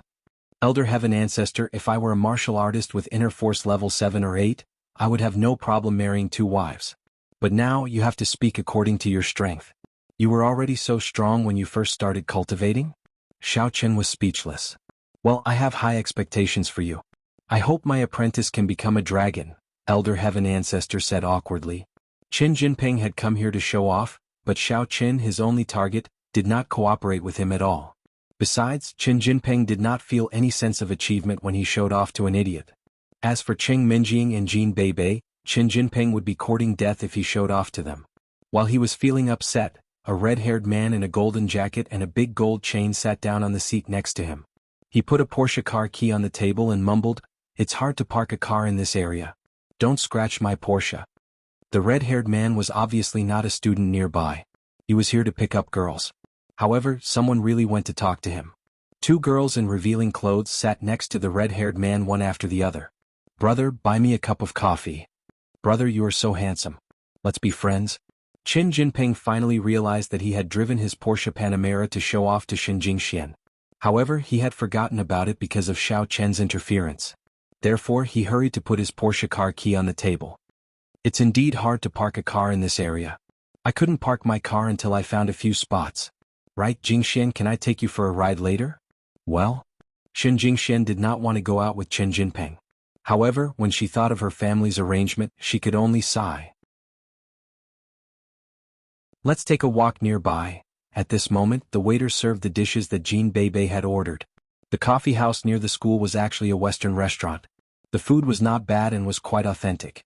It was very popular among the students in number 1 middle school. Jin Beibei was not a student in number 1 middle school before. It was her first time here. She saw that the pictures on the menu were not bad, so she ordered a lot of dishes. She did not expect that they would be so delicious. Cousin-in-law, try this. It's delicious. Okay. Xiao Chen also picked up a dish and started eating. Qin Jinping looked at Xiao Chen and shook his head in disdain. Not only is he mentally ill, but he also has megalorexia. Cheng Minjing looked at Xiao Chen, whose mouth was covered with grease, and slightly frowned. Xiao Chen was not like this at home. When he came out, he was like a reincarnated starving ghost. How embarrassing. Jean Bebe pointed at a place not far away and said, "Cousin-in-law, bring me that lobster." Okay. The lobster is delicious. Xiao Chen took the lobster. Okay. Jean Bebe started to eat with big mouthfuls. Xiao Chen was very satisfied with Jean Bebe's cooperation. In other words, Jean Bebe's character had always been like this. However, Xiao Chen was suspicious of everyone now, including Qin Jinping, who was a traitor. He was just pretending to be a fool to numb this guy. However, the first mistress was very smart. She soon realized that something was wrong. Was Xiao Chen pretending? It was really possible. However, what was the benefit of him pretending to be like this? Of course, Cheng Minjing did not expect that Xiao Chen was guarding against Qin Jinping. The one who was most surprised was Xin Jingxian. Xiao Chen today was totally different from the Xiao Chen in her memory. Xiao Chen was arrogant and domineering in the past. Today it was not that Xiao Chen was not arrogant, but Xiao Chen today made her feel very strange. Although Xiao Chen admitted that he liked her, Xin Jingxian did not sense Xiao Chen's love at all. This was a girl's intuition. Naturally, Qin Jinping could not sense it. However, Xin Jingxian felt that Xiao Chen seemed to have ignored her. "Xiao Chen, you haven't eaten for days? You must be very hungry." Qin Jinping finally could not help but mock him. "I don't have money. I don't have money. How much can I earn from selling fried dough sticks every day? Since I have my little brother treating me, I should eat more." Xiao Chen said vaguely as he ate, "Thank you for your hospitality." Qin Jinping shook his head, somewhat bored. After a while, Xiao Chen and Jean Bebe finally finished eating. He stood up and went to pay the bill. He was afraid that Xiao Chen and Jean Bebe would continue eating, not because he was afraid that it would be a waste of money, because the fried dough sticks did not cost much at all. What he was worried about was that it would be a waste of time. He was planning to go for a ride with Xin Jingxian. "Cousin-in-law, look. This is the key to the Porsche that I've been dreaming of." Jean Bebe picked up Qin Jinping's car key and observed it carefully. Then she accidentally dropped it on the ground. "Bebe, don't move it. What if you break it?" Cheng Minjing scolded her. Jean Bebe stuck out her tongue in embarrassment. Then she bent down to pick up the car key and put it back on the table. Qin Jinping paid the bill and picked up the car key. Then he rose and walked to the door of the cafe, while Xin Jingxian, Cheng Minjing, Jean Bebe and Xiao Chen followed him. After they left the cafe, Qin Jinping pressed the key in his hand coolly. He was waiting for the Panamera next to him to blink. But out of his expectation, the Panamera did not respond at all. Huh. Qin Jinping was dazed for a moment. He pressed the key to unlock the Panamera again, but there was still no response from the car. Qin Jinping grew anxious. Damn it. Is it out of battery? After that, he pressed the key for a few more times. However, the indicator light on the remote control was blinking, and the car did not respond at all. In desperation, Qin Jinping checked the remote control carefully and found that there was nothing wrong with it. He was so anxious that he was sweating profusely. It was the first time that he had asked Xin Jingxian to go for a ride. If there was something wrong with the car, what was the point of going for a ride? Qin Jinping looked at Xin Jingxian awkwardly. Maybe it's the signal interference. At this time, the red-haired guy who had been sitting on the side came out with 2 prostitutes in his arms. He was holding the Porsche key in his hand. When he walked to the door, he saw that Qin Jinping was pressing the key, but the car did not move no matter how hard he pressed it. He was stunned for a moment and thought, is this guy pretending to be cool too? Where's my Porsche? It might have been driven away by my buddy. The red-haired guy said to the 2 prostitutes in his arms, forget it. Let's take a taxi.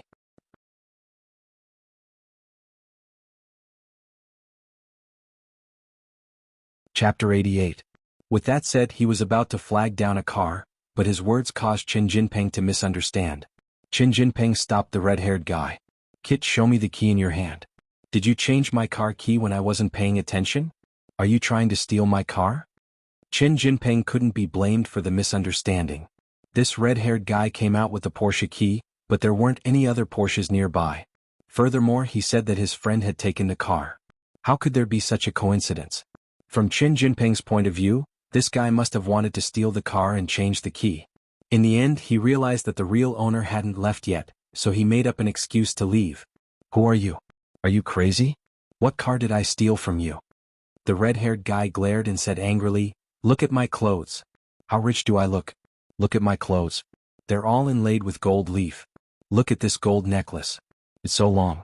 It can wrap around my neck 5 times. Look at this watch. It's Patek Philippe. I'm rich. You got yourself a fake key to act cool. You can't open the car door. Don't frame me. Scram. F***ck off. Qin Jinping was a Stage 2 Inner Force martial artist. He snatched the car key from the red-haired guy's hand and pushed him. Wait and see if you have the guts. The red-haired guy wasn't stupid. Qin Jinping was obviously strong. He left a harsh sentence and quickly left with the 2 prostitutes. Qin Jinping took the red-haired guy's car key and looked at it carefully. However, he had only bought the car for 2 days, so he couldn't remember what marks his car key had. He just subconsciously thought that the red-haired guy had changed his key. Furthermore, he saw the red-haired guy leave with his tail between his legs. He felt that the red-haired guy had a guilty conscience. If it was a normal person who would let it go so easily after being robbed of their car keys. Therefore, Qin Jinping was very sure that Redhead was holding his key. He pressed the unlock button on the remote control. As a result, with a bang, the remote control burst into flames and burned Qin Jinping's hair. F***ck, what the hell is this? Qin Jinping threw away the remote control in his hand and jumped on the spot desperately. Hua! A bucket was directly thrown onto Qin Jinping's head. It turned out that Jean Bebe had raised a bucket used to wash mop at the entrance of the cafe and thrown it onto Qin Jinping. The dirty water in the bucket flowed down Qin Jinping's shoulder. Oh! Qin Jinping bared his fangs and brandished his claws. He took the bucket off his head and threw it on the ground. His hair and face were covered with black dirty water. Little Jinping, there's no need to thank me. It's what I should do, Jean Bebe said. You. Qin Jinping did not know what to say. Although Jean Bebe had thrown dirty water at him, she had helped him to put out the fire after all. At this moment, Qin Jinping finally realized what the red-haired guy was holding. It turned out to be a lighter that was a high-quality imitation of a Porsche car key. Damn it! How dare you fool me with a lighter? Jinping, although you have replaced your brother as the heir of the family, you don't have to be too anxious. Even if you don't have a sports car now, you will have one in the future. Don't take out a fake key. That's not good. Xin Jingxian suddenly opened her mouth and said to Qin Jinping earnestly, I believe that you will have one in the future. Qin Jinping did not know whether to laugh or cry after hearing Xin Jingshuan's words. Obviously, Xin Jingxian had misunderstood that he did not have a car but insisted on showing off. This is really my car. Yes, I understand. Xin Jingxian smiled as if she was bathing in the spring breeze. Qin Jinping did not know what to say. He had no choice but to say, I'll drive you back to your dormitory. Okay. Xin Jingxian was still smiling. Menjing, Bebe, Xiaoqin, I'm leaving now. See you next time. Okay. Carrot under her. /bye. Qing Minjing waved her hand. Bye, Sister Jingxian. Jean Bebe waved her hand too. Then she said to Xiaoqin, brother-in-law, let's go. Even Xin Jingxian, who had been calm all the time, almost staggered when she heard Jean Bebe's last sentence. She called her sister and then Xiaoqin brother-in-law? What was the relationship between them? Qin Jinping did not think too much. He thought that Jean Bebe was just fooling around with Xiaoqin. Now that he had been humiliated, he did not want to be humiliated here anymore. He only wanted to leave as soon as possible. After Qin Jinping and Xin Jingxian left, Jean Bebe took out a remote control from her pocket and pressed it softly. The headlights of Qin Jinping's Porsche Panamera blinked. Jean Bebe opened the door and got in. Wow, I got the Porsche of the rich Jean Bebe. Bebe. You. Qing Minjing was greatly shocked. She looked at Jean Bebe in shock. She changed the key of the car. Xiaoqin shrugged. Earlier, when Jean Bebe dropped the key to the ground, Xiaoqin had seen her trick. But since Jean Bebe was on his side, he certainly would not expose her. Bebe. That's not very appropriate, is it? Although Qing Minjing was very proud, she was a good person. In her opinion, was there any difference between her and a car thief? He stole my car and pretended to be cool in front of me. He deserves it. Jean Bebe, the little devil, did not care about it at all. Besides, I saved his life just now. Otherwise he would have been burnt to death. What a bargain it is to buy a life with a car. It's a great bargain. I think so too. Xiaoqin smiled. He found that he was as cunning as Jean Bebe in many cases. You. Cheng Menjing did not expect that Xiao Chen would agree with Jin Beibei's decision. Qin Jinping is Jing Xuan's fiancé after all. I don't think it's a good idea. Don't worry. Even my cousin-in-law supports me. Cousin, get in the car now. I'm going to enjoy it. I like the feeling of speed. Jin Beibei said excitedly. What cousin-in-law? Can you stop calling him that? Do you know that you might hurt Xiao Chen by calling him that in front of Qin Jinping? Cheng Menjing would not have thought of it if he had not mentioned it. Now that he mentioned it, she was a little annoyed. And you, Xiao Chen? You and Jin Beibei echoed each other. Aren't you attracting hatred for yourself? Do you think that Qin Jinping won't hold a grudge against you? Hee hee. Do I look like a fool who has been fooled by Beibei? Xiao Chen smiled casually at the lady. Cheng Menjing was obviously not an idiot. She was dazed for a moment. Are you saying that he is too lazy to argue with you? More or less. Xiao Chen shrugged and did not speak of his suspicions about Qin Jinping. It was all unreliable and Xiao Chen did not want the lady to worry either. Yes, it was obvious that the lady cared about him. I'm going to drive Beibei's beetle back. Cheng Menjing had no choice but to get into Jin Beibei's Panamera, while Xiao Chen followed her in the beetle. On his way back to the hotel after he drove Xin Jingxian home, Qin Jinping learned that Jin Beibei had dropped his car key on the ground. He cursed in his heart. He could not allow the girl to break his car key, could he? Thinking of that, he planned to ask the 4S shop to tow his car. However, after he drove Xin Jingxian back to the hotel, he discovered, to his surprise, that his car was gone. Shoot. Where's my car? Qin Jinping circled around the cafe twice but did not see his car. He was immediately dumbfounded. Pingzi, what are you doing? At this moment, an Audi A8L stopped next to Qin Jinping. The window of the driver's seat was opened, revealing Chao Yuliang's face. He preferred such cars that looked high-end and elegant, and he usually drove sports cars when he was not a fan. It's Brother Liang. Qin Jinping respected Chao Yuliang very much. Although he had just been promoted, he did not have a solid foundation in the circle of the noble families. In order to blend into the upper class smoothly, he had to rely on Chao Yuliang. I lost my car. It's the one I just bought. Which one? A Porsche? Chao Yuliang was dazed. How did you lose it? I parked it here. My key is not working anymore. Here's what happened. While talking, Qin Jinping told him about his coffee with Xin Jingxian, Cheng Menjing, Jin Beibei and Xiao Chen. You ate with Xiao Chen? Are you saying that Cheng Menjing took Xiao Chen with her when she went out? Gloominess flashed on Chao Yuliang's face. Brother Liang, you're mistaken. There is nothing going on between Cheng Menjing and Xiao Chen. This is what happened. Jin Beibei called him her cousin-in-law. Xiao Chen was overjoyed. When he talked to me in the same pretentious tone as before. The guy must have been mentally ill because he couldn't take the blow. He is living in his own fantasy world, imagining that he is still the old Xiao Chen.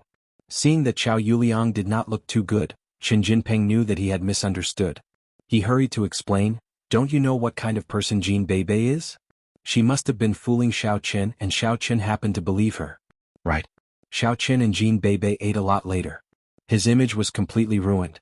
I think Jin Beibei must have found a fool to be her playmate.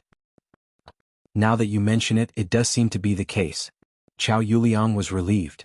So to speak, Xiao Chen is mentally ill? Not exactly. It's not that serious. He is just a bit delusional, Qin Jinping said. Such a person is no match for you at all, Brother Liang. Just ignore him in the future. It's impossible for him to be with Cheng Menjing. Is that so? Chao Yuliang was deep in thought. After a while he said, let's go back to school. I'll ask someone to find your car for you tomorrow. It might have been stolen by some petty thief. Yes. He's just a poor idiot. There's nothing to be scared of at all. Qin Jinping nodded and got into the car. After they got home, Xiao Chen picked up some leftovers and threw them to the dog that he picked up in the backyard of the villa. As it turned out, the dog was quiet and did not bark when it was hungry. Xiao Chen almost forgot about it. If he hadn't helped the rich lady find a dog that morning, Xiao Chen would have neglected it.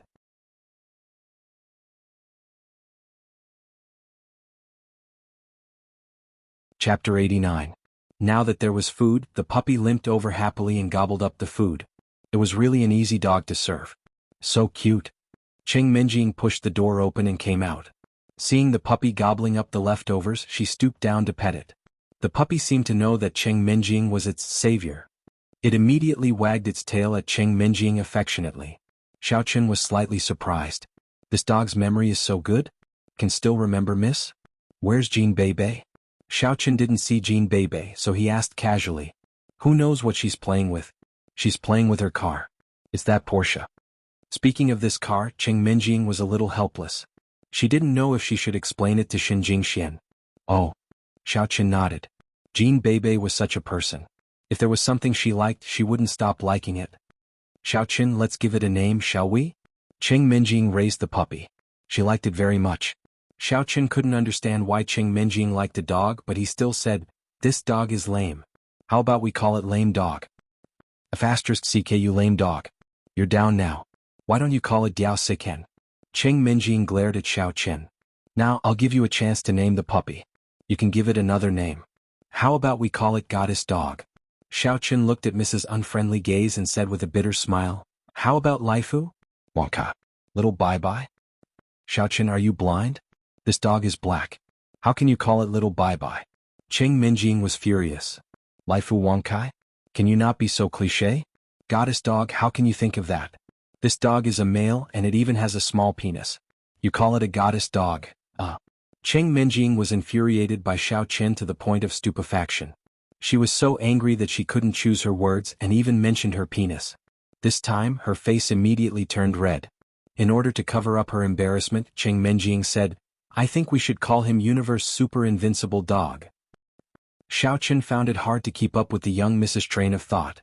Whatever you say. What do you mean I can call you whatever I want? Xiaoqin, I'll give you a chance to praise me. Cheng Minjing hugged the super invincible nouveau riche dog in her arms. She felt that the name she came up with was very cool. Xiaoqin nodded. That sounds good. Invincible super dog in the universe. Wrong. Universe super invincible dog, not invincible super dog. Cheng Minjing burst into fury. Say it again. Xiaoqin felt sorry for Chao Yuliang.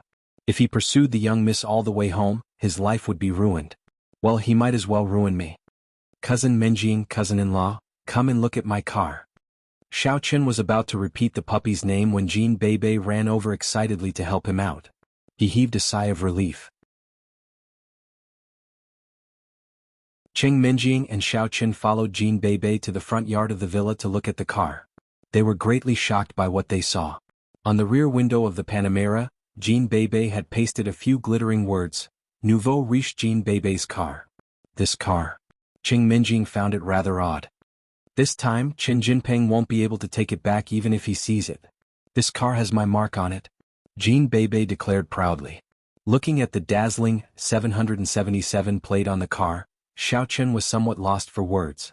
How could Qin Jinping not recognize such an obvious identification mark? Also, the color of the car was limited. It was perhaps the only one in the entire Songning city. However, compared to Qin Jinping, Xiaoqin was still on Jean Bebe's side. After looking at the car, Cheng Minjing and Jean Bebe went upstairs. Xiaoqin returned to his room and began to examine the changes in his body. However, after the examination, Xiaoqin was somewhat disappointed. Elder Heaven Ancestor, why do I feel that the medicine does not have any obvious effect after I take it? What effect do you expect? Haven't you heard of it? Cultivation is like going against the natural order. Every step is arduous. It's already not bad for you to become a cultivator in the 3rd level of the refinement stage after only a few days. Elder Heaven Ancestor's reproachful voice came over. Besides, you only took the medicine and didn't continue your cultivation. How could there be any changes? That makes sense. It was not until then that Xiaoqin remembered that he had just finished his training and was called out by Cheng Minjing before he had the time to perform the incantation. Besides, if he were a martial arts practitioner, how could it be so easy for him to reach the 3rd level of the inner strength stage? However, martial arts practitioners are different from cultivators. For martial arts practitioners, it's difficult at first, then easy, but for cultivators it's always difficult. Elder Heaven Ancestor said, you should thank the gods that you have such a high speed. Xiaoqin nodded. Sitting cross-legged on the bed, he began to perform the incantation and cultivate. However, he didn't know it until he started cultivating. Xiaoqin found the difference. Before, when Xiaoqin absorbed the spiritual energy of heaven and earth and transformed it into his own primordial qi, he had a vague feeling of saturation. But now he was like a hungry person who saw food, desperately absorbing the spiritual energy of heaven and earth around him. The night passed uneventfully. Early in the morning, Xiaochen was disappointed to find that he did not break through to the fourth layer of the qi refining stage. After a simple packing, Xiaochen went to the grocery store near the morning market street. When Xiaochen arrived, he found that Tang Tang was preparing something. He asked curiously, "What are you doing?" "Making the sauce for tofu pudding." Tang Tang said without raising her head. "Our business is so good now. It's a pity not to sell tofu pudding. We can increase our income a lot every day." "Okay." Xiaochen nodded. "What do you need me to do?" "Oh, you can learn. I think the taste will be better if you prepare it." Tang Tang was very convinced by Xiaochen's cooking. Xiaochen nodded. In fact, the sauce for tofu pudding was very simple. He just needed a few seasonings and then he mixed the dried daylily and dried fungus into it. After that, Xiaochen began to load things on the tricycle. But when he loaded the leavened noodles, he suddenly felt that his hands were heavy. He asked curiously, "Tang Tang, why did you prepare so much leavened noodles today?" "The fried dough sticks and honey fruits we make every day are not enough to sell, so we prepared more. Anyway, if we can't use it, we can give it to the grandma in the grocery store. It won't be wasted." Tang Tang said, "The cost of this thing is low and it's all money." Looking at Tang Tang's little money grubber look, Xiaochen felt a little sour in his heart. She didn't hesitate to give him the hard-earned money, and didn't even ask him to pay it back, which made Xiaochen very touched. Riding the tricycle to the morning street, Xiaochen began a new day of business. Although he made 120,000 yuan yesterday for the rich woman's dog, Xiaochen also knew that this kind of money couldn't be earned every day. It was better to make fried dough sticks. Xiaochen and Tang Tang were relatively early. At this time, there were not many people in the morning street. Xiaochen moved the gas tank and other equipment down, set up a stall, and was ready to start the day's business. Kerlin was a little depressed recently. Xiaochen transferred to the number 1 middle school, and there was no news about him. She was just a girl from an ordinary family, and she had no information channels at all. Naturally, she didn't know that Xiaochen went to the number 2 middle school. She wanted to ask Xiaochen's friend Zhuing Xiong, but she didn't dare to because she didn't know whether Zhuing Xiong was good or bad, and whether he had rebelled or not. Qin Jinping's betrayal made her hate this person very much. In Kerlin's view, Qin Jinping used to be Xiaochen's little brother, but he betrayed Xiaochen, which was unforgivable. In the past, Kerlin avoided Xiaochen as much as possible, for fear that he would ask something of her. But now that Xiaochen was gone, Kerlin suddenly had a feeling of emptiness in her heart. It was not that she liked Xiaochen, but she felt sorry for Xiaochen. Xiaochen had helped her before, and now that Xiaochen was in trouble, she should do something for him.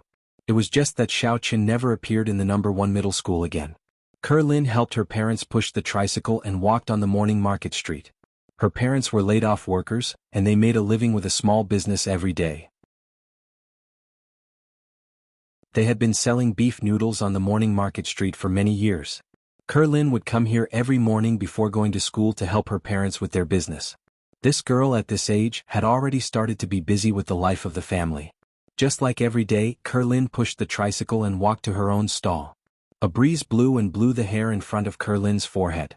She subconsciously shook her head, but she inadvertently saw a familiar figure.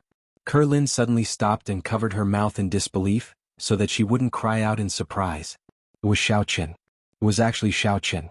Xiaochen's shadow had long been imprinted in Kerlin's heart. Although it was the kind of fear and vigilance against him, it did not prevent her from recognizing Xiaochen at once. What is he doing? He actually set up a stall here in the morning market? The busy figure in front of her was difficult to coincide with the school hedonistic young master in Kerlin's heart. In the past, wherever Xiaochen went, he would be followed by a few underlings, and everywhere he went, people would be in awe. But now Xiaochen was he preparing fried dough sticks? Damn girl, what are you doing? Why don't you push it? Do you want to tire your mother to death? A hoarse voice sounded and Kerlin was shocked. Her thoughts also returned to reality. Kerlin's father had serious rheumatism. He couldn't pedal and he couldn't use his strength to push the tricycle. He could only sit in the tricycle. Kerlin's mother pedaled and Kerlin pushed from behind. When Kerlin stopped, Mother Lin suddenly had a hard time. I'm sorry. Kerlin quickly pushed the tricycle, and her eyes retracted from Xiaochen. Kerlin never thought that Xiaochen, a superior young master, would come here to sell fried dough sticks. This was something that poor people would do. Kerlin used to think that her world was far from Xiaochen's, but at this moment, it was so real.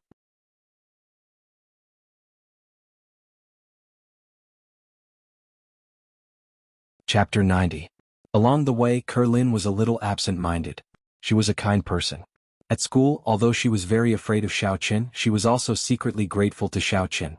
This was a contradictory mentality. At this moment, seeing that Xiaoqin could pull himself together and be self-reliant, Lin was really happy for him. But who was the fat sister next to him? In the past, Tang Tang wasn't famous on the morning market street. Xiaoqin's youqiao had only been selling like hotcakes in the past few days. Lin Ke's stall was quite far away, so it was normal that she didn't recognize Tang Tang. What are you thinking about, girl? Are you distracted? Are you dating friends at school? Mother Lin saw that Lin was standing there in a daze when she arrived at the place. She didn't help to set up the stall, so she glared at her and scolded her. No. Lin was shocked. She recovered and quickly helped her mother set up the stall. Don't mess around. I'm counting on you to get a rich husband in the future. Mother Lin snorted. Did you hear me? I got it. Lin lowered her head and bit the corner of her mouth. She thought of Xiaoqin. She promised him that he could pursue her, but was he a rich husband? He might have been before. Now, however, Lin suddenly found that she seemed to be thinking too much. This was a matter that had not yet been decided. What was the use of thinking about these messy things? Besides, that was just her wishful thinking. Xiaoqin might just want to play with her when he pursued her. With a sigh, Lin began to help her mother choose the spinach. Lin's father, Lin Dongliang, also began to heat the beef soup. Xiaoqin's fried dough sticks are selling very well, which also drives the sales of tofu pudding. In the past, there was only soybean milk and some people might not buy it. Now there is tofu pudding, and these people who don't like to drink soybean milk have other choices. However, Xiaoqin was even busier. He was frying youqiao and honey fruit on one side and helping Tang Tang make tofu pudding on the other. He didn't even have time to raise his head. He was busy all morning with his head down. However, Xiaoqin felt very fulfilled. Although he didn't earn a lot, at least he was working hard to earn money. Xiaoqin felt that these were the most fulfilling days of his life in the past 18 years. Today, number 2 middle school and number 1 middle school had exams, so Lin could go to school a little later. She didn't have breakfast until 9 o'clock. When there were fewer guests, she suddenly raised her head, pursed her lips and said to Mother Lin, "Mom? I'm hungry, I want to go eat some breakfast." "Breakfast? What breakfast? Isn't there a board here? If you want to eat, cook a bowl for yourself." Mother Lin frowned. "I want to eat something else." Lin lowered her head, not daring to look at her mother, and whispered, "Something else? You have it at home and you want to eat something else? Do you think your family is rich? Are you a second-generation rich?" Mother Lin heard Lin's words and suddenly pulled a long face. "Well, old lady, if Kair wants to eat, just eat. It's not much money." Lin Dongliang took out 10 yuan from the money box, thought about it, took out 5 more and handed them to Lin and said, "Go girl, I'm not too busy now." "You spoil your child." Mother Lin saw that Lin Dongliang gave money to Lin, and she was a little unhappy, but she didn't stop him. Lin knew her family's situation. Although it wasn't the worst in the morning market, it was definitely not rich. Both of them were unemployed, and they relied on the meager income of the morning market to survive. Fortunately, Lin's grades were very good. Every time she took an exam, she could get at least 1,000 yuan in scholarship. Otherwise, she might really have to drop out of school. However, in Lin's view, no matter how difficult her family was, it wasn't as difficult as Xiaoqin. He was kicked out of his family and he had no source of income. If it was possible, as a young master, he wouldn't come to the morning market to sell breakfast. How uncomfortable was this for a young master who wanted to save face? After hesitating for a while, Lin picked up the baseball cap that she usually wore when cooking noodles and put it on her head. She didn't want Xiaoqin to see her. She was afraid of hurting Xiaoqin's self-esteem. In the past, he was so arrogant. Now that he had fallen to this point, he obviously didn't want acquaintances to see him, right? Lin just wanted to help him silently. Lin held the 15 yuan tightly for fear of losing it. She usually didn't spend much money in school. She had the bus pass to school and the school cafeteria meal card, so she didn't carry much money. When she arrived near Xiaoqin's breakfast stall and saw the mountain of youqiao piled up on the stall's bed, she immediately felt a sour feeling in her heart. She felt some sympathy for Xiaoqin. In her opinion, Xiaoqin was a young master who had everything he needed. How would he know how to make breakfast? This youqiao must be particularly unpalatable, so there were so many left unsold. In fact, it was also because Tang Tang had prepared too many noodles today, and it was not the time for lunch. People who had to go to work or school had eaten too early. It was past 9 o'clock, almost 10 o'clock, and they had to wait until noon to have customers. Kerlin didn't go directly, but chose a gap when Xiaoqin turned around to pack things and then walked over. She gritted her teeth, handed Tang Tang 15 yuan and said, "Buy a soy milk and the rest of the money? Buy the youtiao." So much? Tang Tang was stunned. A soy milk was 1 yuan, and he spent 14 yuan to buy youtiao? Could he eat it? Just how much food did he have to eat? Tang Tang looked at Kerlin's petite figure, and there were several "hello" written on her head. If it was given to Tang Tang and Xiaoqin to eat, they could eat it, but was this person in front of her also a glutton? It didn't look like it. That my whole family ate it. Kerlin also felt a little shocked by her behavior. She was afraid that Xiaoqin would turn around, so she quickly made up an excuse. "My home is also out of the morning market over there." "Oh?" Tang Tang nodded. "Looking at your school uniform, you are either from the first or the second high school, right? We are classmates. Not only that, we are in the same industry, so I will give you more. Anyway, I can't sell it today and I have to go to the exam later." As Tang Tang said, she gave Kerlin about 3 bowls of soy milk and about 20 yuan of youtiao. "Thank you, sister. Are you all from the second high school?" Kerlin asked carefully. Tang Tang nodded. She didn't know Kerlin and she was not guarded. Kerlin saw that Xiaoqin seemed to finish packing and was about to turn around, so she quickly took the things and turned to leave. "Goodbye, sister, I am afraid that I will be busy at home." "Oh, it's okay. Goodbye." Tang Tang didn't suspect anything. Xiaoqin turned around and saw that most of the youtiao on the counter was gone. He was suddenly stunned. "The stall is about to close, but you sold so much?" A beautiful and cute girl, and her home is also in the morning market street, so I gave a little more," said Tang Tang. Xiaoqin nodded and began to continue packing things. Kerlin returned to her family's noodle stall with soy milk and youtiao. When Mother Lin saw that Kerlin bought so much, she was suddenly stunned and said angrily, "D*****, girl, what did you buy so much for? Did you spend all the money?" "I heard that their youtiao and soy milk are very delicious, so I bought more for Mom and Dad to taste." Kerlin lowered her head and didn't dare to look at her mother. This was the first time she lied to her parents. In her opinion, the youtiao at Xiaoqin's home must be very bad. Otherwise, how could there be so many left and not be sold? 15 yuan, you have to sell 2 bowls of noodle. You are a prodigal and unlucky child. Mother Lin was furious. Alright, the child is being filial. Besides, 15 yuan can buy so much. It's a good deal. We are also selling noodles. We can calculate the cost. We can't earn much money at all. 15 yuan can only earn 3 or 2 yuan at most. Lin Dongliang laughed and smoothed things over. "Little girl, let's eat together." And Kerlin breathed a sigh of relief, but her heart was very tangled. Her father regarded her help to Xiaoqin as filial piety, which made Kerlin feel very uncomfortable. It was as if she had deceived her parents, but she couldn't tell the truth. Kerlin knew that if she said it, her family would definitely misunderstand that she was in puppy love. Then she would be beaten to death. At this time, Mother Lin carefully weighed the amount of youtiao. Suddenly, her black face changed into a smile. "You really gave me a lot. It just so happens that I'm hungry." When Kerlin saw that her mother wasn't angry anymore, she quickly found 3 bowls and poured out the soy milk. Then she picked up a youtiao and sat down to eat it silently. However, after a foot, Lin Kur was instantly shocked. This deep-fried dough stick was soft and crispy, and not only was the heat just right, there was not even a bit of oil left over. Chewing on it, the aftertaste lingered in her mouth, leaving behind a lingering fragrance. "This is the youtiao that Xiaoqin fried?" Kerlin originally thought that Xiaoqin's youtiao couldn't be sold because it wasn't delicious, but she didn't expect it to be so delicious. It really made her feel incredible. I really don't say. This youtiao is really delicious." Lin Dongliang took a bite of the youtiao and praised it.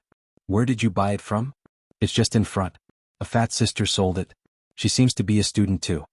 Kerlin said, "She saw that I'm also a student, so she gave me a lot more." "That's good. You can buy some more tomorrow." Mother Lin couldn't be blamed for taking advantage of it. With the income of Kerlin's family, it was impossible not to be meticulous. "Our family is tired of eating noodles. It's good to change the taste occasionally." "Oh." Kerlin wasn't happy. Although her mother asked her to buy it tomorrow, could she buy so much? "I'm afraid it's impossible." At that time, her mother would definitely not let her buy it again. These Youqiao seemed to be a lot, but it didn't seem to be much for a family of 3, especially Lin Dongliang and Mother Lin who did physical work. They were busy all morning so their appetite was naturally big. I'm done eating. I'm going to school. Lin saw Xiaoqin today. She was very happy but she was a little nervous. Xiaoqin had changed. He was no longer the young master who did all kinds of evil.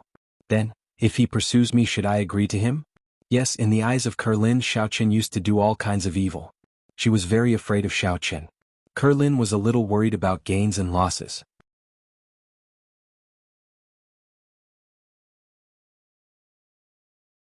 Chapter 91. Xiaoqin and Tang Tang closed the stall, packed the remaining fried dough sticks and soybean milk into several portions, and left the unfried dough sticks to the granny in the grocery store. Then they went to school.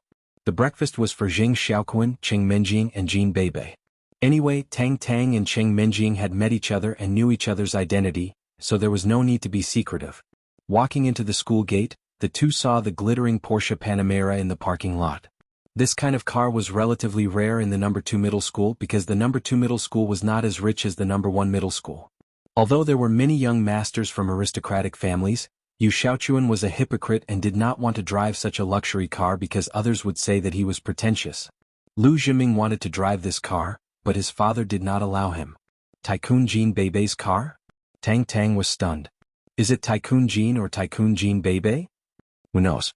This girl just likes to play tricks. Xiaoqin shook his head. Hey, Jin Beibei calls you cousin-in-law. How do you feel? Tang Tang could not help but ask. She had been holding back this question for a whole day. Jin Beibei? Cousin-in-law? Xiaoqin was slightly stunned. Then he said with a bitter smile, what else can I feel? Cheng Menjing has to admit it first. She and I are old news. It seems that you know yourself. Tang Tang was very satisfied with Xiaoqin's answer. Don't be angry. I'm just afraid that you will fall into it. Don't worry. If there is a chance, I will let Beibei recognize you as her cousin, said Xiaoqin with a smile. Are you kidding me? Be careful, or I will blame you if I can't get married in the future. Tang Tang's heart skipped a beat for no reason. Okay. I'm afraid that I can't get married. However, Xiaoqin nodded with a straight face. I heard that the cost of having a wife now is 1 million. I don't have the money to buy a house or a car. There are even people who are willing to pay for it. I have to grab hold of them quickly. That's a deal. Tang Tang laughed. While they were talking, a Land Rover Range Rover passed by Xiaoqin and Tang Tang. The car almost brushed against Tang Tang, spilling the soy milk in Tang Tang's hand. Tang Tang stumbled and almost fell to the ground. However, the soybean milk was all over the Land Rover. The shiny body of the Land Rover was covered in a milky white sticky substance. Xiaoqin frowned and was about to lose his temper, but Tang Tang pulled his arm and motioned him not to be impulsive. Obviously, Tang Tang knew who the owner of the car was. Stupid bitch, don't you have eyes? Didn't you see my car coming? Although Xiaoqin didn't find trouble with him, the driver didn't let it go. He stopped the car directly, opened the door and jumped out. However, when he saw that the two people who dirted his car were Tang Tang and Xiaoqin, he was obviously stunned. And Xiaoqin also recognized who this person was. This person was Qi Zhigao, the youngest son of the Qi family, which was not one of the 4 big families and 5 small families. He was also the pursuer of Xiao Chen's younger sister, Xiao Chen. Before Xiao Chen was driven out of the Xiao family, this kid called him Brother Chen and was very respectful. Of course, that was in the past. Now Xiao Chen had nothing to do with the Xiao family. He became a street rat that everyone wanted to beat up. It was strange that Qi Zhigao respected Xiao Chen. Originally, Xiao Chen was still a waste, so it was even more impossible for him to respect him. The Qi family was also a very powerful family. However, the Qi family didn't belong to Songning City, but one of the families in the nearby city, Songnan City. In recent years, the Qi family began to develop in Songning City, which was similar to the Shen family. After a few years of development, the Qi family's power in Songning City was not much weaker than the 9 big families. Of course, it was also because the Qi family's base was relatively close to Songning City, unlike the Shen family which was relatively far away. The Qi family didn't need to cooperate with other families for the time being and could develop well by themselves. As for Tang Tang, Qi Zhigao didn't care much about her. She was driven out of the Tang family, and he heard that young Master Kun had completely cut off his relationship with her recently, so there was nothing to be afraid of. As for Xiao Chen, Qi Zhigao subconsciously glanced into the car. At this time, the front passenger door of the Land Rover was opened, and a girl with big eyes about 15 or 16 years old, jumped out of the car. When Xiaoqun saw her, his eyes slightly narrowed. This person was his sister, the child of his second uncle, Xiao Xiao. Xiao Xiao, your brother dirted my car. What do you think we should do about it? Qi Zhigao was obviously afraid of Xiao Xiao, so he didn't dare to directly scold Xiaoqun. Xiao Xiao glanced at Xiaoqun coldly and arrogantly and snorted, "Isn't this my useless brother?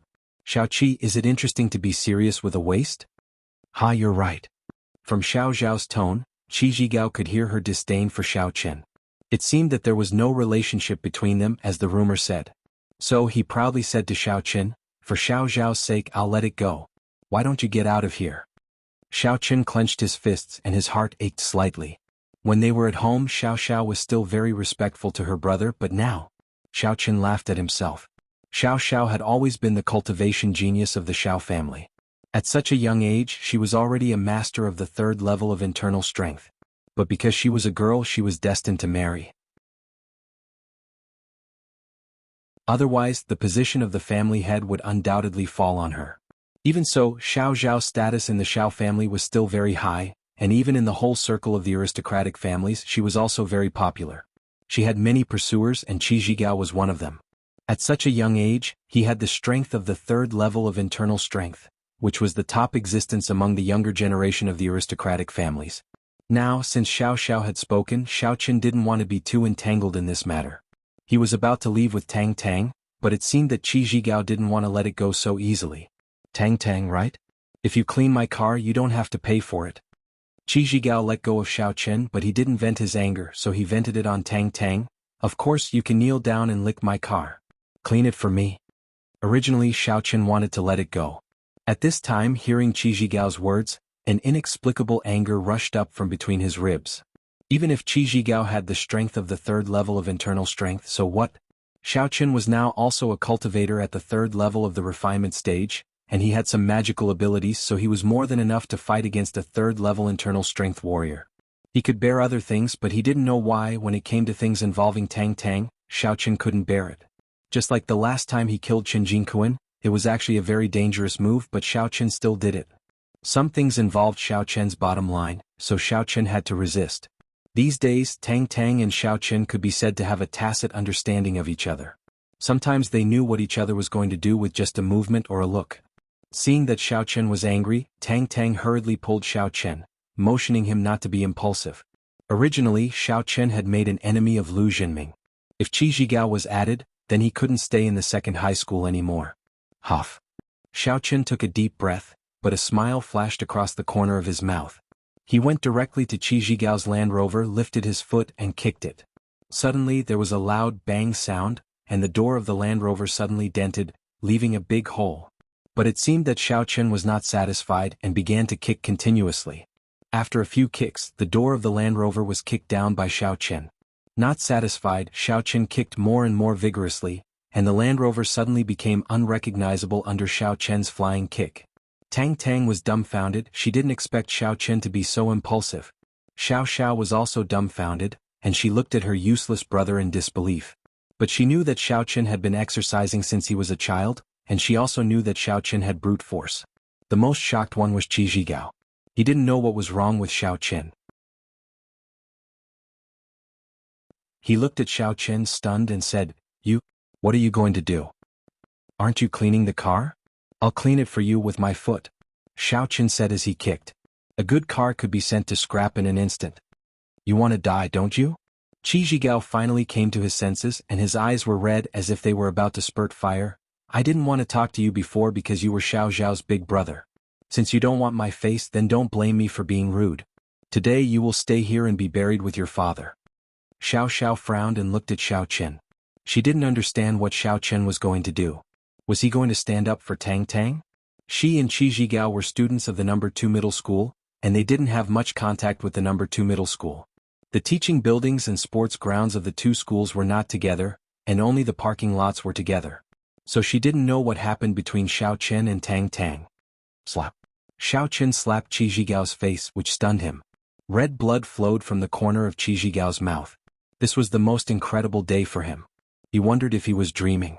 Xiaoqun didn't dare to hit him in the past, but now this useless guy who was driven out of his family dared to hit him? Of course, Qi Zhigao didn't guard against it. Otherwise, he wouldn't have been hit by Xiao Qin as a level 3 inner force warrior. In fact, he also saw that Xiao Qin wasn't even a level 1 inner force warrior. He just had a little bit of brute force.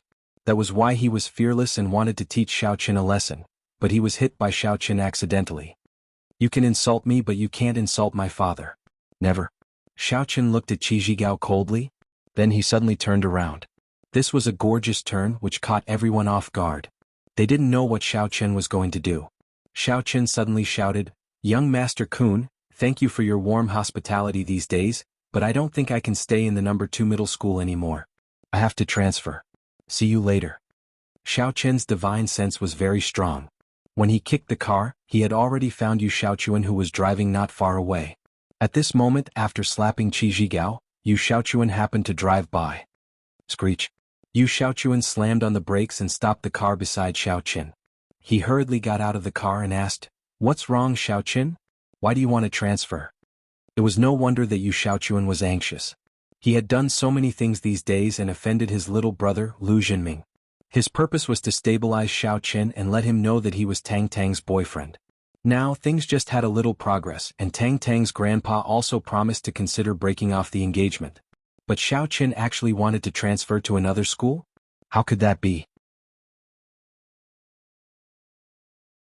If Xiao Qin wanted to transfer to another school, wouldn't he have no chance with Tang Tang?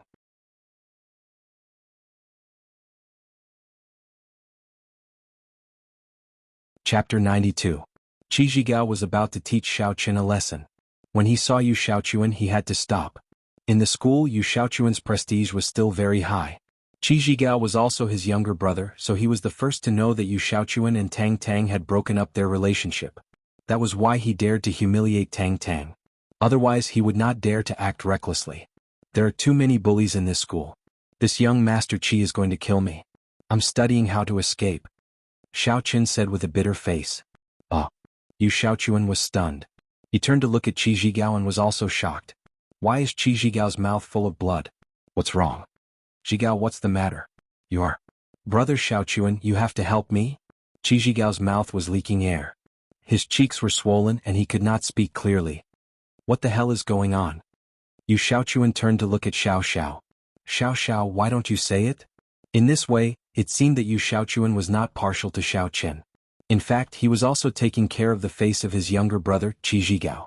Xiao Xiao did not add oil to the fire. She told the truth. She said that Qi Zhigao hit Tang Tang with his car, and then insulted Tang Tang and Xiao Qin. Then Xiao Qin said that Qi Zhigao's car was smashed, including the last slap. Perhaps Xiao Xiao knew that it was not good to lie in front of Xiao Qin and Tang Tang in front of Yu Xiaochuan, so she told the truth. After listening to Xiao Xiao's words, Yu Xiaochuan suddenly breathed a sigh of relief. If Xiao Qin was unreasonable, he would not be able to stand up for him today. But now he said to Qi Zhigao with a slightly gloomy face, "Zhigao, this is your fault. You hit someone. How can you still be so tough? We, the children of aristocratic families, should be upright, righteous, and can't bully others. So, this matter can be regarded as a punishment to both sides. What do you think?" These words came out of Yu Xiaochuan's mouth, and it didn't seem abrupt. Yu Xiaochuan had always claimed to be a gentleman and a righteous leader among the children of aristocratic families.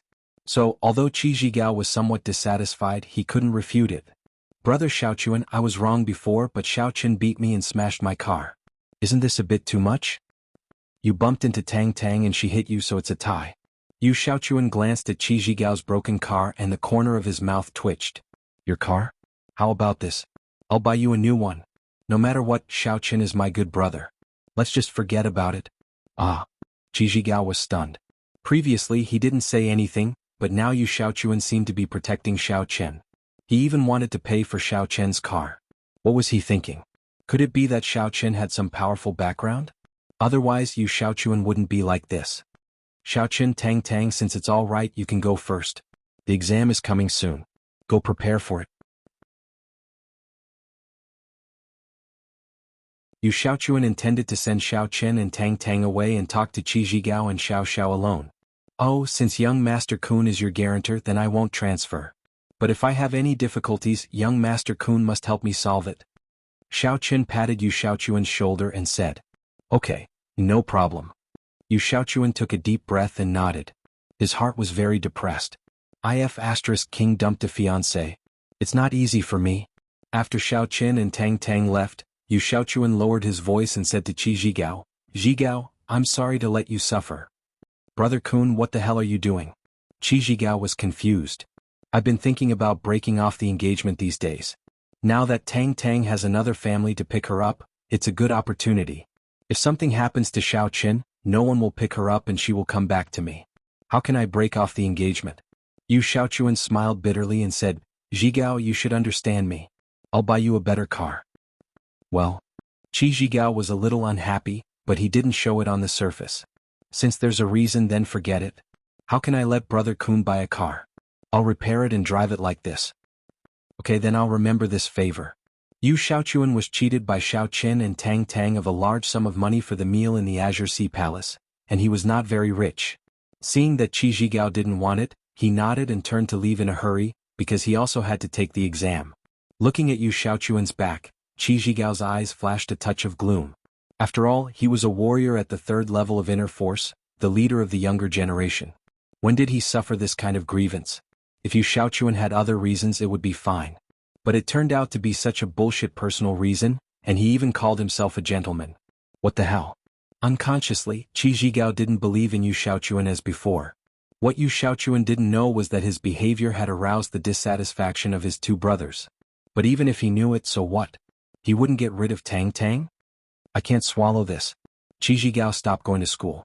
He took out his mobile phone and was ready to call 4S to tow the car. Zhigao, forget it.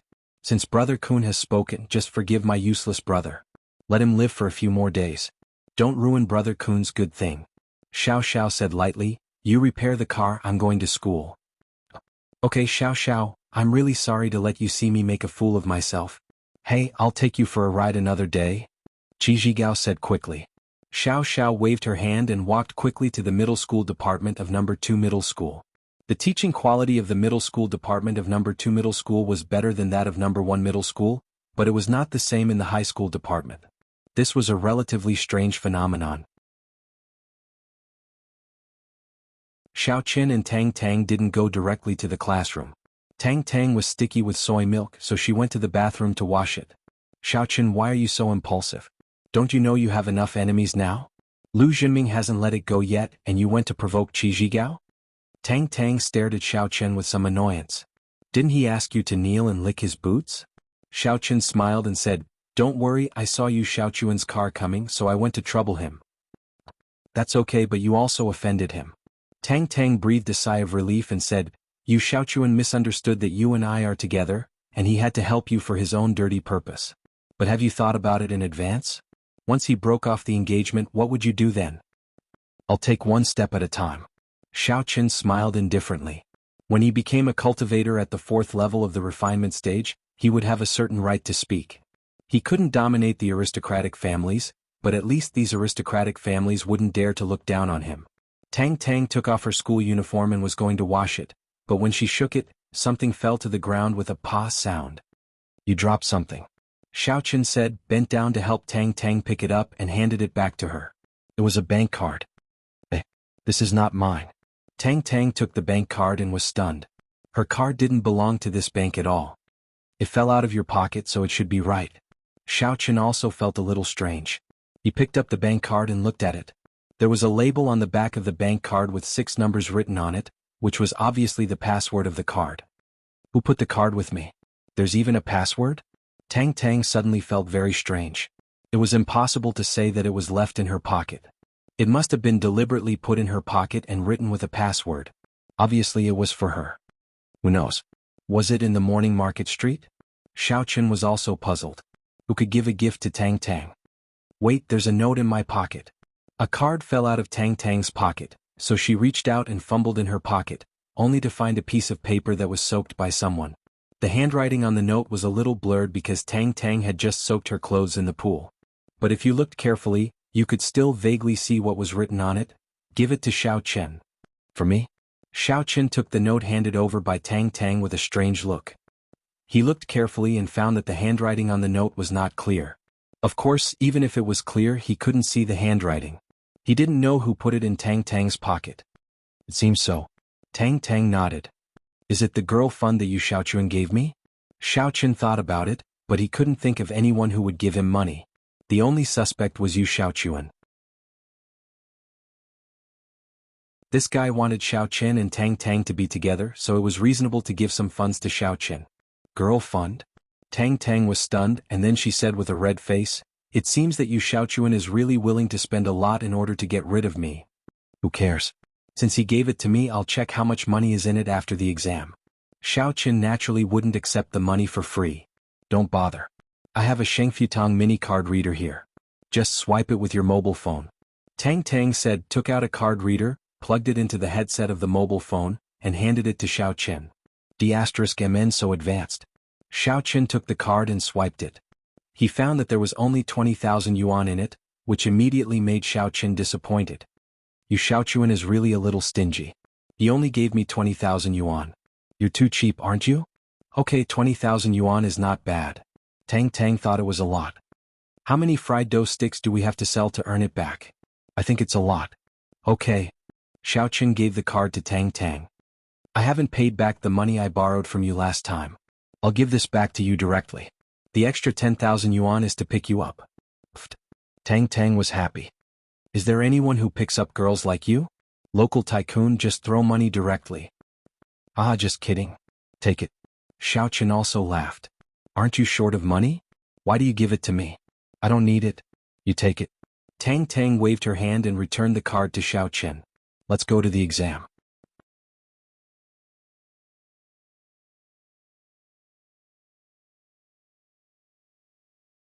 Chapter 93. Xiaochuan did not refuse anymore. It was not a lot of money, but it was still something.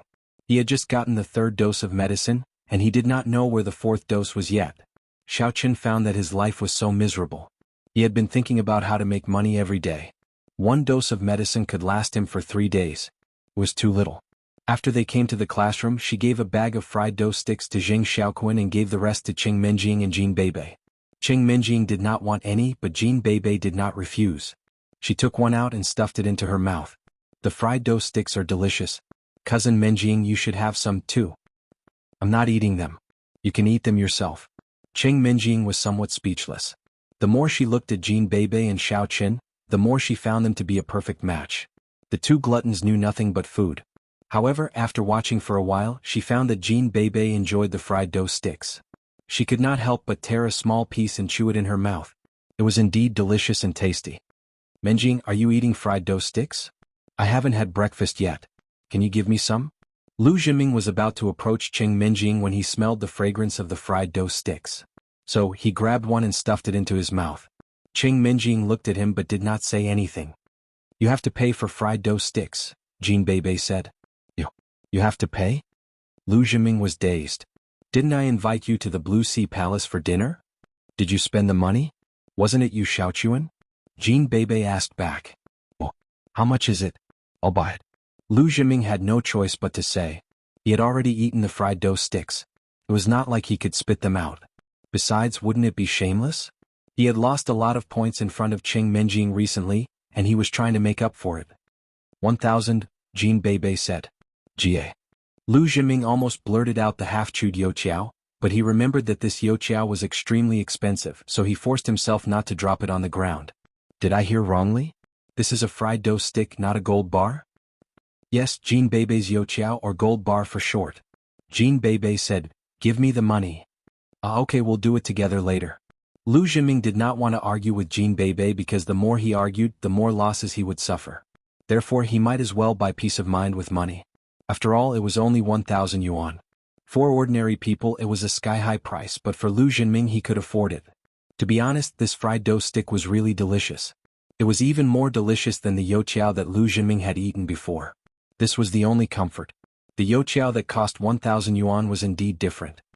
Menjing, this fried dough stick is quite delicious. Where did you buy it? Should I buy some for you someday? The more Lu Zhiming ate, the more delicious it was. Before he knew it, he had eaten 7 of them. Xiaochuan blew them up on the morning market street, Qing Menjing said casually. Oh, the morning market street. Lu Zhiming was somewhat unhappy when he heard that Xiaochuan had blown them up. Was he trying to please Qing Menjing? However, when he thought that Xiao Chen would be crippled if not dead tonight, he felt relieved. Seeing that Qing Minjing did not say anything, Lu Jinming stood up and was about to leave, but Jin Beibei stopped him. Hey, are you going to dine and dash? Ha! Lu Jinming was dazed for a moment. It was not until then that he remembered that he still had to pay. Having no choice, he took out his wallet and counted 7,000 yuan, planning to give it to Jin Beibei. What about the 93,000 yuan you owe me last time? Why don't you give it to me together? Jin Beibei, however, simply snatched Lu Jinming's wallet and poured out all the cash inside. She counted it and found that it was only slightly more than 10,000 yuan. She could not help but sniff. Pauper. Consider this the interest. 7,000 plus 93,000. That's exactly 100,000. Just give it back to me as soon as possible. Lu Jinming felt that the world was swirling. Fury was rising from his asshole and he almost went on a rampage on the spot. However, when he realized that Jin Beibei was not someone to be messed with, and she was also someone close to Qing Minjing, he realized that it would not do him any good to piss her off. Alright. I'll give it back to you as soon as possible. Alright. You must act fast or the interest will be multiplied. Jin Beibei extended her hand and made a gesture. Lu Jinming staggered and almost fell. Not only did he overpay for a few fried dough sticks, he had also received 100,000 yuan from a loan shark in the blink of an eye. Zheng Xiaoqun couldn't stop complimenting the fried dough sticks. Tang Tang, your cooking skills have improved. They were never as delicious before. Now that they are cold, they are still so soft and crisp. It's Xiao Chen's cooking skills. Tang Tang shrugged. I had soybean milk, but somebody spilled it. I'll bring it to you next time. Not bad, Xiao Chen. The student has surpassed the master. The disciple has surpassed the master. Zheng Xiaoqun did not ask too many questions. He thought that it was just a regular accident, but he did not realize that such a great conflict had taken place earlier. It's not too bad. You can go there in the morning. The freshly cooked ones are delicious, said Xiao Chen. All right. I'll go and help when I have time. However, you know my family situation. My dad asks me to do morning exercises every day. I can't run away from home. Zheng Xiaoqun was somewhat upset. Right, Xiao Chen, there's one more thing that I haven't settled with you yet. You kept it a secret from me for a long time. You are Xiao Chen from the Xiao family? Xiao Chen was slightly dazed. He looked at Tang Tang. I told him last night. Anyway, Lu Jinming knows it. This matter will spread in the circle of aristocratic families sooner or later, said Tang Tang. Xiao Chen thought it was true. There were no secrets in the circle of aristocratic families. Since Lu Jinming knew it, Zheng Xiaoqun would know it soon. He could not help but smile bitterly. I just want to keep a low profile. I'm so miserable. There's nothing to flaunt. That's true. Zheng Xiaoqun nodded. I didn't expect that we used to be at the same level. But you and Tang Tang have similar backgrounds. Both of you were divorced and driven out of the family. No wonder you have so much in common. Speaking of this, Zheng Xiaoqun felt a little sad. Now it seemed that Xiao Chen and Tang Tang were getting closer and closer to each other. In his position, it was even easier for Xiao Chen to pursue Tang Tang.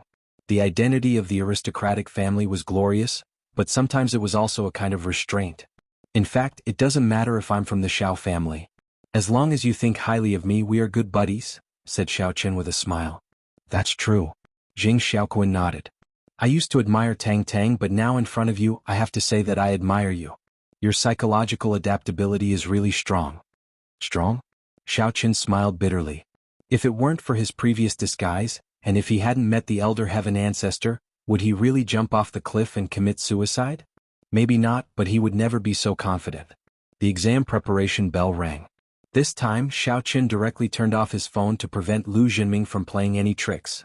However, at this moment, Lu Jinming pinned all his hopes on the underground fighting competition at night, and he did not spend any time to study other things. The exam in the morning passed in the blink of an eye, and Lu Jinming did not play any tricks either.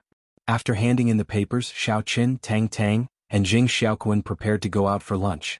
However, hardly had they walked to the gate of the school when Xiao Chen's phone, which had just been turned on, rang. Glancing at the caller ID, he found that it was Jin Beibei. Xiao Chen hurried to pick up the phone. Beibei, what's up? Cousin-in-law, bad news. My car is lost. Jin Beibei's scream came over from the other side of the phone. What? Your car is lost? Xiao Chen was slightly dazed. Yes. The car of the rich Jin Beibei is parked in the parking lot of the school. But when cousin Minjing and I were going to go out for lunch, the car disappeared when we came to the parking lot. Jean Bebe said in a hurry, "Cousin-in-law, do you think my car was kidnapped by aliens?" Xiaochen was somewhat lost for words. "Did someone steal your flashy car?" "Maybe. That's why I'm here to ask for your help." "Cousin-in-law, you are a transformer. You can certainly help me find it, right?" Jean Bebe remembered that Xiaochen had helped Cheng Minjing find the bracelet. "All right. Wait for me." Xiaochen hung up the phone. He could only look at Tang Tang and Jing Xiaoquan apologetically. "Jean Bebe's car is lost. She asked me to go there. I'll go and take a look." "Why did she ask you for help when her car was lost?" Tang Tang frowned, not very happy. "Why do they always ask you for help? Do they think you are omnipotent?" "Hee hee." Xiaochen smiled unconcernedly. "Am I not a servant?" Jing Xiaoquan was dazed for a moment. "What servant? Xiaochen, what's going on exactly? Why did Jean Bebe ask for you when she lost her car?" "Tang Tang, you didn't tell him?" Xiaochen was also dazed. Judging from Jing Xiaoquan's look, it was obvious that he didn't know what happened between him and Cheng Minjing. "I don't dare to say that. The fact that you are Xiaochen will soon be known in the circle of aristocratic families, but few people seem to know that you and Cheng Minjing are living together, right?" Tang Tang said innocently. "What?" Jing Xiaoquan's eyes widened. "No way, Xiaochen? You and Cheng Minjing are living together? Didn't you guys break off the engagement?" "Oh, forget it.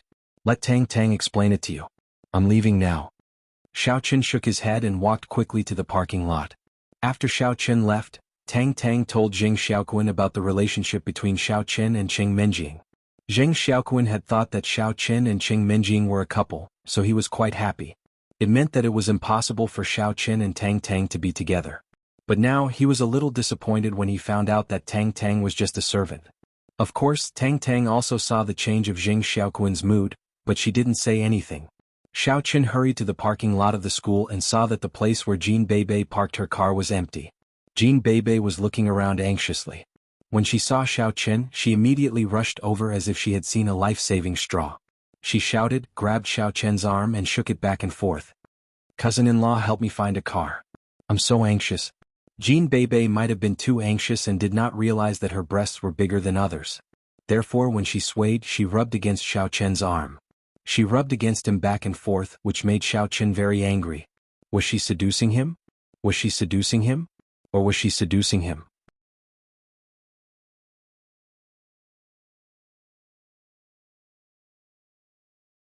Chapter 94.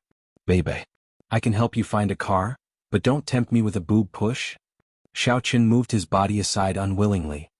Cousin-in-law, if you help me find a car, I can give you a boob push. Jean Bebe, however, said. Cough cough. Bebe, how can you sell your body for a car? Seeing that Jean Bebe was getting more and more outrageous, Cheng Minjing was so angry that she immediately reminded her. Also, he is your cousin-in-law. Ah. Cousin Minjing has finally admitted that he is my cousin-in-law. Jean Bebe immediately caught the mistake in Cheng Minjing's words. I'm almost dumbfounded by you. It was not until then that Cheng Minjing realized that she had said something wrong. She glared at Jean Bebe and said, "It's all because you call him cousin-in-law all the time. I'm completely dumbfounded by you. Hey Xiaochen, don't misunderstand me." "I know. Let's go find a car now." Naturally, Xiaochen would not believe that Cheng Minjing's slip of the tongue. You are smart enough. Looking at Xiaochen's indifference, Cheng Minjing was more or less angry. Why don't you have any feelings for me? Xiaochen turned around and strode out of the school. Jean Bebe, however, grew anxious. She chased after Xiaochen and hugged him. Cousin-in-law, are you not going to have a taste of me? Jean Bebe's voice was a bit loud. Director Su happened to come to the parking lot to pick up his car and go out. He happened to see the scene between Jean Bebe and Xiaochen and was greatly shocked. Had Cheng Minjing broken off the engagement with Xiaochen and hooked up with Jean Bebe? The Jean family where Jean Bebe was from was also a famous family. It seemed that he could not afford to piss off Xiaochen. Offending Jean Bebe was even more troublesome than offending Cheng Minjing. Jean Bebe called Xiaochen her cousin-in-law? What was the meaning of this? Could it be that the engagement between Cheng Minjing and Xiaochen was fake? Was it done for outsiders? Didn't that mean that these two sisters were Xiaochen's? The circle of nobles was really messy. However, Director Su didn't dare to say anything. He could only pretend that he didn't see it. He got in the car and drove away. Hugged by Jin Beibei, Xiaochen was dazed for a moment. What's that smell? Cousin-in-law, didn't you take advantage of cousin Menjing and found the bracelet by smelling her? Didn't you also have to smell my scent when you helped me find a car this time? After that, I'll take advantage of them. Jin Beibei said matter-of-factly. Xiaochen's face darkened. When he saw the eldest Mrs. unfriendly expression, he quickly said, "When did I take advantage of Menjing? I was really looking for the bracelet." "Then why can you find a car without smelling me?" Jin Beibei asked back with a smile. Hearing that, Cheng Menjing stared at Xiaochen too, ready to burst into fury. Yes. If Xiaochen could find a car without smelling Jin Beibei, wouldn't he be taking advantage of her on purpose by looking for the bracelet? It's true that I was looking for a car with the perception of smell, but you were not the only one who sat in your car. Menjing sat in it too. Xiaochen explained with a bitter smile, I've remembered Menjing's smell very clearly. So, I don't need to smell you anymore. Is that so? Jin Beibei was immediately disappointed. Why do you remember my smell? Although Cheng Menjing said that, she was actually quite happy. Xiaochen, are you finally paying attention to me? Otherwise, why would you remember my smell? You must like me, but you pretended not to say it. Just you wait. I'm going to expose you when I have the chance. Xiaochen walked in the front, followed by Cheng Menjing and Jin Beibei. Both of them were physically strong and Xiaochen did not walk very fast. Therefore he did not feel tired on the way. Jin Beibei was too eager to find a car and did not realize how far they had walked. The eldest miss, on the other hand, wanted to see whether or not Xiaochen had remembered her smell and whether or not he could find a car. The three of them walked for more than an hour and came to the gate of a big house. In Songning City, which was a fairly prosperous city, such independent villas were few and far between. Other than independent villas, buildings with gardens and courtyards were even rarer. However, the three of them were standing in front of such a building. Xiaochen slightly frowned. What is this place? The car should be in here. Cheng Menjing and Jin Beibei had never been here before, so they felt a little strange. However, when Jin Beibei heard that the car was in here, she did not care about anything else and directly rushed into the house. Who was Jin Beibei afraid of in Songning City? What was there in this house? Her family had a house. Therefore she wanted to go in and find the car directly. However, before Jin Beibei entered the house, a man in black appeared at the gate of the house. He blocked Jin Beibei's way and shouted, "Who are you? This is private territory. It's not a place for you to play. Leave now. I'm here to find the car. My car is in here." Jin Beibei believed in Xiaochen. Pointing at the yard, she said firmly, "Your car? You came here to find a car?" The man in black found it funny. "Do you know what this place is? This is the territory of the Chen family. How could your car be here? Don't look for trouble. Leave now. I'm going in." As Jin Beibei spoke, she was about to bypass the man in black and break into the house. However, how could the man in black let her in? He directly grabbed Jin Beibei's collar and with a swoosh he threw Jin Beibei away. She fell to the ground and immediately fell on her back. You wait and see." Jin Beibei climbed to her feet with dirt all over her face. Although she was not afraid of anything, she also knew that it was impossible for her to break into the house by force. The man in black had the strength of a warrior of level 3 internal force. It was impossible for her to break into the house. Moreover, when Jin Beibei heard that this was the territory of the Chen family, she immediately realized that her car had been taken back by Chen Jinping. Bastard. Cheng Menjing and Xiaochen also heard what the man in black said. When they saw that the man in black had thrown Jin Beibei out, they were a little annoyed. Xiaochen was wondering if he should teach the man a lesson. However, this was the territory of the Chen family, and he was afraid that his strength would be exposed. It seemed that he could only think of a way in secret. It turned out that this was the territory of the Chen family. No wonder it was so big. However, Xiaochen had never been here before. At that time, Chen Jinping was only a young master and was not qualified to invite him to his home. Cheng Menjing helped Jin Beibei up and said in a low voice, "Beibei, forget it. This car belongs to Chen Jinping in the first place. The owner has found it. What else can we do? Look at the ferocious guards. We can't beat them. We fell but we didn't suffer any loss. Let's go." No. Jin Beibei, however, gnashed her teeth and declared resolutely and brutally, "This Chen Jinping dares to go against me. I will not let him go. As my cousin-in-law's lackey, he has no self-awareness at all. I, Jin Beibei, will do justice for such a traitor. If I can't get in, I'll ask my grandpa to avenge me." Xiaoqin was considering how to trick the guard and drive the car out when he heard Jin Beibei's words. He did not need to do anything for now.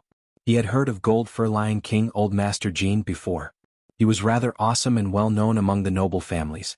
With his help, there was no need for Xiaoqin to get involved.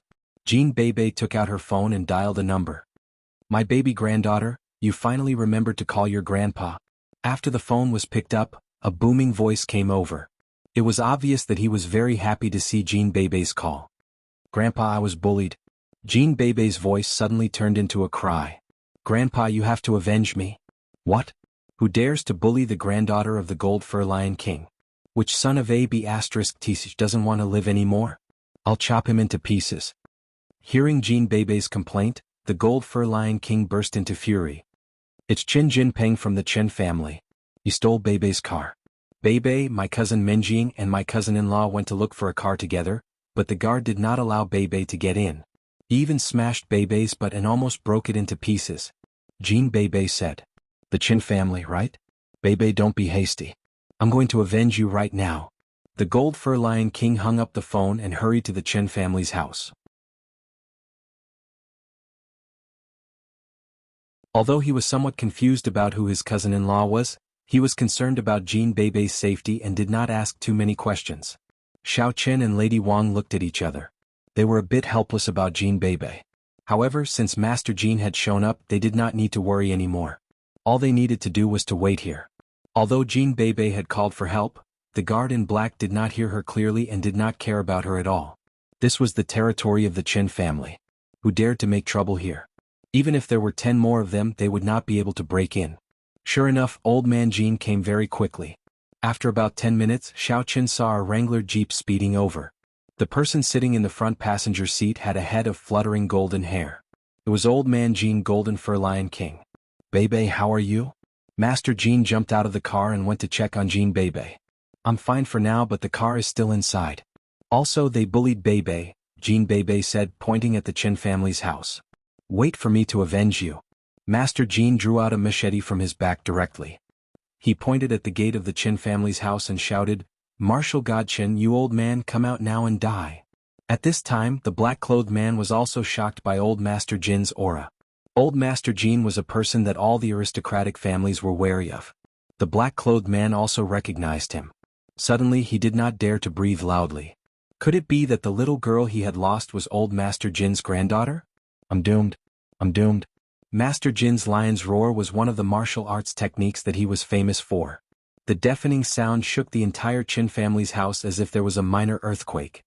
You're tuning in to the Han Li's Wuxia Adventures YouTube channel. We're so grateful for your support, and don't forget to subscribe to join us on this incredible journey through captivating stories. Your generosity through donations truly makes a world of difference, as it's the primary source of revenue that allows me to expand and enhance this channel for you. Thank you from the bottom of my heart for being a part of this adventure.